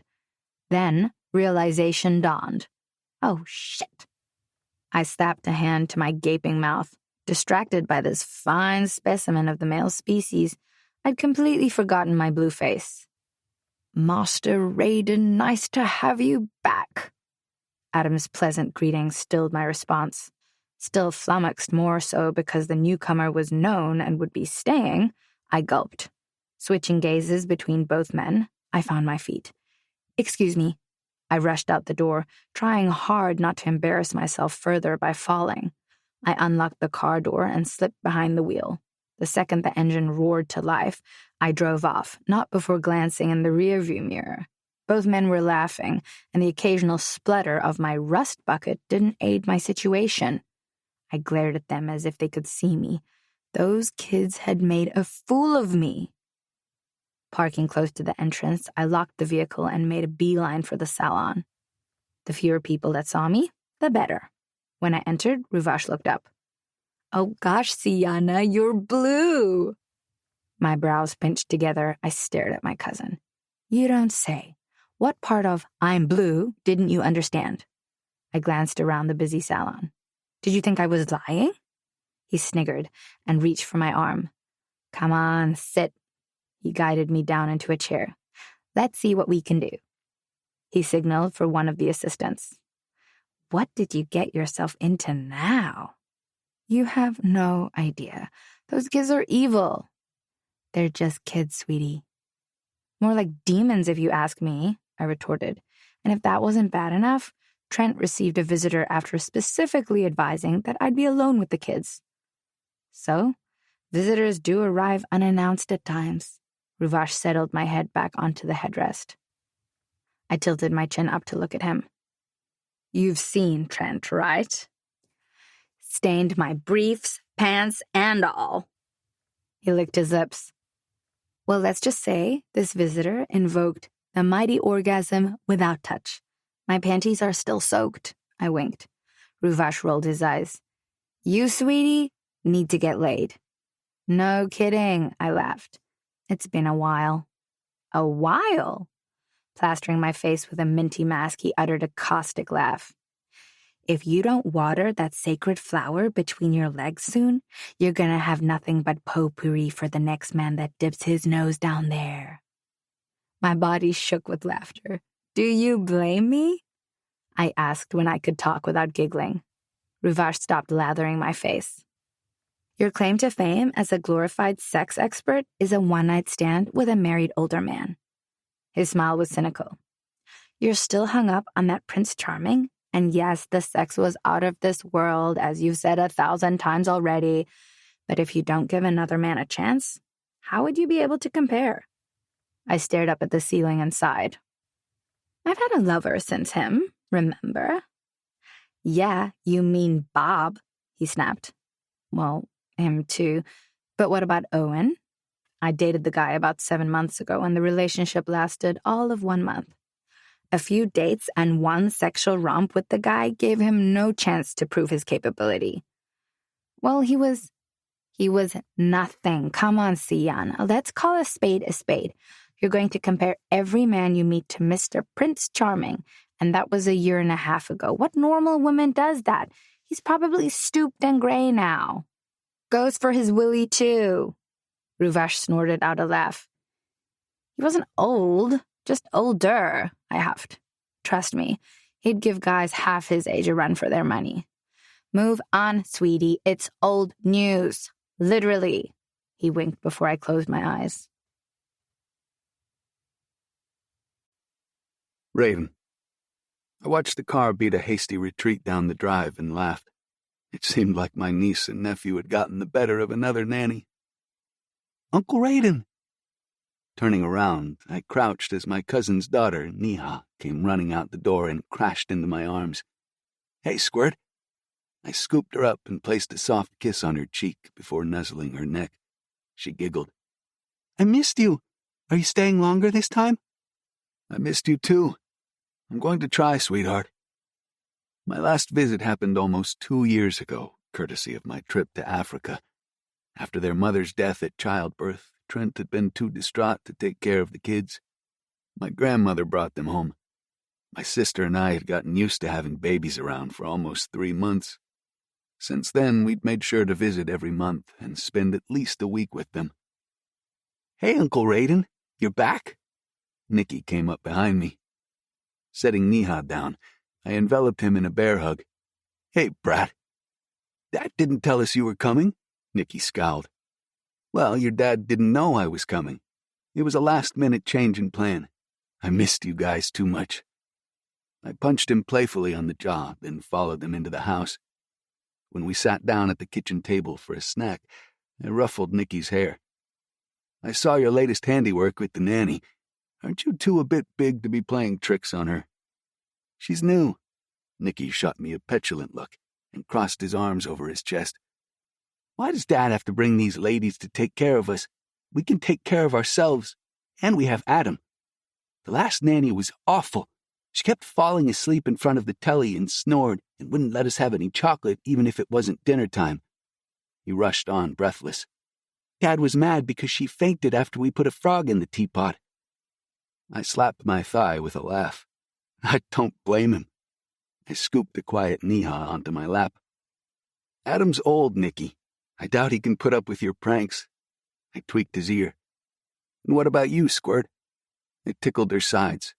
Don't you like the new nanny, too? She's pretty, she whispered. No, she isn't, Nicky scowled. Is too, she cried. Really? But all I saw was a blue monster. I feigned ignorance. She has pretty black hair like Mommy did, and she smells nice.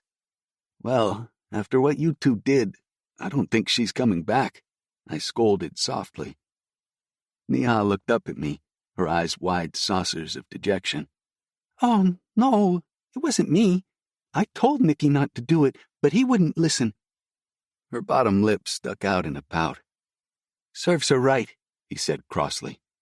Nicky, I warned. Sorry, Uncle Raiden. Can't you tell Dad to let her go? You're here now, he pleaded.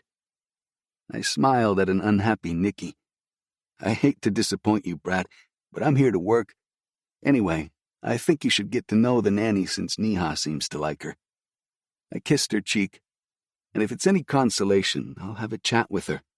That's if she comes back. I grinned, watching the two exchange looks, one of annoyance and the other sadness. I wondered if their nanny would return. Neha lacked a maternal figure in her life and probably saw something special in this one. Should I give her a call? Even as I asked myself the question, I pondered over Trent's choice.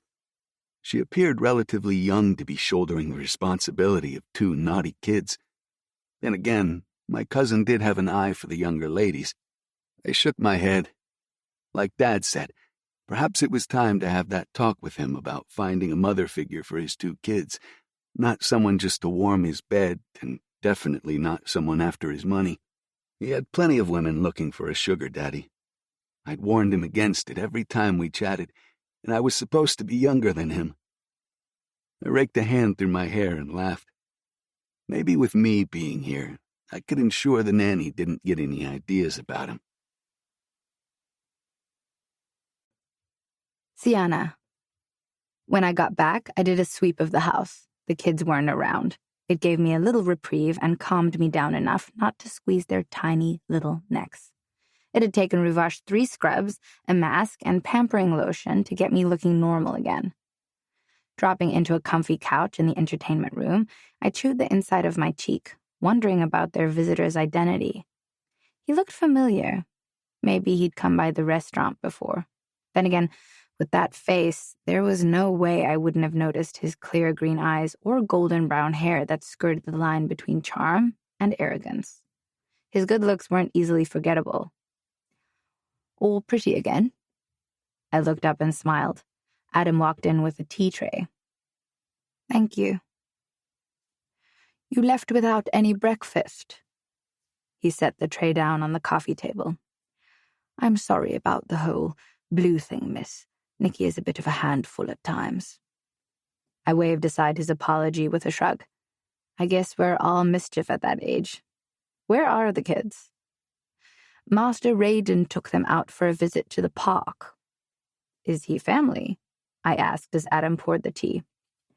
He's Master Trent's cousin. Their fathers are brothers. Oh, I frowned. Trent had never mentioned his father's family before.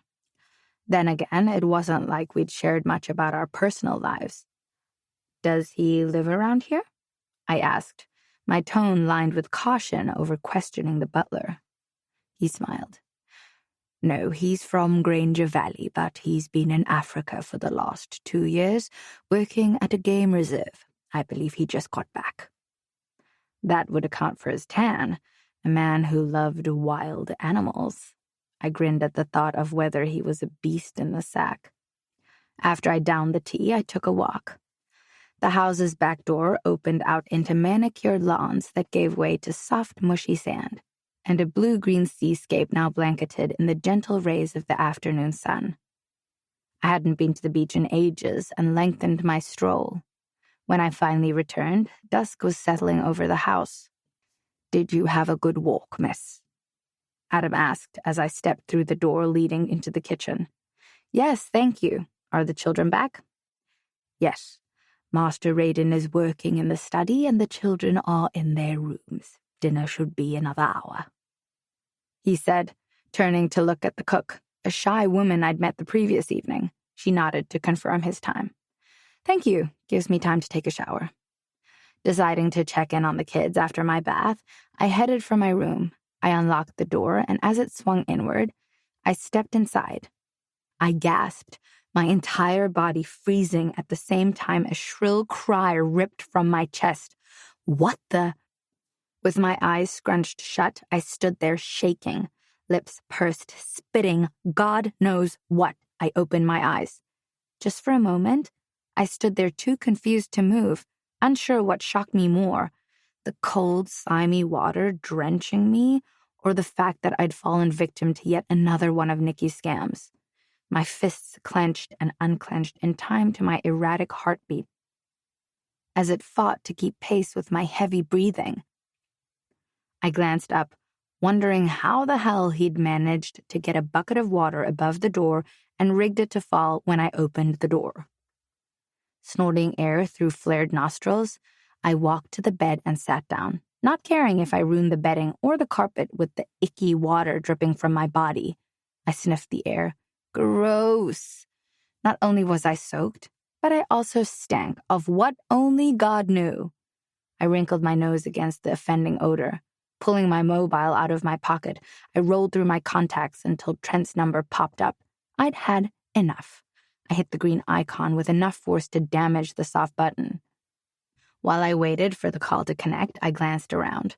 Then, out of the corner of my eye, I noticed movement under the embroidered quilt. Did I imagine it? Disconnecting the call, I stood, eyeing the bed. Oh, fuck! Several bumps appeared in the pristine flatness. They began to move. I jumped. What the hell? Slowly, I pulled back the corner of the quilt. Oh, hell no. I let out a loud squeal of alarm.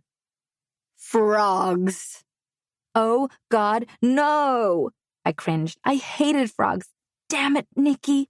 A shiver raced through me. Snakes and spiders, I could stand. But roaches and frogs? No. Just no. I screamed. My body tingled, and I did the whole squeamish jiggle. Yuck! I watched them move. One in particular seemed to stare at me. Before I could react, it leaped in my direction. No! I let out a loud howl and ran. Blinded by panic, I shot out the door, not caring where I went. Anywhere was better than there. Raiden. The sudden scream pricked my ears. I shot up out of my seat. The nanny was back. Shit, Nikki. What have you done now? I raced upstairs as another howl pierced the air. Fuck! The air rushed out of my lungs. She'd run and skidded so hard and so fast, she slammed blindly into my chest. I reached out to grab her arms, but lost my balance. The force of her push sent us both tumbling backward. Pain flared in my back, and the sound that left my lips stifled in my throat when I landed on the porcelain floor.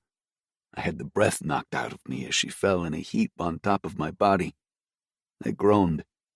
Her hair splayed out over my face. We stayed there, breathing hard for what seemed like an eternity. Are you all right? I finally managed, pushing aside her hair. Frogs, she whispered, lifting her head to tilt it in the direction of her room. My lips twitched. This close, I got a good look at her.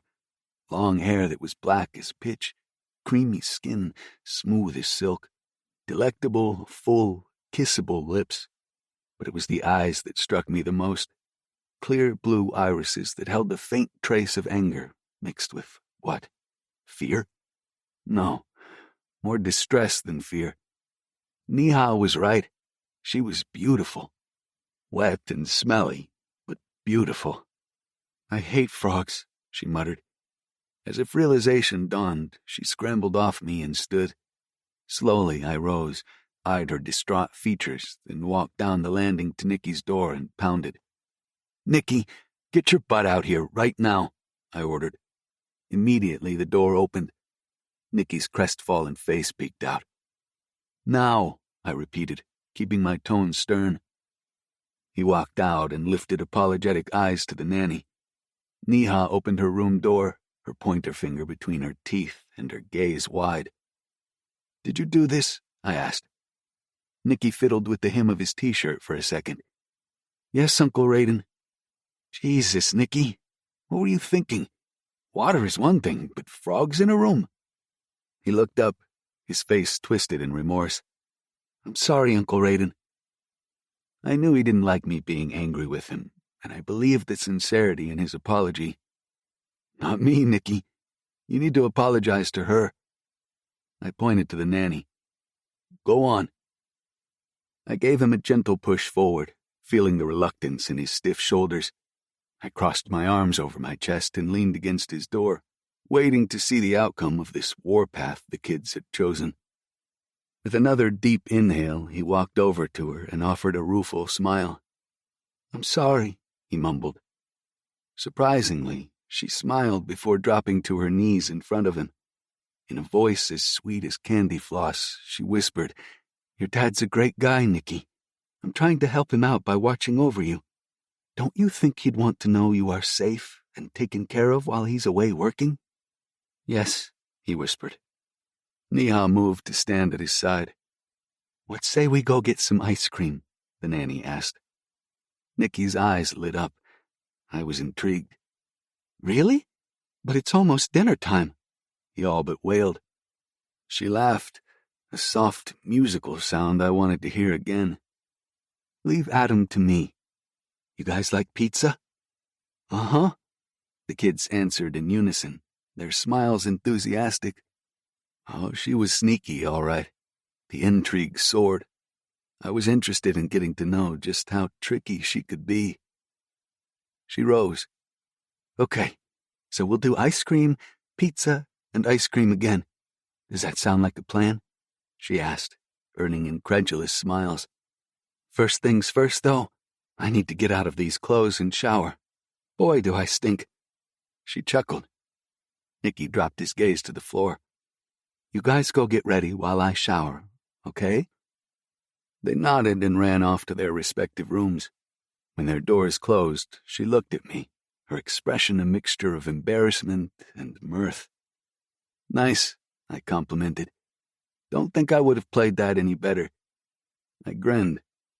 One of her perfectly shaped brows shot up. Bribery always works, I answered her unasked question. Her naturally pink lips widened in a mischievous smile. A little bribery goes a long way. She took a step closer and offered a hand. Hi, we didn't officially meet. I'm Sienna, the blue monster. Raiden, no offense, but I'd rather not. I pointed to her hand with a chuckle. You're not exactly Vanity Fair's cutest right now. She sniffed the air. You're right, I stink. Will you be joining us for pizza? Was that sudden spurt of interest just my imagination? No, I've got some stuff to do. While I wanted to, I accepted she was new to the position, and I owed Trent to behave appropriately. That didn't stop my gaze running over her pink lip, currently caught between her teeth, and dropping further down to hard nipples poking through her wet shirt. My cock twitched. No harm in appreciating what was on display. Bastard I was. What am I going to do with the frogs? She half turned to look at her room, pulling me out of my dirty thoughts. Go get cleaned up. I'll ask Adam to call the gardener. I'm sure he can help. Thank you. Rubbing my jaw lightly, I watched her walk away. Nice, tight ass, the perfect sway to her hips, and the right amount of confidence. What more could a guy ask for? She certainly knew her way around kids. I've never seen them respond so quickly to a stranger before. Score one, Nanny. Maybe it was worth sticking around a little longer than my planned 2-day stay. Grinning, I went in search of Adam. Sienna. Later, after a pleasant dinner of pizza and ice cream with the kids, I tucked Neha into bed. The little girl reached up and placed a soft kiss on my cheek. What was that for? I asked, surprised by the gesture. Thank you for taking us out tonight and not being angry with Nicky. You're our favorite now, she whispered with a shy smile. I tweaked her nose with a small laugh. Well, sweetheart, you're officially my 2 favorites now. I planted a kiss on her cheek. Did you have a favorite before?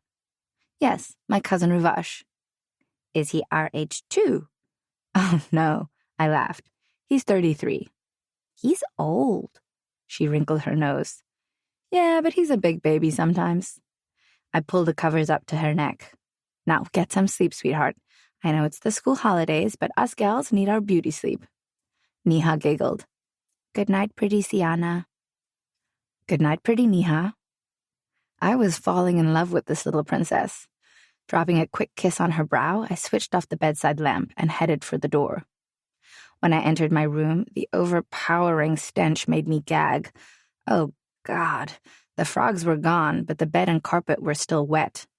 Adam had promised he'd have it sorted in the morning. So where do I sleep tonight? I eyed the room skeptically. While the plush carpet was no doubt comfortable, there was no way my stomach would withstand the smell enough for me to doze off.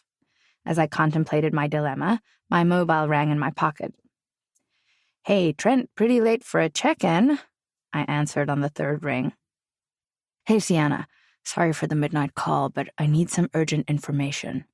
Sure, what can I do? By the way, how's it going with the kids?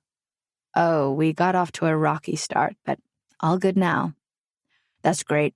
Thanks again, I owe you. All in a day's work, boss, I laughed. If only he knew the crap I'd endured through today. The information I need is in my study. It's probably in the desk drawer on the right. I could be wrong. You might need to look for it.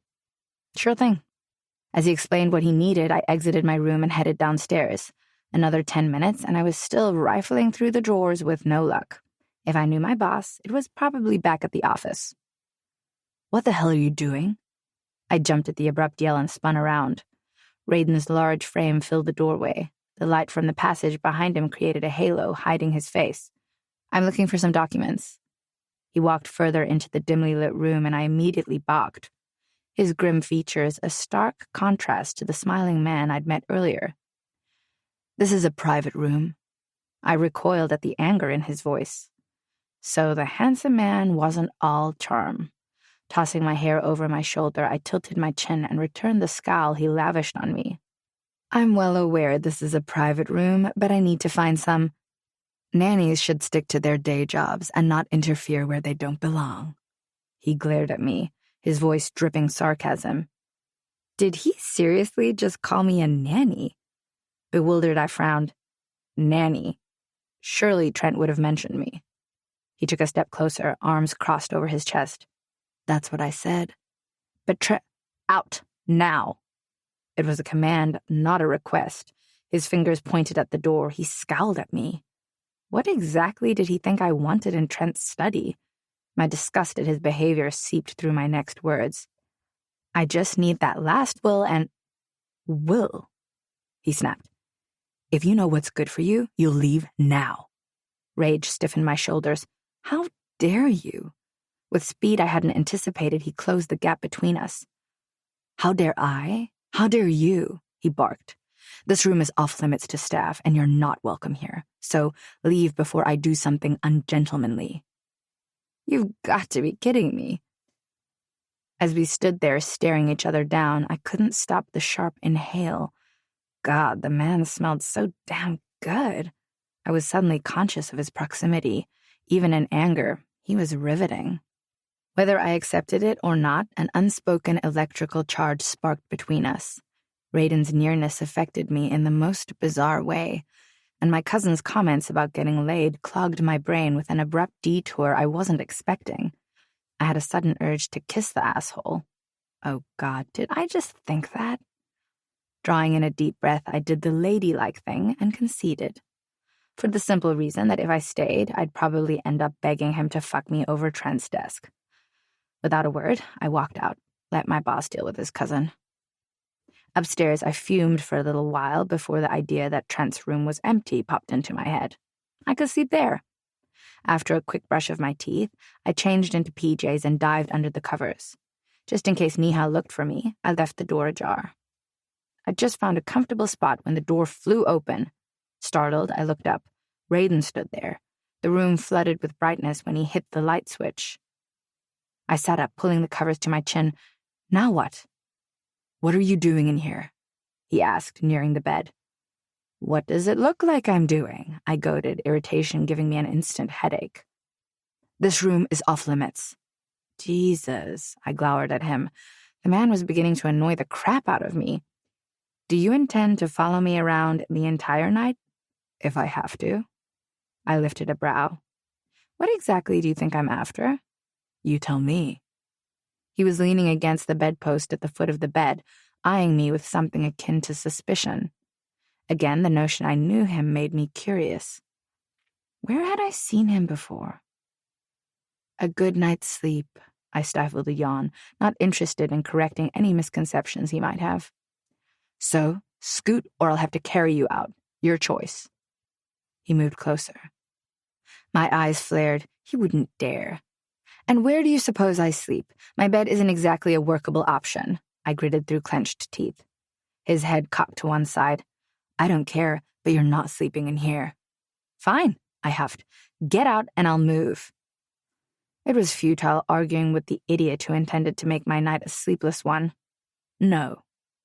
Throwing aside the covers, I slipped off the bed and reached for my robe. You're an ass, I muttered out loud, yet under my breath, I let loose a string of words that would make a drunken harlot cringe.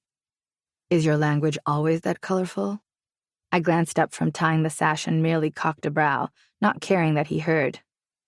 "It's the company," I replied sweetly. He grinned. I turned my back on him and headed for the door. "You forgot something." His amused voice glided through the air. "Now what?" I swung around, the word freezing when I eyed his partially raised hand. Slowly, my eyes widened in horror as my inside spontaneously combusted in embarrassment. I stared at the 8-inch bright purple vibrator Ruvash had given me as a birthday present after one of our usual arguments about me getting laid. "I don't think it works." Amusement still heavy in his voice, Raiden glanced up from inspecting the device. One side of his mouth quirked up in a grin. His eyes twinkled with delight. "What?" I neared him and reached out a hand to take it. He pulled back. "If it worked, you wouldn't sound so frustrated." "Excuse me?" I hissed, annoyed by his playful insult. "Give it to me," I snapped. "Oh, baby, I definitely can." He took a step forward. "Think you can handle the real thing?" I gawked at him for a moment, then cursing once more, I grabbed the vibrator from his hand and shot out the door, his deep laughter following my hurried gait. Inside my room, I paced the length of the floor. It took me a good couple of minutes to calm down enough to realize I didn't have a place to sleep. Fisting my palm in agitation, I rolled my shoulders and tried to shove aside his arrogant smirk. I couldn't sleep in my room, and Niha's bed wasn't big enough for the two of us. Who did that ass think he was? What the hell did he hope to achieve? Was he so vain? Maybe he was under the impression I wanted to share Trent's bed. Gritting my teeth, I paced for the next 5 minutes. An abrupt light bulb moment, I stopped pacing. Yes! I snapped my fingers with a little laugh. In the bathroom, I swapped my robe and PJs for an ankle-length, spaghetti-strapped nightie. Throwing my reflection a kiss, I peeked out my room door, stepped out, crossed the landing, and knocked softly. "Come in." I opened the door and braced myself against the frame. Raiden was sitting up in bed. A single light from the bedside lamp cast a glow across his naked, hairless chest. The softness created a tempting picture of masculine sexiness. For the first time in a long while, the tingle between my legs stole my breath. I bit my lip to keep from moaning. His eyes ran the length of my body before coming back to meet mine, his earlier amusement now replaced by bafflement. "What do you want?" His tone was less than friendly, strained even. My steps slow, I walked around to the empty side of his bed. "Well, seeing as you can't exactly keep an eye on me while you're sleeping, and I need a place to sleep, I figured, why not kill two birds with one stone?" I lifted my shoulders in a shrug. "I'll share your bed." "What?" He glared at me. "You can't sleep here." My, such a tease. I bit back a laugh. "What?" "You did offer me the real thing, didn't you?" I slid down to the mattress, not missing his flustered intake of breath, and leaned my prone body on one elbow. "I don't fuck the staff," he hissed out, his voice gruff with restraint. I rolled my pointer finger over my lips. His eyes followed the action, the telltale swallow in dire contrast to his words. "It'll be our little secret," I whispered, trying to keep a straight face. "You can't sleep in here," he repeated, raking a hand through his hair. The messy sexiness added to the appeal. "Afraid you can't keep it in your pants?" I taunted. A deep frown etched his forehead. Judging by the contemplative look in his eyes, I'd challenged his control, something that probably didn't sit well with him. Without a word, he swung his legs off the side and stood, giving me a delicious view of his sculptured back and tight ass. Oh, he definitely was a woman's wet dream. He walked over to the single couch near the window. I grinned. When he picked up some pillows, scatter cushions, and returned, my smile fell. He lined them up between us. With a scowl pasted on his handsome face, he slipped under the cover once more, turned his back on me, and switched off the bedside light. Surprised he accepted my suggestion, I rolled over onto my stomach with my head facing away. Only his spicy cologne filled the air. I was hard-pressed to ignore the potency or the effect it had on my wet crotch. I stared at the open window, focusing my gaze on the moonlight sky outside. He hadn't drawn the curtains, and I found the serenity calming. I pulled in a deep breath and closed my eyes. Raiden. I inhaled deeply, my senses immediately assailed by the distinct smell of strawberries. I opened my eyes and stared at the ceiling. Judging by the faint light outside, the sun was still climbing its way up the horizon. The abrupt weight on my crotch had me turning my head. I wasn't sure which reacted first, my cock or my brain, to the woman lying next to me. Her even breathing indicated she was asleep, but her hand on my hard-on hinted otherwise. Memories from last night flashed quickly. I'd gone to bed with a raging hard-on, brought on by images of that purple vibrator sliding in and out of her slick pussy while I sucked on her hard nipples. Fuck. The reawakened picture stirred my cock. With my hands in the air so I didn't touch her, I shifted slightly, and her soft moan followed with her hand rubbing over my hard dick, halting further movement. Lying flat on her stomach with one hand over me and the other folded next to her on the pillow, she looked peaceful. She wasn't pretty like Neha said. No, she was striking. Now that she was all clean and smelling like a bucket full of ripe strawberries, I grinned, wanting to taste. Her hair, thick and curly, spread out behind her, left a few loose strands covering her face. Without thinking, I reached out and carefully shifted the locks back, immediately captivated by her beauty. Long, dark lashes curled on her cheeks. Natural pink lips parted slightly, giving the appearance of a little girl. I smiled, recalling her sass and subsequent embarrassment when I picked up the vibrator. The idea that I might have walked in on her fucking her pussy toyed with my restraint. I could have easily given in to her taunting last night, called her bluff. She didn't strike me as the type of woman who'd jump into bed with someone she'd just met. Then again, who was I to judge? Still, I struggled to remind myself that she was Trent's nanny, and fucking her was not an option. There were severe repercussions to that kind of calamity, like the one claiming Trent as her baby daddy was enough to scare the crap out of me.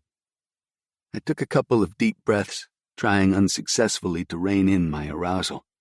She changed positions, and I closed my eyes, my breathing even in case she woke to discover that she now laid with her head on my chest. Jesus, talk about keeping it in my pants. I closed my eyes, not daring to move. It was still early, and she'd move away on her own. Until then, there was no harm in enjoying her sexy heat. As long as I didn't touch, I was safe. That better be your phone sticking into my back. My eyes snapped open. I drifted off to sleep again. This time, my hand lay over the curve of Sienna's waist, and not surprisingly, my hard cock was wedged against her ass. Grinning, I lifted my head slightly to whisper in her ear, "No, babe, I'm happy to see you." I laughed when she rolled away from my grasp and pushed up onto an elbow to stare at me. Want to fuck? I tried to keep my teasing as real as possible. Would she go for it? Instead of the anger I'd seen last night, her smile was cheeky. Again? I'm guessing you enjoyed last night, then. I frowned. Wait, we fucked? Her mouth fell open. I'm hurt you can't remember. Her expression twisted into a fine line between offense and a pout. Too much alcohol, I take it? Fuck. How could I not remember fucking that body? We fucked. Shit. I thought that was just a dream. Her brow shot up, eyes bright with amusement. You dreamt you were fucking me? Well, hot girl in my bed. Do you blame me? You think I'm hot. She did that whole melodramatic hand on her heart move. I couldn't tell whether she was teasing me or not. Did we fuck? Laughing, she rolled her eyes. As if. I jumped so fast she didn't anticipate my move until I straddled her body, bracketing her legs with my bent knees and her upper body with my hands on either side of her arms. She held her breath, staring up at me. I knew she was trouble the second I laid eyes on her. What kind remained to be seen. Barely 2 days and she was turning into a beautiful distraction. I no longer cared that she was the nanny. I'd fuck her in a heartbeat. I lowered my head, bringing my lips within kissing distance of hers. I guarantee you'd enjoy it. She merely arched a brow. I was surprised she didn't move or squirm, nor did she respond like someone intent on getting into my pants. You chased me around this house last night. Why would I be interested in fucking you? Because I'm probably the hottest man you'd be likely to meet? She snorted out a laugh. Conceited much? I grinned. Yeah, I'm an arrogant bastard, so sue me. For me to sleep with you, I'd have to be turned on, right? At my smirk, she continued. But I'm not. Oh, you break my heart, babe. I barked out a laugh. If that is the case, then I think your tits didn't get the text. I glanced down at her hard nipples poking through the thin fabric of her teddy, then flicked my eyes back up to hers. I'm cold. She shrugged. Oh, she was flippant, all right. But I didn't miss the telltale flush that colored her cheeks. Care to test that theory? Yeah. The shove to my chest caught me by surprise. I landed on the floor, my ass hitting the carpet with a loud smack. I lifted my head, hearing the chuckle as she scooted off the bed. Laughing, I laid back on the floor, laced my fingers behind my head, and stared up at the ceiling. I couldn't remember the last time I'd been this chilled with a woman. Not only was she beautiful, but her sass mixed with a hint of inhibition fascinated me. There was desire, but not the normal cocky heat. It was different, an ache so raw I was tempted to go seek her out. Over the last 2 years, my closest relationship with women entailed scouting the local bars with a couple of the guys from the reserve, hooking up for a one-night stand that never went past my 4 a.m. wake-up call. Yeah, some of them called me a bastard, but I didn't care. So it was surprising that while she'd shared my bed, Sienna gave me the slip. Maybe there was some possibility, after all, that she wasn't interested in Trent's money. Jumping up, I squeezed my hard cock and headed for the shower. Nothing a good old handjob couldn't handle. Sienna. As Saturday night ended, I was glad Raiden hadn't put in an appearance since our encounter that morning. He was a cheeky bastard, and while I was glad he hadn't taken advantage of me or the ploy I'd started, I still wasn't resistant to his charms.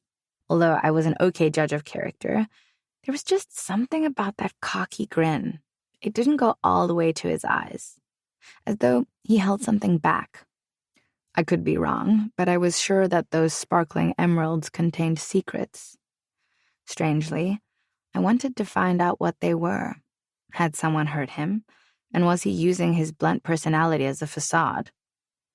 Maybe I should pursue him, give him a dose of his own medicine. If nothing else, it would provide some bold entertainment to lead the guy on, and if that failed, I'd get some good sex on the side. Laughing at my uncharacteristic thoughts, I tidied up after the kids, stored the board games, and closed the cupboard. I glanced at my watch. It was just after 11:30. The kids were in bed, and I was still too perky to sleep, which meant I had time to myself. Inside my room, I wrinkled my nose. It still stank despite the gardener's best efforts to remove all traces of the contaminated water. Adam confirmed the industrial carpet cleaners would arrive on Monday to give the room a deep clean, which would end the smell. Grabbing my towel and my toiletries, I headed for Trent's bathroom. His lapdog wasn't around, so I was safe for the moment. Undressing, I stepped under the hot spray, loving the soothing texture on my body. 10 minutes later, I exited the shower. Wrapping a towel around my body, I glanced up as the door opened.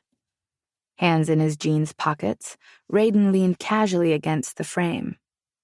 His eyes raked a languid appraisal the length of my partially naked body. "You shouldn't be in here." His low drawl followed with a lazy smirk. Cocking my head to one side, I didn't smile. Then, with my gaze locked on his, I slowly peeled the towel off my body, watching his green eyes turn dark with desire.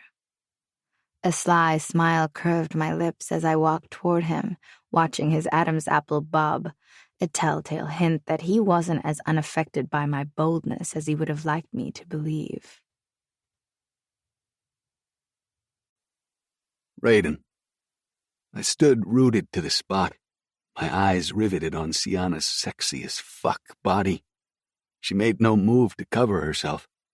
When she dropped her towel with a cheeky smile, my cock twitched and pressed against my zipper, ready to play. The inhibition I experienced that morning had made a quick exit, it seemed. I watched rivulets of water trickle from the tips of her hair that escaped the loose bun on top of her head and snaked down her body. My mouth watered. The up-style defined the long arch of her neck and emphasized her cheekbones. Fuck, she was stunning. A perfect body enhanced by beautiful, firm breasts, luscious hips, and two gorgeously shaped legs meeting at the thighs by a shaven mound. I had the sudden urge to drop to my knees and lick every inch of her bronze skin. One brow arched suggestively. She inserted a finger into her mouth, sucking slowly before trailing it in an unhurried path over her lips and down her chin. With her eyes on me, they locked my legs in place, and I could only stare, yet my palms itched to touch. Her finger rolled down her elegant neck and over the swell of her breasts, circling the hardened nipple. She pinched it playfully before pulling at the darkened bud. I swallowed. Fuck. The curse slipped out. My cock tightened, almost painful in its greed to fuck. Holy fucking crap. It was a long time since I'd responded this way to a woman. Her cheeky playfulness a fucking turn-on of note. Torn between asking her to cover up and standing there to stare, she took the decision out of my hand when she neared me, her steps slow, almost sultry in their performance. She stopped in front of me. Her tongue snuck out to lick her lips while her finger traced mine. I inhaled on a shaky breath. I should be stopping this. This wasn't happening, was it? She slipped her finger into my mouth then. So fucking real. Rising onto her toes, she replaced her finger with her lips, planting the softest of kisses to the side of my lips. Her tongue followed, tracing the shape of my lips. Touch her. I waited for the kiss to deepen. Instead, she pulled back, and with a finger to my chest, she pushed lightly until I stepped back. Entranced, I wasn't aware we'd been walking backward until the bed touched the back of my legs. She splayed a hand across my chest.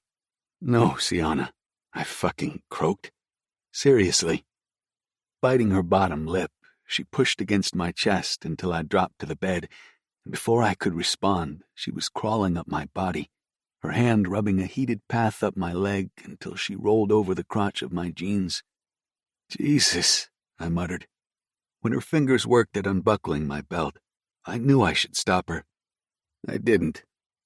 She pulled down my zipper, releasing my hard as fuck cock, more like bounced out as if in salvation. Sienna's strokes were light before she pushed up my t-shirt, leaned forward, and placed gentle kisses on each of my defined abs. When I shuddered, her laughter vibrated over my skin as she trailed her tongue up my chest to wring a nipple, nipping lightly on one, then the other. I groaned. She moved further up along my neck, stopping on the way to nibble my chin until she reached my lips. I gripped her hips in an attempt to guide her to where I needed her most. Laughing, she straddled me, pulled my hands off her hips, and placed them on either side of my head. What made me think she was reticent? The woman knew how to fuck with a man's restraint. Holding my hands captive, the tip of her tongue rolled over my lips. Impatient, I lifted my head to capture her mouth. She pulled back with a chuckle, her blue eyes glinted with mischief. Bending forward again, she kissed my neck, then rimmed the shape of my ear with her tongue. She sucked hard on the lobe. Fuck, Sienna, I groaned, closing my eyes. Drawing back, she held my gaze briefly before releasing my hands to slip down my body. This woman knew exactly how to make a man dance to her tune. I'd always been a man in control, but for some reason, I seemed to be losing myself around this blue-eyed beauty. Her slightest touch seized my thoughts, and I no longer cared about the reason not to let this happen. She slipped the head of my cock into her mouth, and I cursed. Her grip tight on the shaft, her tongue stroked the underside, making me harder. When she locked the head between her tongue and upper palate, sucking hard, I gripped her shoulders. Fuck! My breathing sped as I tried to keep pace with her slow torture. I was so caught up in the moment, my eyes flew open when she released me and sat up. Holding my gaze, she winked. You're tasty, but Trent's all man. She was already off me and heading for the door before her words registered. What the? Stunned, I pushed up onto an elbow and stared at her receding back. What the actual fuck? I was too dumbfounded to form any coherent words. Did that seriously just happen? I glanced down at my hard cock. I wasn't sure if I'd just been fucked in the nuts or kicked up the ass. Whichever the case, I felt the blow to both. So Miss Prissy wasn't so innocent after all. Jesus, I didn't even know the woman, and I was already frustrated. Scowling, I stuffed my cock back into my jeans and stood.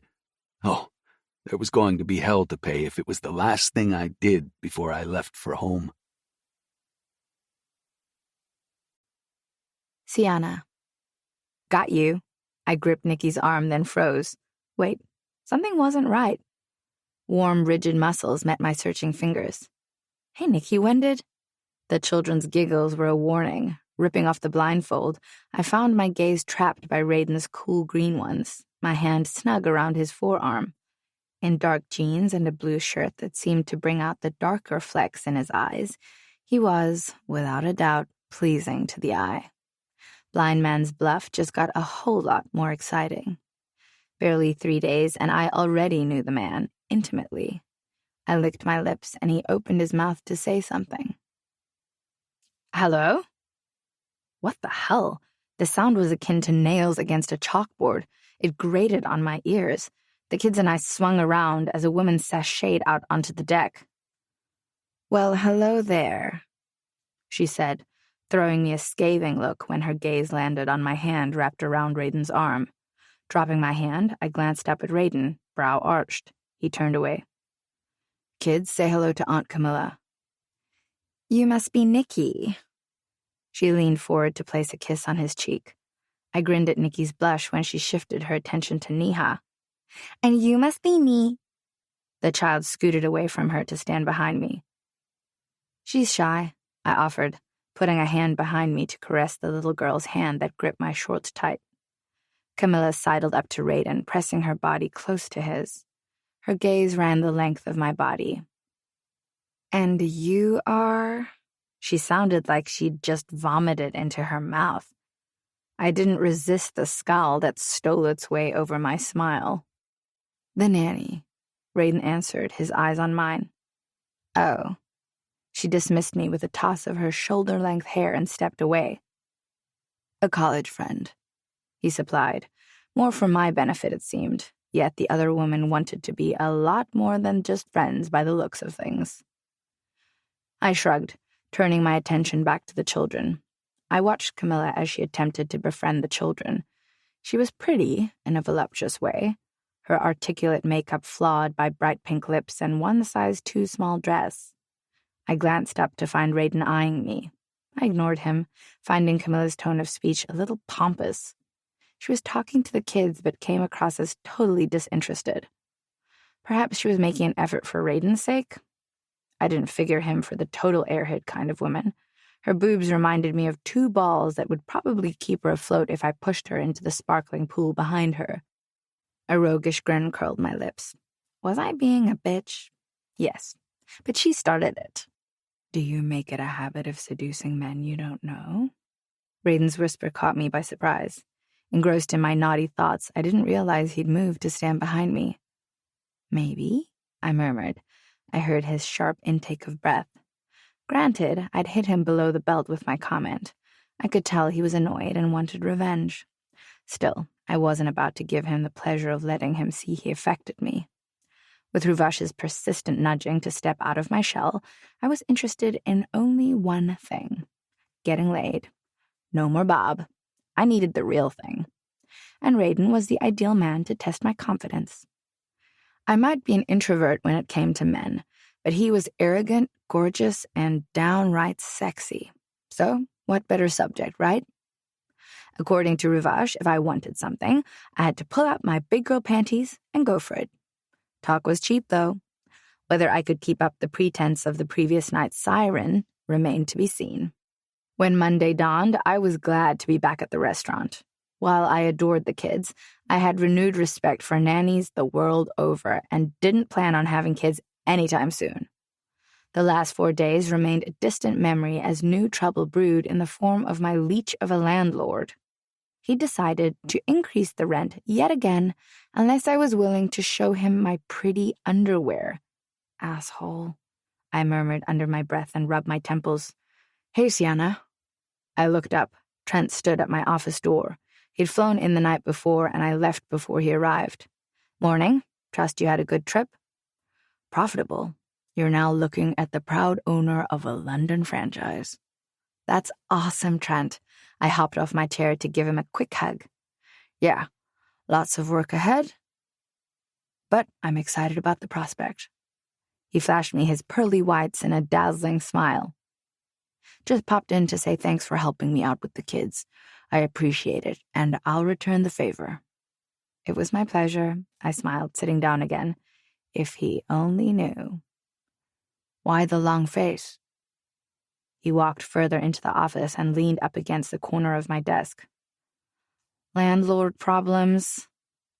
Want to talk about it? We hardly shared personal stories, so his interest caught me off guard. I wasn't sure what to say. He laughed, holding up his hands, palms out. I know, I've never shown any interest before, but you seemed annoyed when I walked in. I sighed. The idiot's upped the rent again, and unless I'm willing to show him some, body parts, I trailed off, not sure I should be sharing this with my boss. The man's a perv, so now it's back to searching property 24. Maybe I can help? How? There's a small cottage at the bottom of our garden at home. Not sure if you've seen it while you were at home. I nodded, having seen it on my way to the beach. It looked like a doll's house. Nothing fancy, but you're welcome to use it, rent-free. My eyes rounded for a second before I shook my head. No, I couldn't. It was my mother's hideaway, and since her passing, no one has used it. So, it's yours if you want.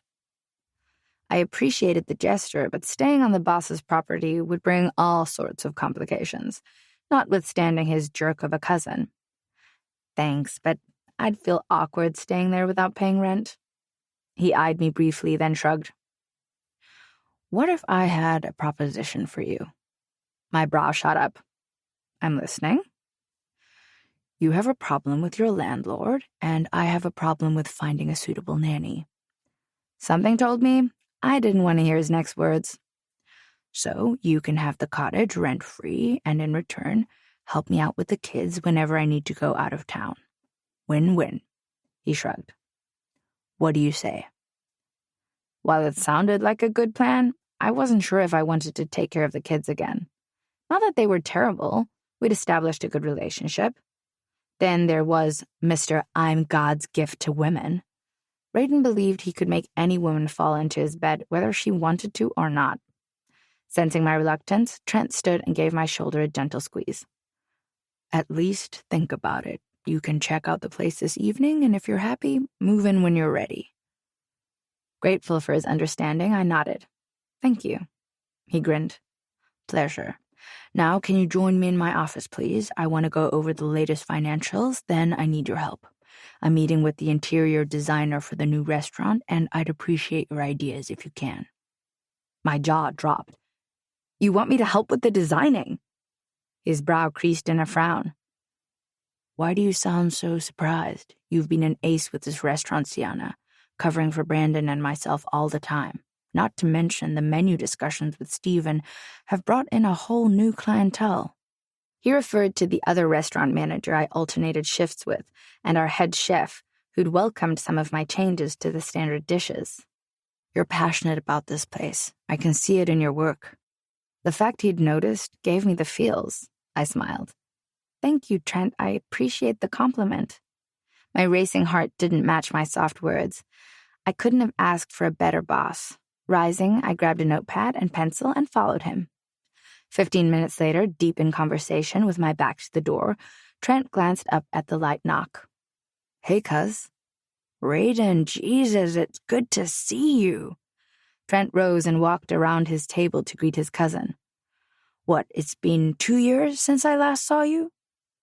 Leaning back in my chair, I crossed my legs and slowly swiveled around. Yeah, thereabouts, it's good. Raiden broke off when his gaze landed on me. A quick flicker of confusion crossed his face. What are you doing here? His flippant tone made me laugh. Maybe he was under the impression I was out to fuck his cousin for all his money. Grinning, Trent went back to his seat while Raiden eyed me with suspicion, and his handsome face pulled into an ugly scowl. Chewing the tip of my pencil, my smile wolfish, I kept my gaze trained on him. Ray, I take it you've met my right-hand lady. Raiden gawked. Right-hand lady? He hesitated before shifting his gaze to his cousin. Nanny? Annoyance creased his brow. Trent let out a guttural laugh. Oh, hell no. She's one of my restaurant managers. The best one, actually. A savior, if you must. He winked when I turned to look at him. She just helped me out this weekend with the kids while I was away. Oh. I sensed the irritation in Raiden's tone. Maybe he was angry I hadn't corrected his fucked-up assumptions, or that I hadn't fucked him. Whichever it was, my grin remained smug. Ignoring me, he looked at Trent. Want to grab a bite? Sure, let me finish with Sienna and we can go. You can stick around if you want. No. Raiden replied a little too quickly. I rolled my lips to keep from laughing out loud. I'll wait downstairs for you. Okay. Trent watched him leave, then frowned at me. I'm surprised he thought you were the nanny. Did you guys not talk over the weekend? No. I volunteered no further information. We'd done a lot of things, and talking wasn't one of them. Sienna. Shit, Sia, where were you? Raiden's looking for you. Nessa, the head waitress, followed me to the office upstairs. He asked if you've placed the orders for the function. Well, he can wait. I'm entitled to a break. I shrugged, picking up the menu sheets for the event we were hosting in 3 days. Raiden wanted a particular order for that night, and given all orders went through me, I took my time processing his request. 2 weeks ago, I had one boss, and since Raiden found out I lied about being the nanny, not only had Trent agreed for him to stick around and take over running the bar, Raiden was hell-bent on finding ways to make me look incompetent. Lucky for me, Trent wasn't easily convinced I'd messed up. And when that didn't work, he'd attempted to sabotage my cooking lessons with Stephen by telling him ridiculous stunts I'd pulled with the kids. Stephen was still on the fence about whether he believed Raiden or not. Anyway, I don't work for him. On the contrary. Raiden's sarcastic reply cut me off. A brow raised, I spun around to find him leaning against the doorframe, his head cocked boyishly to one side, hand in the back pockets of his denim. He stared at me. I do believe you work for my cousin, and the last time I checked, I'm still family. Whatever. Ignoring him, I scanned the pages in my hand with a lot more attention than it deserved as Nessa slipped quietly out the door. What do you want? I hissed. He might be good-looking, but his attitude left something to be desired. It stank. Now, is that any way to talk to your boss? His lazy response irked the crap out of me. Clenching my fists in frustration, I looked up, dropped the menu on the table, and glared at him. He was baiting me. Annoyed, I itched to teach him a lesson. Without thinking, I walked up to him. So close, I noticed how his turquoise button-down shirt highlighted the green of his eyes. His brow shot up, further irritating me. Gripping the front of his shirt, I jerked him forward, and when his head lowered, crashed my mouth over his. Then, with seductive slowness, I rimmed his lips, using the tip of my tongue before slipping it into his mouth. When he groaned, the sound sent a thrill racing through my veins. I thrust deeper, tantalizing him with a sinful fervor meant to roast the very core of him. I licked and nibbled his mouth, sliding my tongue over his in a lazy dance. My gyrating hips pushed up into his, spurring his cock to life, his arousal evident when it hardened and twitched against my stomach. And I knew I had to stop this before I became too caught up in the urges of my lust. Slowly extracting myself, my gaze held his as my lips curled in a smug grin. I turned around and left the room, but not before catching his stunned expression. Why do I get the feeling you two have some serious sexual tension sprouting between you? I glanced over my shoulder to find Trent eyeing me with a wicked grin as he descended the stairs behind me. I feigned innocence, hoping he hadn't seen the kiss. What are you talking about? You and Raiden? He walked beside me as I headed for the bar. After that kiss, I needed a drink, preferably something ice cold to chill my heated body. Did something happen over the weekend? Nothing, I shrugged. He didn't look convinced, and I turned away to hide my pink cheeks. Vodka tonic with lots of ice, please, Aaron. I asked the bartender. At my request, Trent's eyes widened. What? I held out my hands. Okay, maybe my sudden drink request was a huge surprise, given I never drank during the day, and especially while on duty. I need energy. Yeah, nothing. Trent grinned, then reached for my hand. So, dinner at 7, sweetheart? He reached up to move a strand of hair from my face and tucked it behind my ear. My jaw dropped. I stared at him. Sweetheart? Dinner? What the fuck? Had my usually stern boss suddenly lost his marbles? Huh? You promised before I left for London we'd have dinner. Wait, what? I had no idea what game Trent was playing, but I didn't find it amusing. Raiden walked past, leveling us with a scowl. He pushed through the swing doors leading behind the counter. Who's that for, Aaron? Judging by his grimace, he'd heard his cousin asking me to dinner and probably wasn't impressed with Trent dating staff. Like I cared. The bartender looked up from the drink he was about to serve me. Sienna? Shouldn't she be working? Raiden snapped, glancing at Trent, his gaze accusing. My hackles rose. Excuse me, you're not my boss, just the damn bartender. Mixologist, he and Trent replied in unison. Whatever, I rolled my eyes. Just give me the damn drink. No. Next to me, Trent's body shook. Annoyed, I turned on my boss. Would you please tell your bartender cousin to give me my drink? I don't work for him. What's up with you two? Trent asked instead. If you guys need to catch a quick fuck, you can use my office. This time, my jaw hit the floor. In my time there, I'd never heard Trent swear or referred to anything sexual, let alone invite me to a meal. I turned to walk away. He grabbed my arms and plopped my butt on a stool. When Raiden stepped toward the door, Trent stopped him with a hand up. Right, so let me explain. He took the seat next to me. My cousin chooses to be a mixologist for the simple reason that he enjoys experimenting with flavor Sienna. It's a hobby. He is not and will never be a bartender.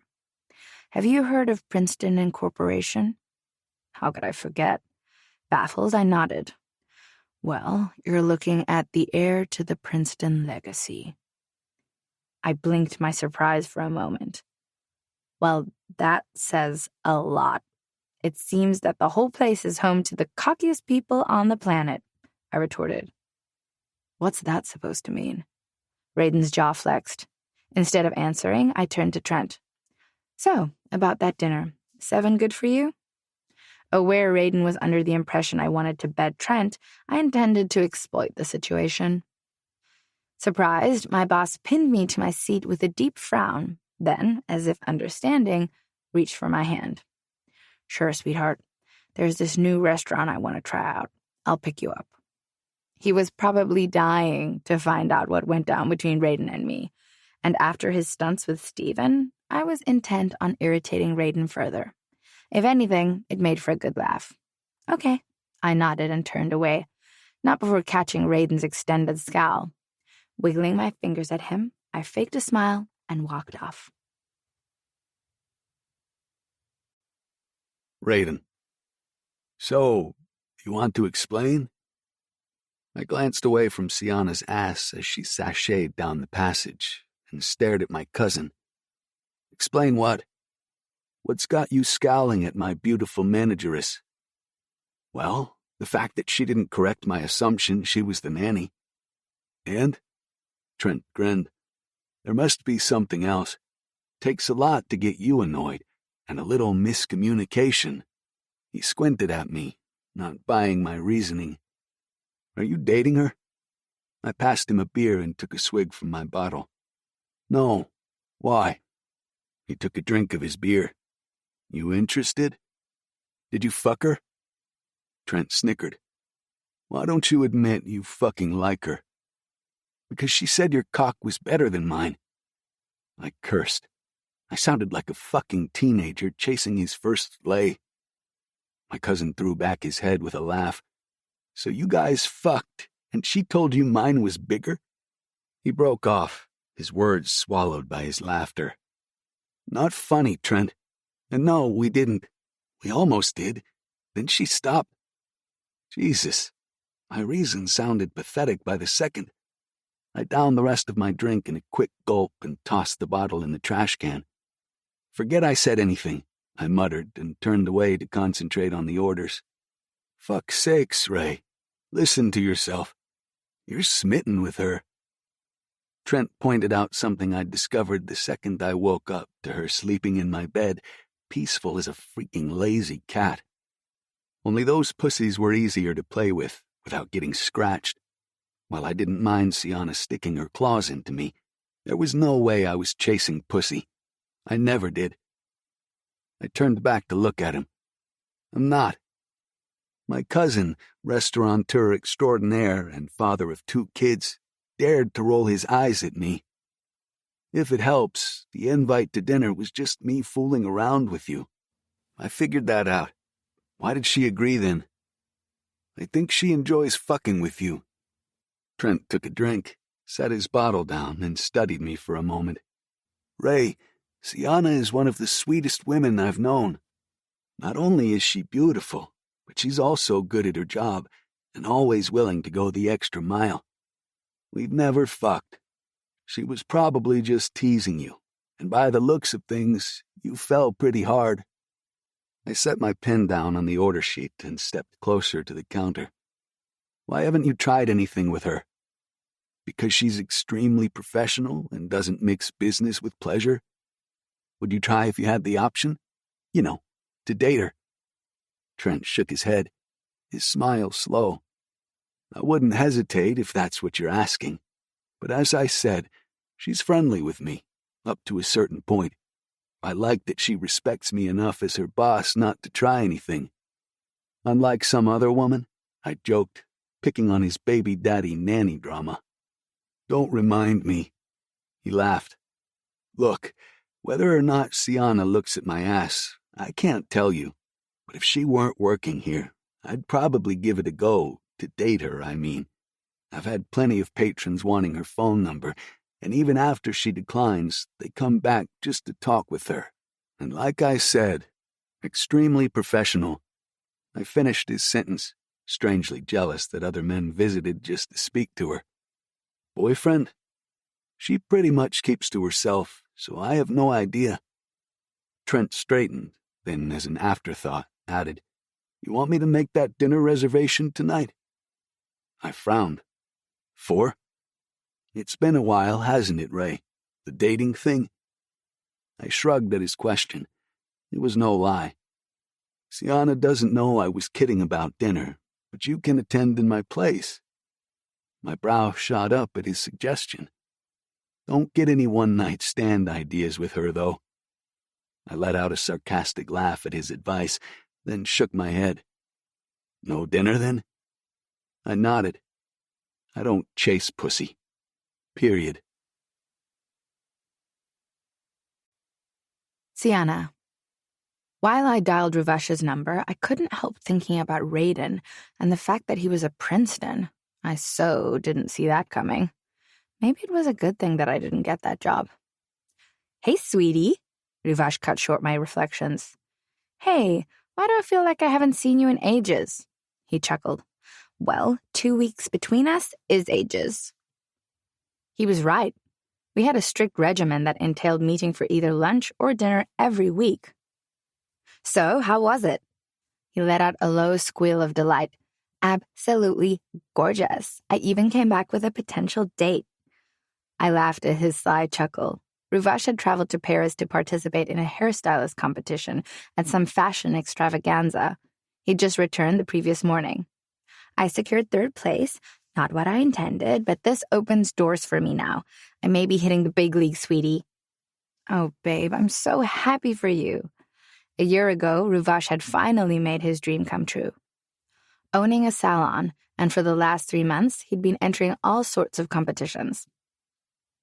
It couldn't have happened to a sweeter person, I smiled. Dinner tonight? Absolutely. He paused then. If you're okay with it, can I bring a date? I could hear the smile in his voice. Oh, definitely. I can't wait to meet him. 7? Papa's? I referred to our favorite Italian restaurant. Yep. Okay, chat soon. Love you. Love you 3, sweets. He blew me a kiss before cutting the call. I turned away from the window to find Raiden leaning against the frame of my office door, his green gaze making a slow sweep over my body. You want something? I didn't keep the sarcasm out of my voice. Is that the boyfriend? I could have sworn I detected a hint of annoyance in his tone. Not that it's any of your business, I retorted. Well, if you're fucking my cousin on the side, it is. Was that jealousy? I rolled my lips between my teeth to keep from smiling. A little spice never hurt anyone. I heard his sharp intake of breath as I turned away, trying hard not to laugh. You can join us if you want to. I glanced over my shoulder. We can have a threesome. His jaw dropped. This time I had to bite my tongue as laughter tickled my throat. Nessa walked in, stalling his response. Without a word, he turned and disappeared down the passage in a quick stride. When have you become so cheeky? Nessa grinned at my raised brow. She added, I heard the convo. I laughed. Since that ass made an appearance. You have to admit it, he's gorgeous, isn't he? Yeah, he's good looking, I'll give him that. Just his attitude that needs a little fine-tuning. Nessa snorted out a laugh. I see right through you, girl. You want him. I never said I didn't. She shook her head at my answer. Maybe he can be your someone special. I don't know about the someone special title. A quickie, maybe? I joked. God, girl, you're too much. Her shoulders quaked. He doesn't strike me as the quickie type, though. We'll see. I shrugged. Later that evening, I scanned the restaurant. From where I stood at the bar, I had a good view of the floor, including the door. While Papa served good old-fashioned Italian food, the setup was a touch of modernity and romanticism, complete with red booths separating the tables. The atmosphere was a mix of soft music and loud chatter, yet no one minded. As my gaze shifted to the door, I choked on my drink. Raiden entered the restaurant. Camilla made an appearance at his side. When he turned to look behind him, her red lips wide in an engaging smile. Admittedly, they made a beautiful couple. He chose that moment to look up, and our eyes clashed. Hoping he'd ignore me, I grinned when he headed in my direction. Fancy meeting you here, I mocked. The corner of his mouth twitched. Thought we'd try this place out, he replied, his tone bland. The woman next to him stood tall and gave me a disinterested smile.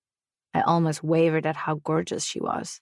She screamed money in her white slacks and red silk blouse. For a moment, I couldn't decide whether I was jealous of her confidence or her possessiveness over Raiden. My gaze dropped to the hand she had wrapped around his arm. I was abruptly conscious of my peacock blue cocktail dress with its strapless bodice, tucked-in waist, and flared skirt just above the knee. When I glanced away, it was to find Raiden's eyes on me. Did I imagine the flagrant heat there? Warmth spread from my nape down to settle low in my belly. Shaking my head, I shifted my attention to my cousin. By the look Ruvash gave me, I figured he hadn't missed the underlying tension between us. Raiden, meet the love of my life, my cousin Ruvash. His face registered a brief flicker of shock. I bit my lip to keep from laughing. The man's audacity amazed me. Was he really checking up on me? Well, hello there. Aren't you a gorgeous piece of meat? Ruvash raked a gaze over Raiden's build before winking at me. I'd mentioned Raiden to my cousin, what had transpired, and quite clearly, he approved. Raiden dragged his teeth over his bottom lip, his laugh genuine. However, I couldn't dissect what he found funny because my focus remained locked on his lips. He cleared his throat, bringing my attention back up to his eyes. I grinned. Guess he didn't think his cousin had anything to worry about after all. I had to agree with Ruvash. In faded blue jeans, a white button-down, and a black suit jacket, Raiden tied formal and casual together with a neat little bow that not many people could carry off. Even the long hair now brushed into a small ponytail at his nape added to the appeal. My friend, Camilla, he said. Just a friend. Ruvash asked, yet made no move to greet the other woman. As if she didn't care, I caught Camilla's look of bored annoyance. Either she hadn't gotten into Raiden's pants yet, or she had and would have preferred he'd spent more time with her between the sheets than this dinner. Hello, Camilla, I greeted. Seems like we meet again. Her response was cold and dismissive, inciting my inner bitch. Yeah, don't worry, I know that feeling. I'd rather be eating him too than here. I turned away not before snagging Camilla's gasp and Raiden's mischievous grin, the one I'd woken to in his bedroom. Seeing that we're all acquainted, maybe we should dine together, my cousin suggested. I don't think so. Camilla hedged a little too quickly. I don't see why not, Raiden shrugged, earning a frustrated glare from his date. Oh, come now, sweetie. You can't deny others the pleasure of this gorgeous specimen. Ruvash chastised Camilla while rubbing Raiden's arm, who surprisingly didn't appear uncomfortable. He merely grinned. I knew what my cousin was doing and arched a brow at him. He rolled his eyes as if to say, fuck it while you can, sweetie. Laughing under my breath, I followed him with Raiden and Camilla at my rear. I had no idea how Raiden ended up next to me in the booth with Ruvash on my other side, leaving no room for me to move without touching Raiden.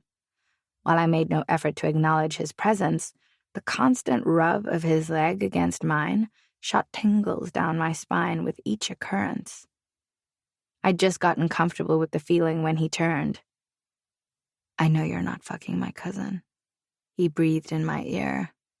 Unlike the touches, his heated whisper detonated another series of explosions down to my now aching pussy. My breath caught in my throat just for a second.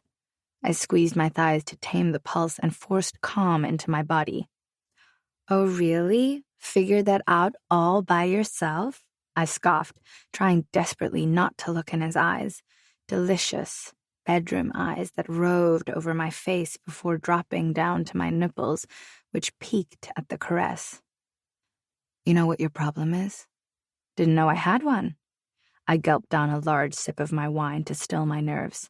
It didn't help that Ruvash chose that moment to answer his phone and stood with Camilla as she excused herself to use the bathroom. The second they walked away, Raiden dropped a hand to my thigh. I jumped and he grinned. Are you wet for me, Sienna? What?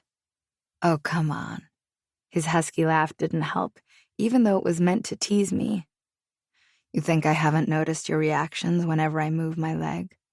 Whatever. I pushed at his hand. Stubbornly, he refused to move it. I gasped when his fingers crept higher. What are you doing? I tried to pull it away while glancing around like a panic-stricken damsel in distress. To my horror, he leaned in and slammed his lips against mine, kissing me hard. My hold on reality slipped, and I kissed him back, moaning when his tongue snuck into my mouth. Then reality knocked, in the form of the waiter clearing his throat. I pulled back and smacked Raiden on his chest. He waved the waiter aside as his grip tightened on my thigh. You have performance issues. That's your problem. My brow hit my hairline. What? His thumb slid back and forth over my now sensitive skin. You didn't finish me off that night because you were worried I wouldn't be impressed with your attempts, so you used my cousin's name as an excuse. I struggled to pick my jaw off the table as I gaped at him. Are you freaking serious right now? He merely lifted his shoulders in a slight shrug. That's a load of bullshit and you know it, I hissed, pressing myself back into the cushioned booth to create some distance. Is it? He sat back and ran the pad of his thumb over his bottom lip before sucking his lip into his mouth. And when he released it, I was so tempted to lean forward and bite the inviting wetness. The kiss we'd shared during the day was just a hint. But the little I'd tasted promised sexual depravity I wanted to try again. Hell, his whole freaking attitude did. As though privy to my thoughts, the corners of his mouth twitched. Yes? I shot up out of my seat to get away from him. He gripped my wrist and yanked me down, pulling me halfway into his body. Then prove it. He nuzzled my cheek. How? Squirming, I pushed out of his hold and glared at him. Meet me in the bathroom. I snorted a laugh. For what? So I can fuck you. Show me you're not afraid to fuck me anywhere, anytime. Another lift of his shoulders followed his crass. Really? That's the lamest pickup line I've ever heard. I laughed harder. One I guarantee you is gonna work. Cocky much? I shook my head. We'll discuss that when you're done screaming my name later. He smiled, a slow parting of thick lips made wet by the drink he'd just sipped.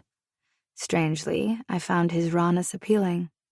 Despite being a rich man, he was comfortable being himself, downright flirty, yet not in an aggressive manner. I forced irritation into my voice. And what about Camilla? What about her? His look of indifference had me squinting in surprise. She's just a college friend. I'm not interested in fucking her. He slid closer. I want you. I gulped down another drink of wine. I don't think she sees it that way. She's been wanting to fuck me since college. Still not interested. He ran his tongue along the inside of my ear. The sensation made me lightheaded. I shivered, pulling back. You ready to prove me wrong? Apart from the obvious that you've so emphatically announced, why do you want to fuck me? Playing that game, are we? He snickered. Let's see. His hand resting on my thigh once more, he drew lazy zigzags. The fact that you look so fucking edible in this dress. When I smiled at the compliment, his gaze locked on mine. I sensed a change before I saw it. In the way his touch turned sensual, in the way his breathing dipped to a low exhale, and finally the distinct depth of passion in his eyes. While I didn't understand what it meant, I knew it was no longer lust. Sienna. My name was a breathless whisper on his lips. I had the feeling that whatever trick he'd began with was about to change. Aren't we cozy? Camilla's sudden mocking broke the moment. He pulled away. She slid down and promptly laced her fingers with his free hand. Checking her phone, she failed to notice me pushing Raiden's hand sitting on my thigh. Ray? His eyes on me, he untangled himself from her grip. Challenge accepted? His lips slid into a lazy smirk. What challenge? Camilla looked up from her phone, her expression curious before she tugged on his arm. He swung his head to her. Yeah? Her lips formed a perfect pout. I'm sorry, but something's come up and I need to go. Okay. The disinterest in his voice seemed to fly over her head. Dinner tomorrow? She battered her eyelashes at him. I covered my grin with my glass. He shrugged. We'll see. He was already looking at me before she walked off. 5 minutes, Sienna. Not waiting for me to respond, he stood as Ruvash returned and strolled away. 5 minutes for what? Ruvash asked. My eyes on his retreating frame, I replied absent-mindedly. He challenged me to meet him in the bathroom and prove I'm not chicken shit to fuck him anywhere, anytime. Ruvash didn't even flinch. And you're sitting here? Why exactly? Go the fuck after him, girl, before I drag your sweet ass back there, he hissed. Why do I need to fuck him in the bathroom? I snapped. Where's your sense of adventure? I could hear the frustration in my cousin's voice. Don't have one. For fuck's sake, Sienna, would you go live a little? The whole fucking world doesn't need to know you're an introvert. Even they fuck too. We stared at each other for a moment, then broke into a fit of laughter at the stupidity of our argument. He glanced at his watch. You've got 3 minutes, sweetie, and then that fine piece of meat disappears with your orgasm. But we can talk butts later, Sia. Now go. Ruvash stood so that I could wiggle past him. Once I cleared the table, my feet froze. I glanced over my shoulder. Go, my cousin mouthed, his scowl threatening. I rolled my eyes at him. When I walked past the bar, I realized the extent of what I was doing. I didn't fuck men in public places. You don't fuck men, period. I could hear Ruvash's voice in my head. I turned down the passage leading to the bathroom and was still contemplating my decision when strong arms pulled me from behind, slamming my back tight to a hard chest. Still think I'm cocky. Raiden nibbled my ear before pulling me through a door into a dimly lit room. He turned me around to face him, nudging me up against a wall. His hands on my thighs, he inched up my dress. You asked why? His lips brushed over mine. Since that morning, I woke to find you next to me, smelling like the ripest damn strawberries I've tasted, kissing you, running my hands over this beautiful body, and fucking you hard is all I've thought about, all I wanted to do. His hand slid under my bunched dress to cup my pussy. My breath caught in my throat as his fingers danced circles over my lace panties, making me dizzy with want. Do you want this, Sienna? Oh, God, I panted out instead of an answer, but made no move to stop him when he snapped my panties with a quick tug and slid a finger inside my soaked pussy. I gripped his arms. You're so ready to fuck me. Raiden, He added another finger, and I couldn't catch a breath. I was too busy trying to delay the orgasm already zipping down my spine. No, I groaned when he withdrew his hand. It took me a couple of seconds to realize we were in the gents' bathroom when I glanced over his shoulder. He pulled back slightly to look at me. I know I forced you to come back here, but tell me it's because you want me just as bad. I glared at him, annoyed for stopping the orgasm I wanted. Do you always talk this much during sex? I blurted out without thinking. Oh shit, he must think I'm a real bitch. For just a second, his eyes flared before he grinned. Guess I got my answer.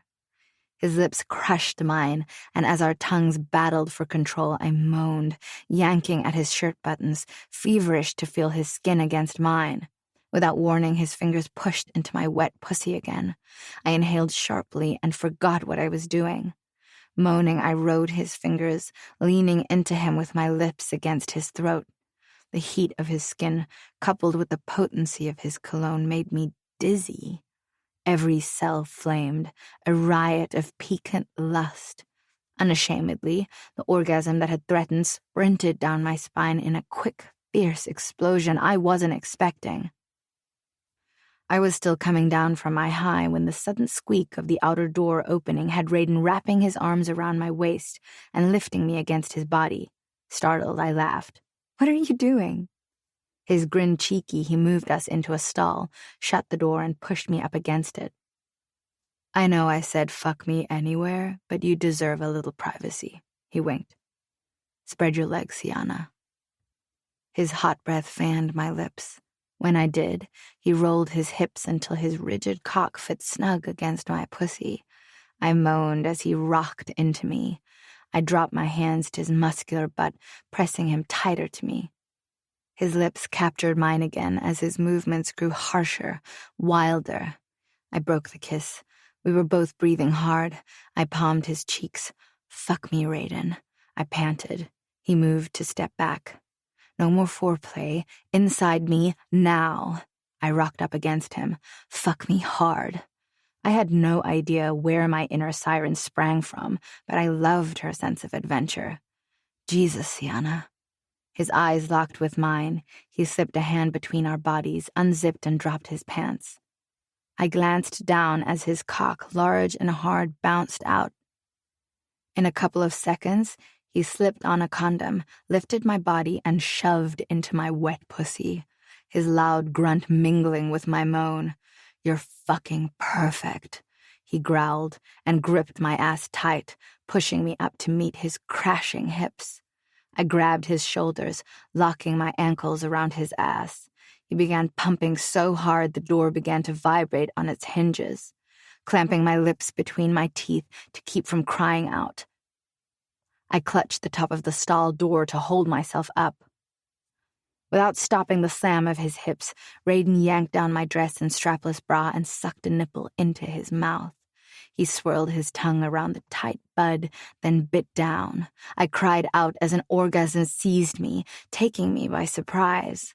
I let go of the stall door, all my weight sinking onto his cock. "Fuck," Raiden roared. Just like me, he felt the intensity of the changed position. With my arms around his neck, I whimpered against his flushed skin, my pussy muscles holding his cock in a rigid grasp. He groaned, then slammed his hips home twice and succumbed to his release.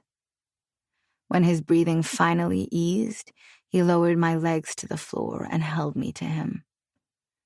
"You're one fucking hot woman." He took my lips in a lazy kiss. "So still think I have performance issues?"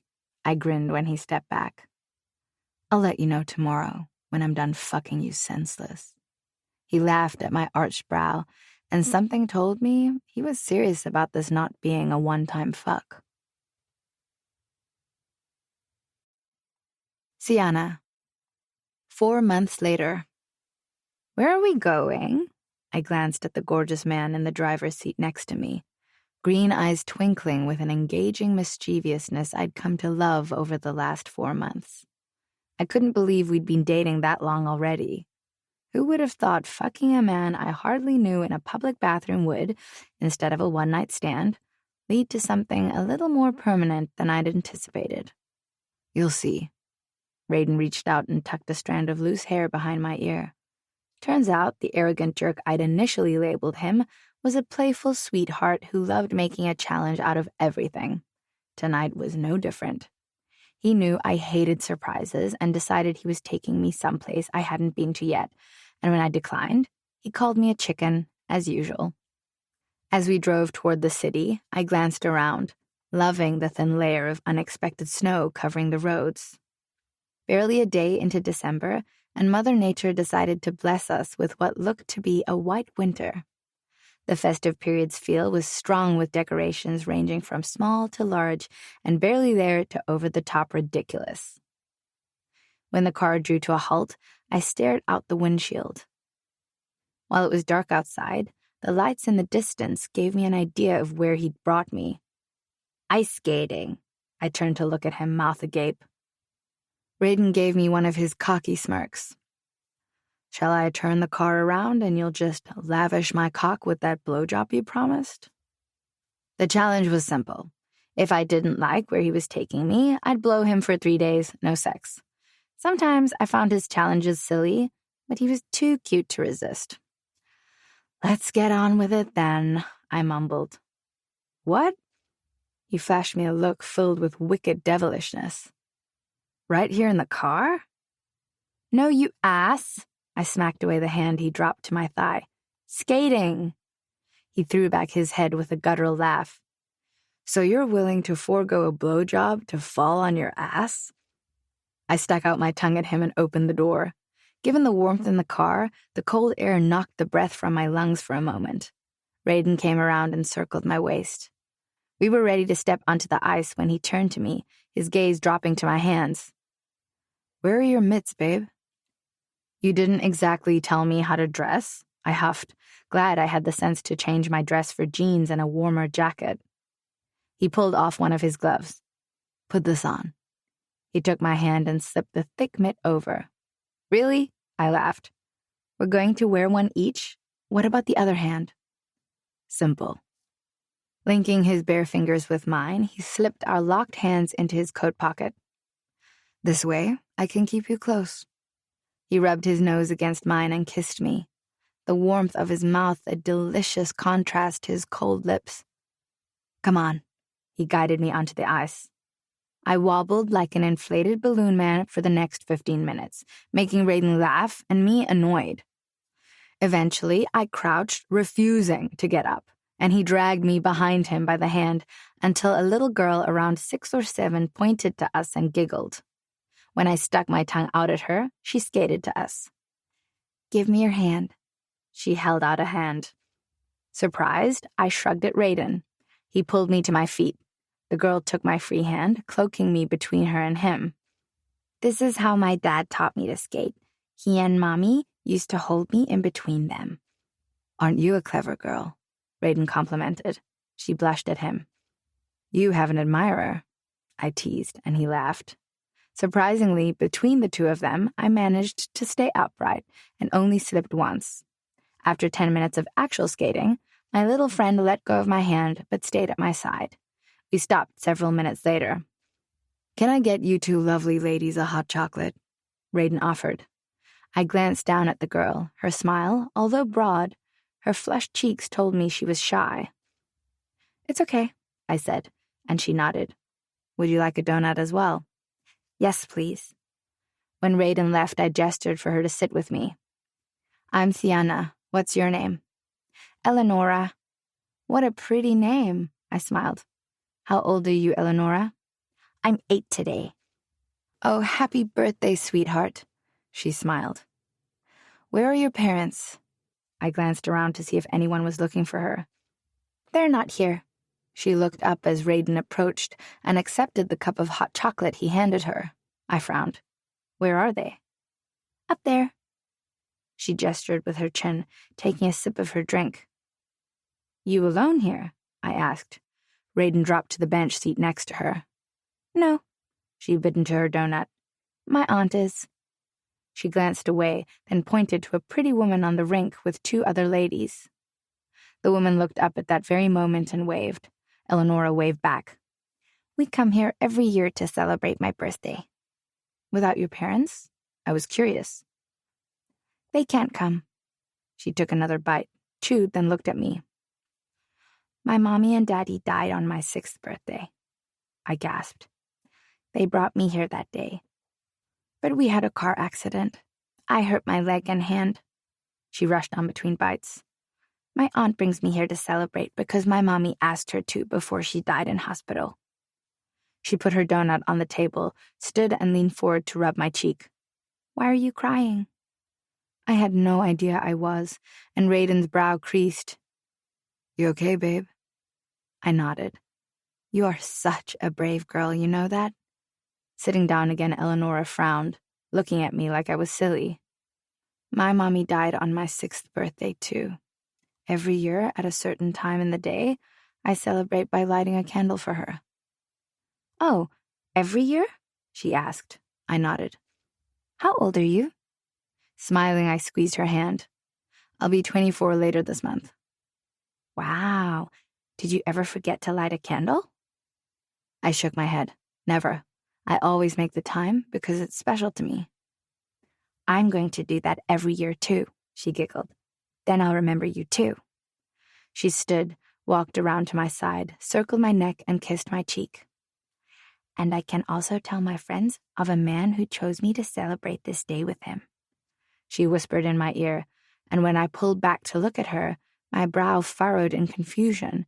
She held out her hand. What? Say yes. Eleonora gestured her chin at Raiden, who'd moved as I took the ring in her palm. He was kneeling behind me. Will you marry me, Siana Sexana? Raiden. My voice was stuck somewhere deep inside my throat, and it came out thick and heavy. Eleonora! Someone shouted. I have to go now, but I hope you marry him. She kissed my cheek and was gone before I could respond. Raiden straightened and dropped into the seat next to me. Hey, you don't have to answer now. He ran a finger along my jaw. It's not a no, I said, but too soon. Too soon? We've only dated for the last 4 months. I searched his face for signs of disappointment. There was none. How long more? At least another 4. Want to make sure I'm not an outright jerk. He grinned, yet I sensed the underlying regret in his words. I felt like shit. Taking his hand, I smiled. Can I make you a promise? He nodded. I'll wear your ring for the next 4 months on one condition. His head tilted to one side, waiting. You don't tell anyone you proposed. He stared at me for a moment before breaking into a laugh. On one condition. Really? Do you always have to challenge everything I do? He slid closer and lifted me onto his lap. But you love it, right? Laughing at his ticklish foray of my neck with the tip of his nose, I nodded. What condition? He leaned back, his eyes searching mine. The intensity one I hadn't witnessed before. You promise me forever. My brows jumped up. That's one tall order, I chuckled. What if I don't like you 4 months later? Then I'll stalk you. He shrugged. Anyway, what's there not to love about me? And that's what I loved about him. His cocky yet sweetly mischief demeanor. Forever, Raiden. I kissed him lightly on the nose. Promise, babe? He kept his gaze trained on me, refusing to blink. Promise. And as we walked back to the car, he told me how he'd gone up to Eleonora and her aunt and asked if she would help him marry the girl of his dreams. Learning about the little girl's past that was so similar to mine, I couldn't help wondering if my mom sent me a message. Was my life about to change? Was the caterpillar about to change and become that beautiful butterfly she'd always dreamed of? Raiden. Raiden? On my way to Siana's office, I backtracked and entered Trent's office as he set his phone down on the table. Yeah? That was our grandmother on the phone, inviting the kids and me over for Christmas Eve dinner. With his elbows resting on the table, he steepled his fingers under his chin, studying me. Want to tell me how long you plan on not telling your family you've been shacking up with a beautiful woman? Stuffing my phone into my pants pocket, I dropped into a chair on the opposite side. Maybe until Christmas. Trent shook his head and leaned back in his seat. You haven't even been to see your dad yet, Ray. It's an hour and a half's drive to the city and an hour less than home. You know he's going to be pissed when he finds out you've been back in the States for the last 5 months. I know. I raked a hand through my hair. My cousin was right. Christmas was a couple of weeks away, and if I intended to introduce Siana to the family, I needed to make peace. Ray, I can understand not returning to Granger Valley, but how long do you plan on delaying the inevitable? The last 4 months had been a whirlwind getting to know Siana, that I'd completely ignored the fact I had to go home soon or risk my father coming to look for me. I even had my sister on the phone threatening to visit Africa if I wasn't home for Christmas. While it's been nice having you here, running the bar, I can't keep your secret much longer. With the holidays around the corner, the kids would want to visit Grandma, and they might mention you're here. He shrugged. Maybe I'll drive into the city tomorrow, meet the old man. You going to tell him about Sienna? I nodded. Definitely. I want to take her home for Christmas. To Granger Valley? Trent seemed surprised. You think that's wise? I frowned at his raised brow. Given you haven't returned, and adjusted to being back there, familiarizing yourself with the family again. He laughed at this last statement. While I appreciated his concern, I needed to get it done. Eventually. I grinned. They're family. How hard can it be? 2 years is a long time, Ray. Yeah, I guess. Maybe go visit him first and take it one step at a time. I nodded. Can I ask a favor? Sure. If I do decide to go home and invite Sienna to go with me, are you okay with her taking time off from the restaurant? You want to take my star employee? His stern statement made light with a low chuckle. Sorry, cuz. I know it's a busy time of the year for you. I raked a hand through my hair. I just think having her with me might help. I lifted my shoulders in a slight shrug. He eyed me for a couple of seconds, then sat up in his chair. I don't have an issue with it. Anyway, I owe her a ton of personal time. And she's been awesome with your kids. He laughed. Huh. Yeah, there's that too. I'm sure between the other guys and me, we can work it out. Thanks, man. I owe you. Considering you've added a colorful menu to the list of cocktails our clients seem to enjoy, I think we're kind of even on that front. Do you want to tell Sienna, or should I? I laughed at his skeptical look. We both knew Sienna hated decisions being made for her. Fiercely independent, she preferred the company of her cousin to outsiders, especially during the holidays. Let me visit Dad first, check if he's okay with it. Then I'll ask her. Or maybe I'll just ask her tonight before I visit him. I shrugged. And how did the whole proposal thing go down yesterday? Lacing my hands behind my head, I stared up at the ceiling. She said no. While it wasn't the response I'd expected, I respected her wishes. Trent's brow creased. But she's wearing your ring. She was showing it to Nessa when I walked in on them this morning. She promised to wear it, as long as I didn't tell anyone that I proposed and that she turned me down. I don't understand. Rubbing both my palms down my face, I leaned forward and rested my elbows on the table. There's one thing I love about Sienna. She doesn't like to be pushed into decisions and prefers to make up her mind when she's ready.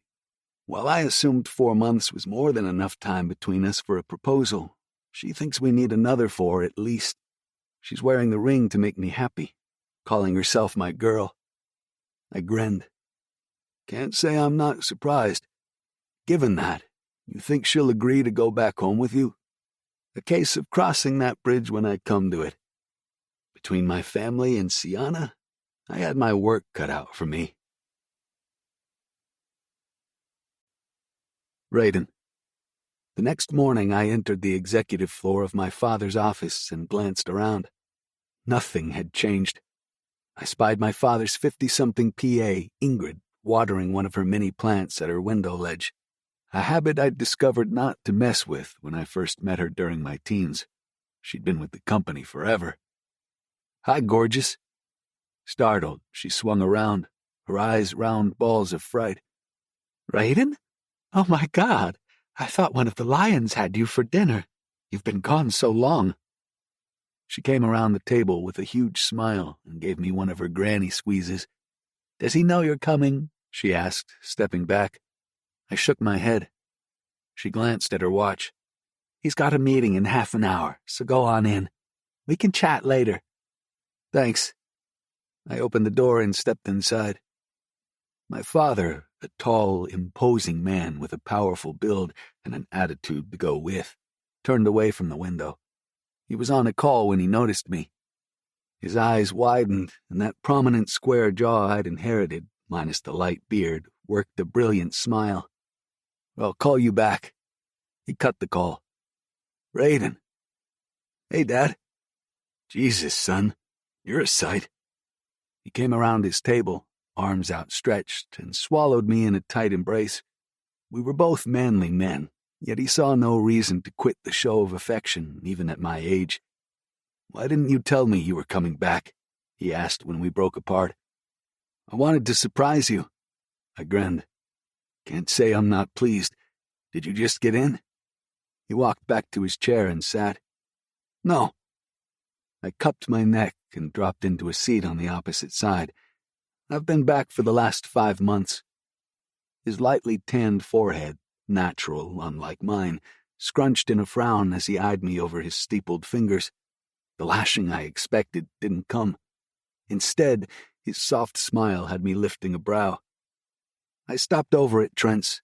I spent some time at the restaurant." "Bartending?" "Mixologist, Dad. I might be a rich man's son, but one thing I loved about my father was his constant advice for us to follow our dreams, do what made us happy. I'd done that, only I didn't think it would take me this long to recover." "Have you been back to the estate?" I shook my head. He stood and came around the table. "Have you finally let go?" I nodded, but said nothing. He crossed his arms over his chest, leaned his butt against the edge of the table, and studied me for a moment. "Losing a girlfriend is not easy, Raiden. I understand that. But shutting yourself up, extricating yourself from your friends and family is not the way to live. It's been close to 2 years since we've seen you, yet you still denied us another 5 months while being around the corner, not an entirely different continent. Are you sure you're ready to live again?" He studied me with a shake of his head. "Look, I understand this city and Granger Valley are huge reminders for you, lots of memories, but you never let on you were in the country when you called. We could have come out to see you." While his voice was quiet, his tone remained undisguised steel. My father, the epitome of calm even in anger, but I'd seen him blow a fuse, and when he did, it wasn't a pretty sight. I met his questioning gaze head on. He was right, though. I should have come home sooner. "I met someone." "Met someone?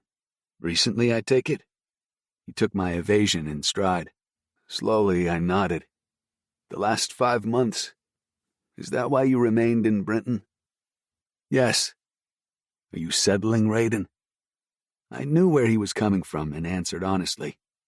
"God, Dad, she's made my smile whole again." "Are you sure?"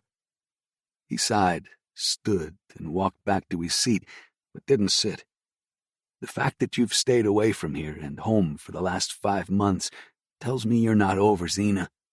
This girl might never be able to understand your pain, but don't break her heart, son." I stared at him, reflecting on his words. Was he right? Was Xena out of my life for good? Maybe I should have walked away from Sienna. She didn't deserve the ramifications of Xena's death, if any more still lingered. Does she know? Even before I could answer, I knew his response wasn't going to be positive. Losing Xena catapulted me into a darkness that not many people could survive. Not being there to help her when she needed me made the acceptance that more difficult. "No." He drew in a sharp breath. "Do you think that's wise? Not telling her, I mean?" I raked both my hands through my hair. Only my father could make me see the other side of the coin. Meeting Sienna happened so suddenly, I hadn't realized that until that moment, I merely existed, nothing more.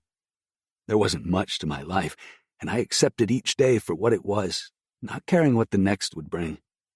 While moving to Africa proved an ideal escape, one that challenged my very survival with everything from wild animals to fucked-in-the-head poachers, Sienna was a welcome change.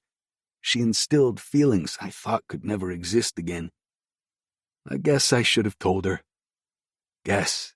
Jesus, Raiden, that's a living, breathing person whose emotions you're playing with.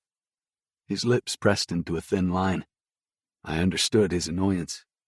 God, I needed this. My voice of reason, as usual. My father always knew how to rattle my cage just to get the best out of me, and right now, he made more fucking sense than I cared to acknowledge. Sienna was the only other woman I'd come across since Xena, who saw the positive side of life despite its bleakness.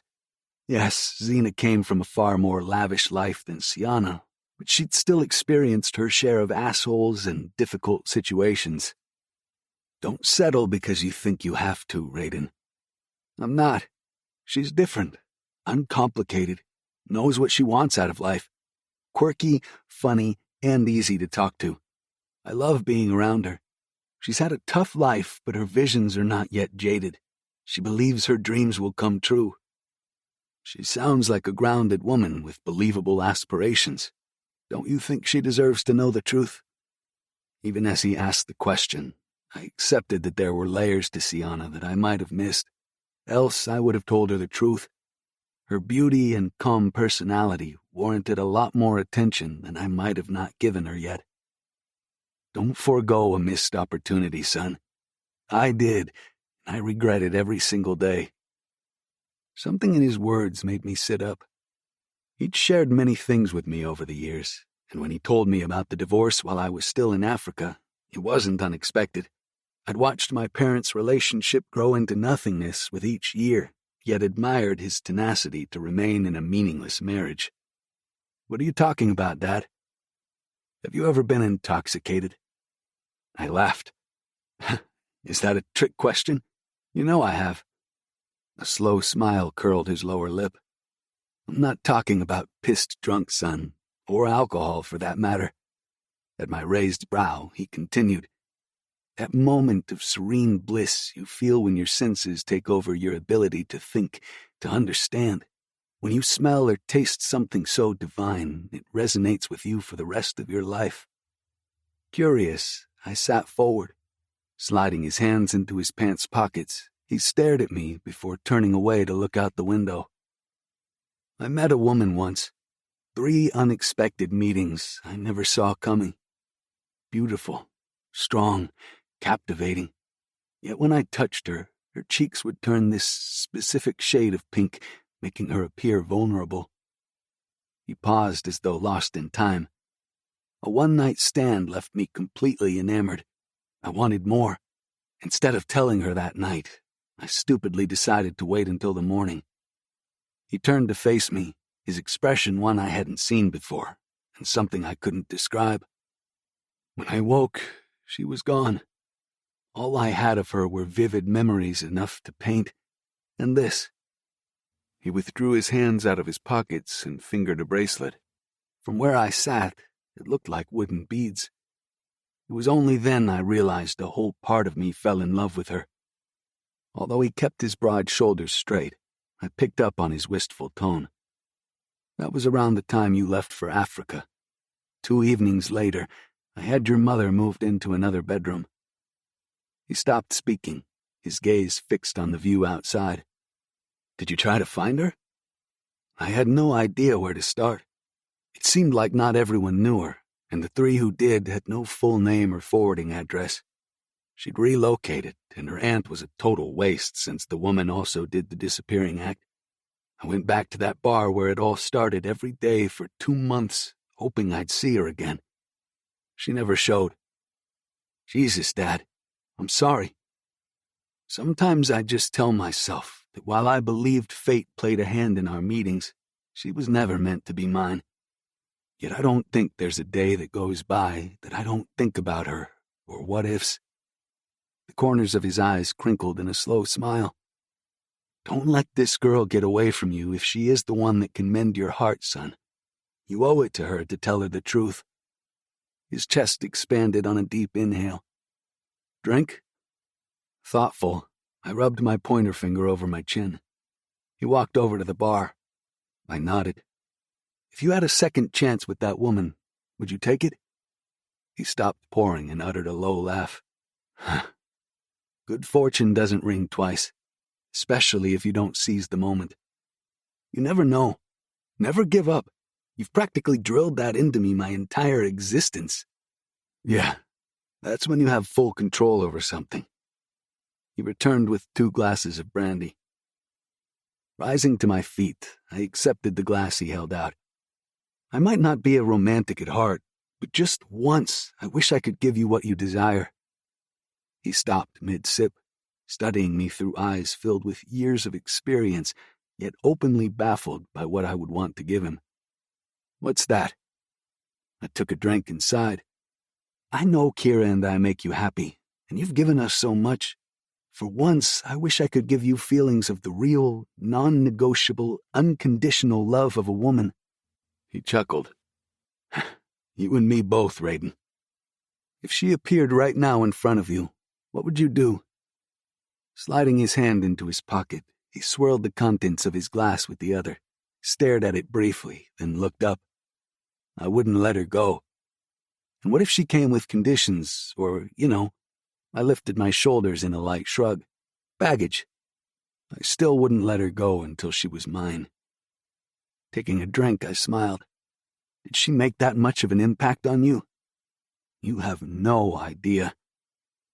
He walked back to his table and slid into his seat, the king of his throne, yet unable to get the one thing he wanted: love. "Would you be okay with me inviting my girlfriend home for the holidays?" I asked without giving any thought to what Sienna would say or whether she'd be open to spending time with my family. After chatting to Trent, I still hadn't discussed it with Sienna. The spur-of-the-moment decision could get me a serious kick in the nuts. "I don't see why not." My father pulled me from my musings. "I'd have to check with her first." I set my empty glass down on the table. "If she's happy, we'll be home in a day or two." Nodding, he stood and came around the table. "It's good to have you back home, son. I'm looking forward to a full family holiday. Just like old times." I grinned, glancing at my watch. "I believe my time is up." I checked the door to see if Ingrid stood there with hands on her hips as usual. My father pulled me into another hug. "Tell her, Raiden." "I will," I replied, stepping back. As I exited his office, I wondered about the woman he'd met. My father was guarded by nature. Very few people could read his expressions, and most took his aloofness as a sign to stay away. Yet no one would even believe he was the same hardcore Drake Princeton when he let go. Sienna.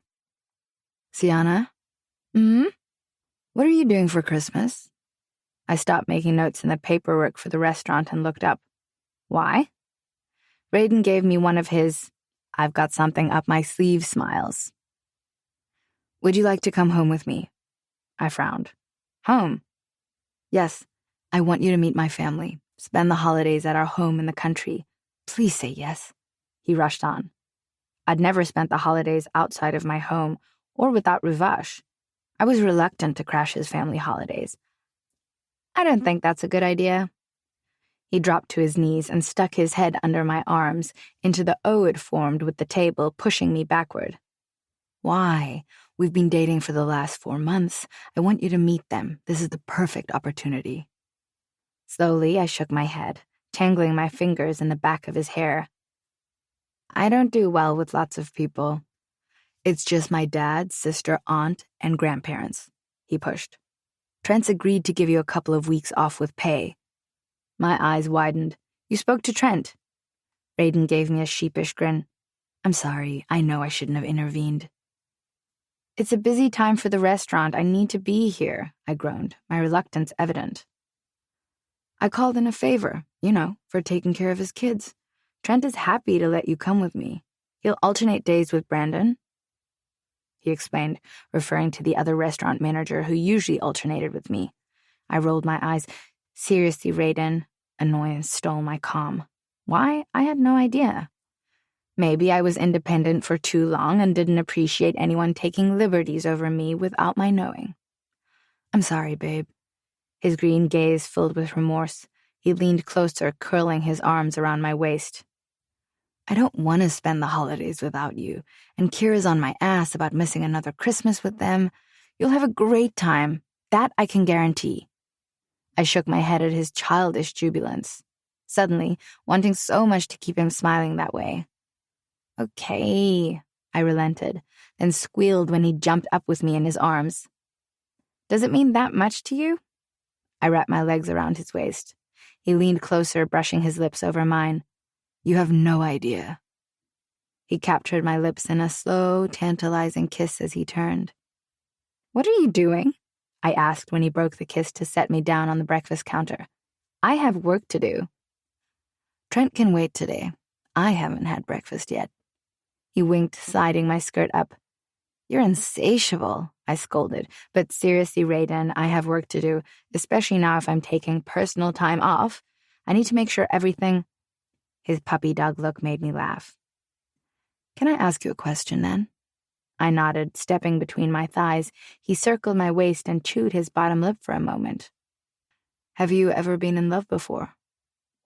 My brow puckered in a deep frown. I leaned back. "Where's this coming from?" "Just something I thought about." Despite his light shrug, I got the sudden impression he had something on his mind and tried to find the right approach to tell me. Sighing, I cupped his face in my palms and smiled.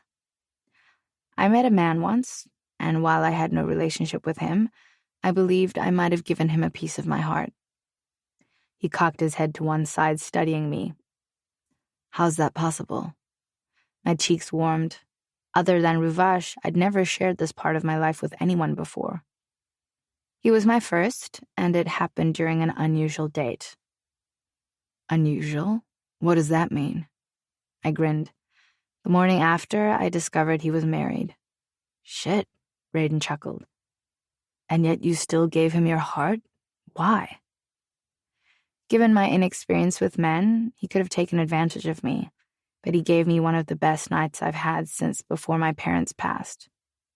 At the time, I'd never felt that comfortable with a stranger before. Anyway, it was a long time ago. Now it's just a reflective memory, one of those you keep at the back of your mind and pops up when reminded. Like now, for instance. I shrugged. "Do you realize you've only told me you love me once since we started dating?" "Is that what all this is about?" I kissed his lips slightly. "I don't have to tell you I love you every day for you to believe it, for it to mean something, or for me to remind myself I do. Seeing you, hearing your laugh, and this gorgeous smile is enough for me. You break my heart, babe, with your beautifully simplistic explanations that mean so much more." "Yeah, well, that's me. Simple old Siana Sexana." I pushed at his chest. "I need to get my work done now." Although he stepped back, he didn't let me go. "Are you not gonna ask me?" I frowned. "Ask you what?" "If I've been in love before?" Did I imagine the sudden change in his demeanor, or did his expression take on a solemnity I hadn't witnessed before? "Have you?" I arched a brow. Slowly, he nodded. "Is this the part where you tell me you're leaving me because she's back in your life again?" I teased, hoping to bring back his smile. "She'll never come back." The drop to his shoulders had me curious. "You want to talk about it?" He stepped back a little, and I could feel the tension radiate off him. In all the time I'd known him, this was the first I'd seen him this serious. "It's okay, Ray." I leaned forward and massaged his shoulders, drawing him closer to me. "I dated a girl in junior high, the on and off kind of couple. But by the time school finished and college began, we'd been going steady for a year and a half. Our parents are friends, so it was like one big happy family during functions. I was supposed to drive her into the city for an internship interview and got sidetracked. On her way back..." He broke off. Whatever he was trying to tell me was hard and still affected him. I tilted his chin up to look at me. "Tell me." I kept my tone soft, consoling. "She had an accident. The lady in the other vehicle broke an arm and had some minor injuries, but Zena didn't survive." I gasped. "Her car went off a cliff." His breath hitched and moisture glistened in his eyes. "Oh my God, Raiden," I whispered, my eyes wide. "I'm so sorry." I pulled him to me, holding him tight, unsure what else I could do. We stood like that for a long time until he pulled back. His smile light. He traced slow circles over the pattern of my blouse as he spoke. "I became a recluse, which affected my family.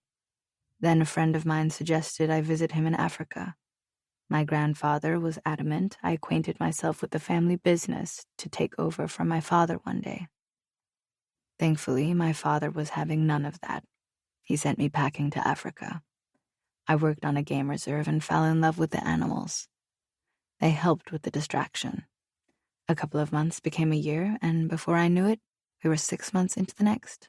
What made you return?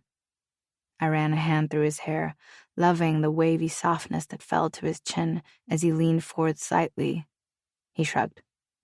I got up one morning and decided to get on a flight. But you haven't been home yet? Yeah, I didn't realize a quick visit to Trent's home would lead to an even more beautiful distraction, one on 2 legs. He chuckled, nipping my bottom lip. Laughing, I pulled away from his kiss.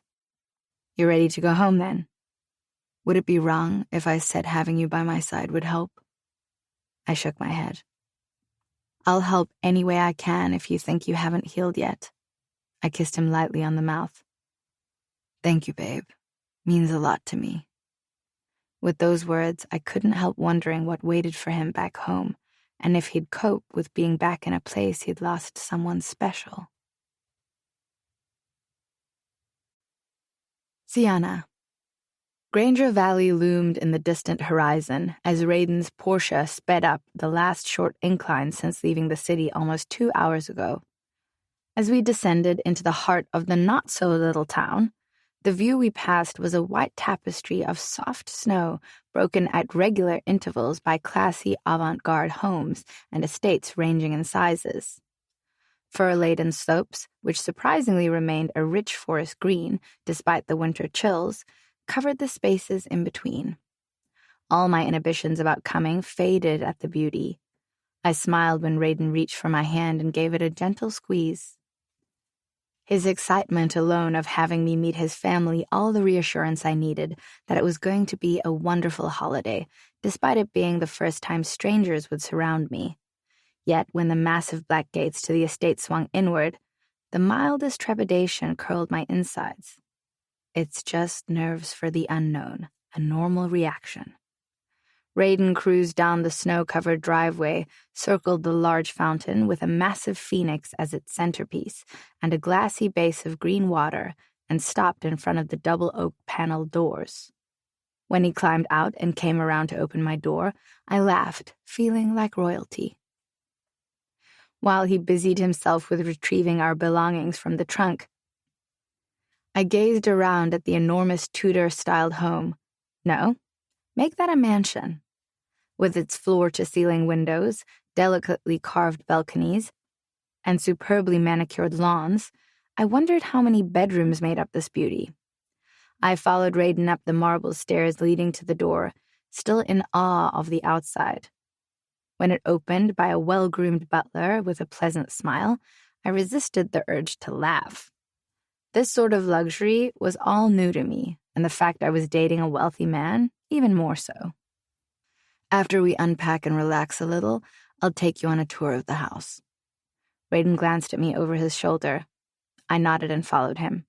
When we climbed the flight of carpeted stairs flanked by thick wooden banisters that resembled polished cut logs, I was stunned to discover that the landing looked directly into a glass enclosure that equated the beauty under the ocean with tropical fish and plants.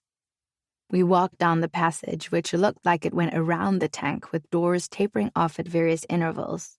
He stopped at the second one and opened it. Our bedroom? He gestured for me to enter. Wow. The room was a decadent splash of teal and white ornamented by glass accessories. I might not go back, I laughed. Raiden circled my waist from behind and nuzzled my neck. You don't have to. Turning in his arms, yeah, right. I planted a soft kiss on his lips. He faked a pout. If you change your mind? I'm not the barefoot and pregnant type, I teased. You never know until you try it. He bit my bottom lip. Dream on. I patted his cheek. He laughed. Worth the try, right? He kissed me before I could respond. I'm just going to zip around to Zena's parents to say hello. Want to join me? No. Was it strange I didn't feel weird that my boyfriend was popping off to visit his dead girlfriend's parents? Then again, I knew they doted on him after losing their only child, and I didn't mind. You go. I'd like to stretch out a little. I didn't want to tell him that I just needed some time to myself before the house filled with people I didn't know. He nodded.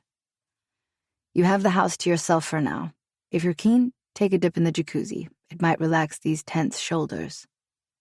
He massaged them before dropping a quick kiss to my lips. The spa is 2 doors down at the top of the stairs. Okay. When he left, I moved to the window and stared out. Huge bay windows overlooked wide-open fields, now shrouded in light snow, but probably painted a radiant picture during warmer days. I opened the French doors and stepped out onto the balcony, inhaling deeply despite the chilled air.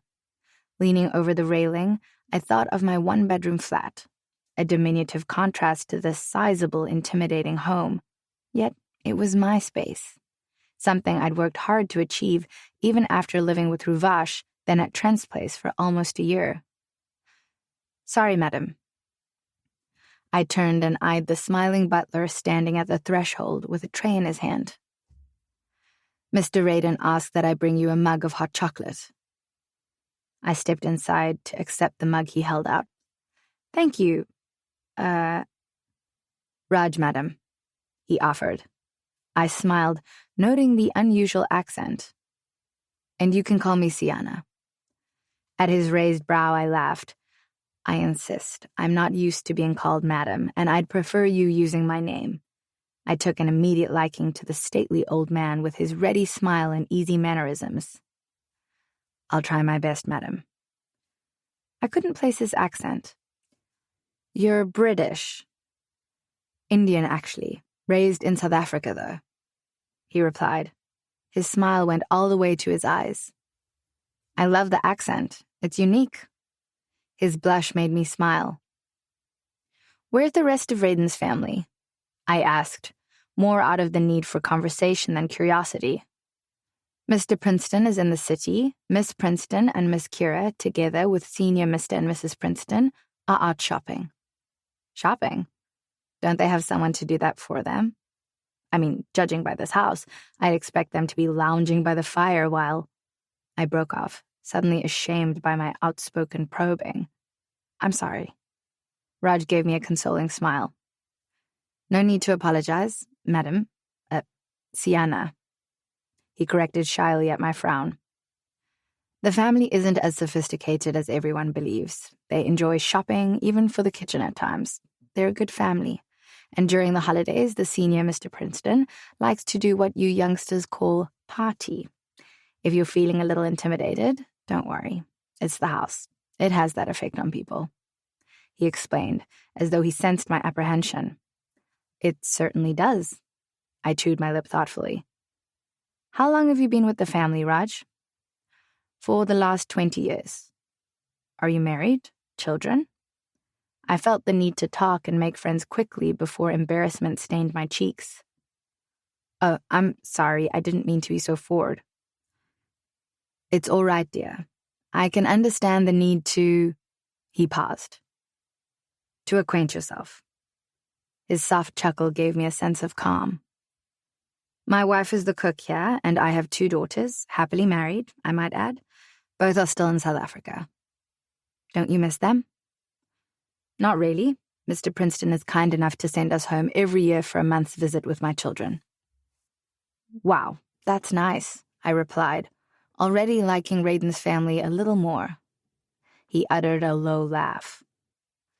As I said, madam, they are good people, and trust me, you'll feel right at home when you meet them. Now, can I get you anything else? I'm good, thanks. He nodded and turned to leave. Oh, Raj, thank you for the chat, I called after him. He turned at the door. You're most welcome, Sienna.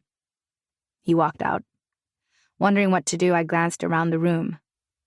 Back home, I would have probably been tucked under a thick blanket with a steaming mug of coffee, a romance novel, and my semi-warm apartment. I didn't have the luxury of a fireplace. If I had my way, I would have been at the restaurant against Trent's wishes that I take my owed personal time off. Recalling Raiden's suggestion to try the jacuzzi, I closed the French doors and unpacked our bags. A couple of minutes later, dressed in swim shorts and a baggy t-shirt over a modest bikini, I headed for the spa. The house was warm, probably due to an elaborate central heating system, and didn't require a jacket. I walked around the jacuzzi seated 2 steps up on a porcelain-tiled base and overlooking what I assumed to be the garden outside, although quite lush given the cold weather. Chewing my bottom lip, I fiddled with the various knobs and switches. Satisfied I had it working correctly, I stripped my swimsuit and tested the water with my toes. Wincing at the heat, I stepped down into the fizzing bubbles, gradually lowering my body with a soft sigh. I leaned back, closed my eyes, letting the magic of the heat seep into my pores. Just perfect. I agree.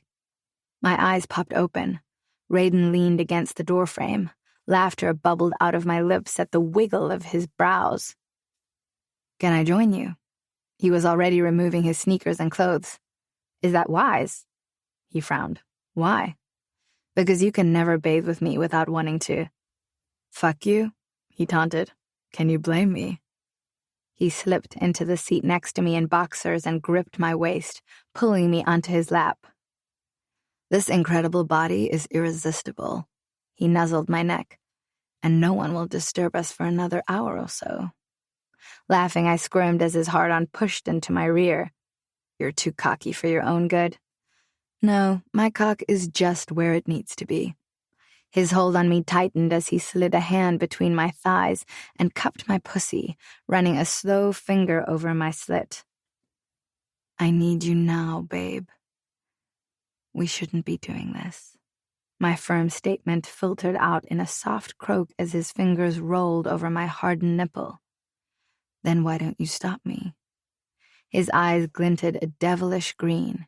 He reached up, tugged my head down, and cut off any reply with a lazy kiss. I moaned, grasping his hand to stop his manipulation.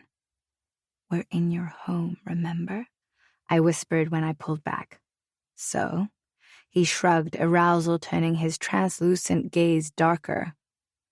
I don't want my first meeting with your family to be one of them walking in on us with you between my thighs, or worse, me coming. Fine, he snorted. Then you're coming with me.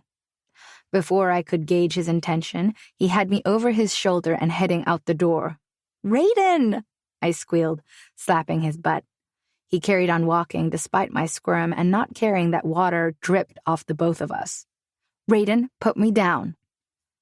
When I bounced on his shoulder, his grip tightened over the back of my thighs. Raiden? A throaty voice stopped him. He whipped around. Dad, what are you doing here? Shit. I couldn't see the man, who'd probably come up the stairs, but I bet he got a good view of my ass hanging over his son's shoulder. A husky chuckle followed with, I live here, son. God, that voice. Thick and raspy, made sexy by a touch of humor. It sounded vaguely familiar. Raiden, put me down. I slapped his butt again to remind him my ass was still on display. Shit, sorry, babe. Dad, meet Sienna, he said, slipping me off his shoulder. Glaring at my shameless boyfriend, I took a second to kill my embarrassment, then turned with an outstretched hand. Mr. Prince? The name froze on my lips, stuck there like the memory itself and spiking the fine hairs at the back of my neck. Holy shit, friggin' nutballs. I had no idea if that was even a word, but it came to mind as eyes the color of liquid mercury gazed back at me. Eyes that had caressed my body with both arousal and tenderness of an avid lover. Swallowing down my shock, I stared for a moment, taking in his Greek god build, well aware of the masculine bliss that laid under the knitted shirt and snug denim. The dark brown hair made lighter by the recessed bulb above, and his beard, now an afternoon scruff, sported a little more gray, adding to the sex appeal. He took my hand in a firm shake.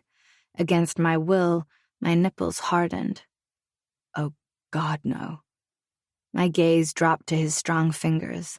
Clenching my teeth, I resisted the shiver, yet still remembering how they'd felt inside me, on me, touching, caressing, guiding me to earth-shattering orgasms. Shit. Nice to meet you, Sienna. The way he rolled out my name, it sounded like a tasting, like biting into a decadent treat and savoring the flavors. You can call me Drake, or Prince if you like. His deep voice flowed over me, similar to ripples on a lake. Calm, yet a deceptive disguise to the danger that lurked beneath. If he recognized me, he didn't show it. His smile was sweet, sickeningly so. I was sure he remembered me, but I couldn't help marveling at his control if he did. Likewise, Mr. Princeton. I mumbled, pivoted, and hurried away, not caring if Raiden followed. Holy shit! Fuck! Shit! I bit my tongue to keep from shouting out loud. Oh my God! How? How? I stumbled on my thoughts as I shot into the bathroom and under the shower in seconds. With the hot water pelting my body, I gripped the sides of my head and stared at the frosted glass cubicle, willing an answer. How had the universe managed to manipulate me into these situations? My bottom lip between my teeth, I paced the length and breadth of the shower. How do I get out of this? What do I tell Raiden? I was so screwed. Babe? The sudden call forced me to reach for the soap. You okay? He came up behind me. Yeah, why? I lathered my body, trying to emulate the usual calm I couldn't feel. I'm sorry about that. Raiden attempted to slide his hands around my waist. I didn't mean to embarrass you. You don't say. I pushed him away, annoyed with my behavior.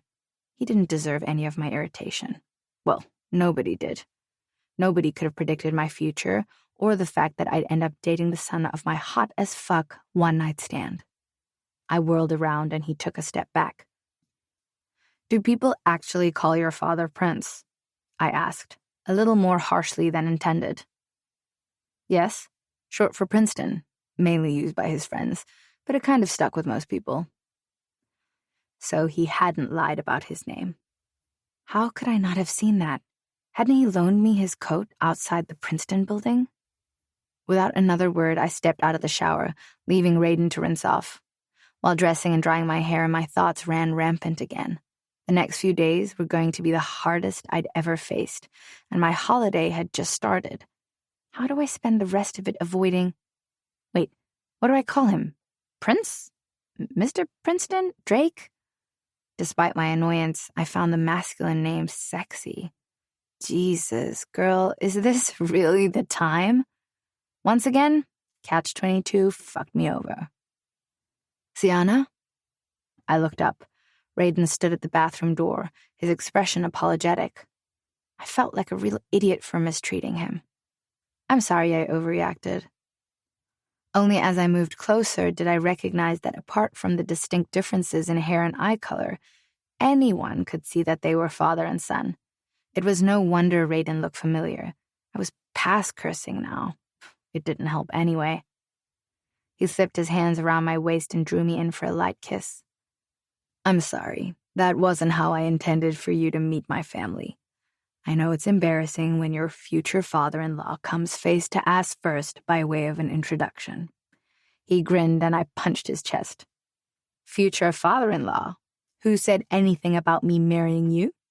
I teased despite the roiling chaos in my stomach. I was counting on the fact that Drake didn't remember me. A man can be optimistic, can't he? His grip tightened on my waist. Want to finish what we started in the jacuzzi? He flexed his hard-on against my stomach. I shook my head. I haven't forgiven you yet, so no sex until I say when. There was no way I could have sex with him right now, feeling the way I did. Worse still, knowing his father, my ex-lover, was just a door or two away. You can't be serious. He gaped wide-eyed at me. I gave him a nonchalant shrug. turned and stepped away from him. Lessons in love, handsome. He gripped the belt on my dress and dragged me back to his hard body. Nudging his shaft between the cleft of my butt, he grasped my hips and slid his cock up and down. I'd like to see how long you'll resist me, he growled in my ear. I tipped my head back to look up at him. Challenge accepted. In 2 seconds flat, he had me pinned under his body on the bed. Laughing as he tickled my sides, I tried to push him off me. He was way too heavy. You're using your full weight, you cheat. You said challenge accepted, babe. Nothing about rules. He gripped both my hands in one of his and held them above my head.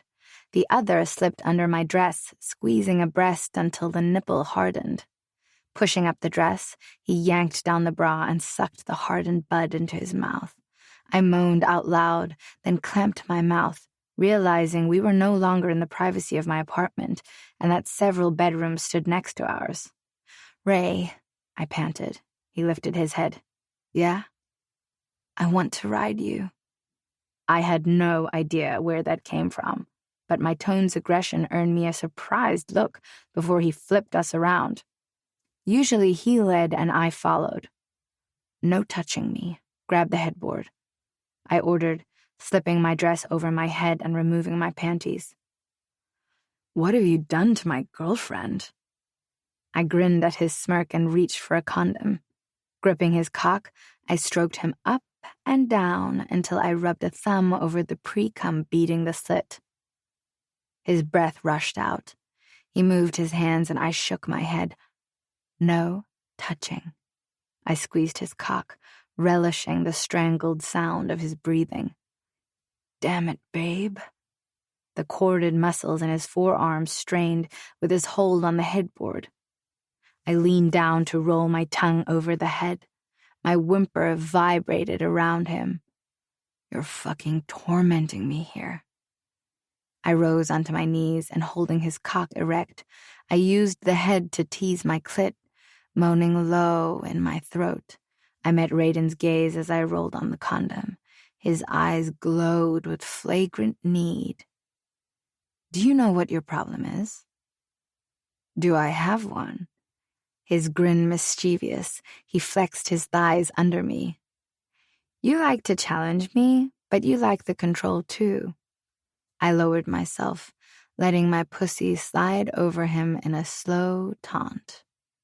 Jesus, Yana, would you just get on my dick before I lose my mind? Impatient, his hips shifted, his voice tortured.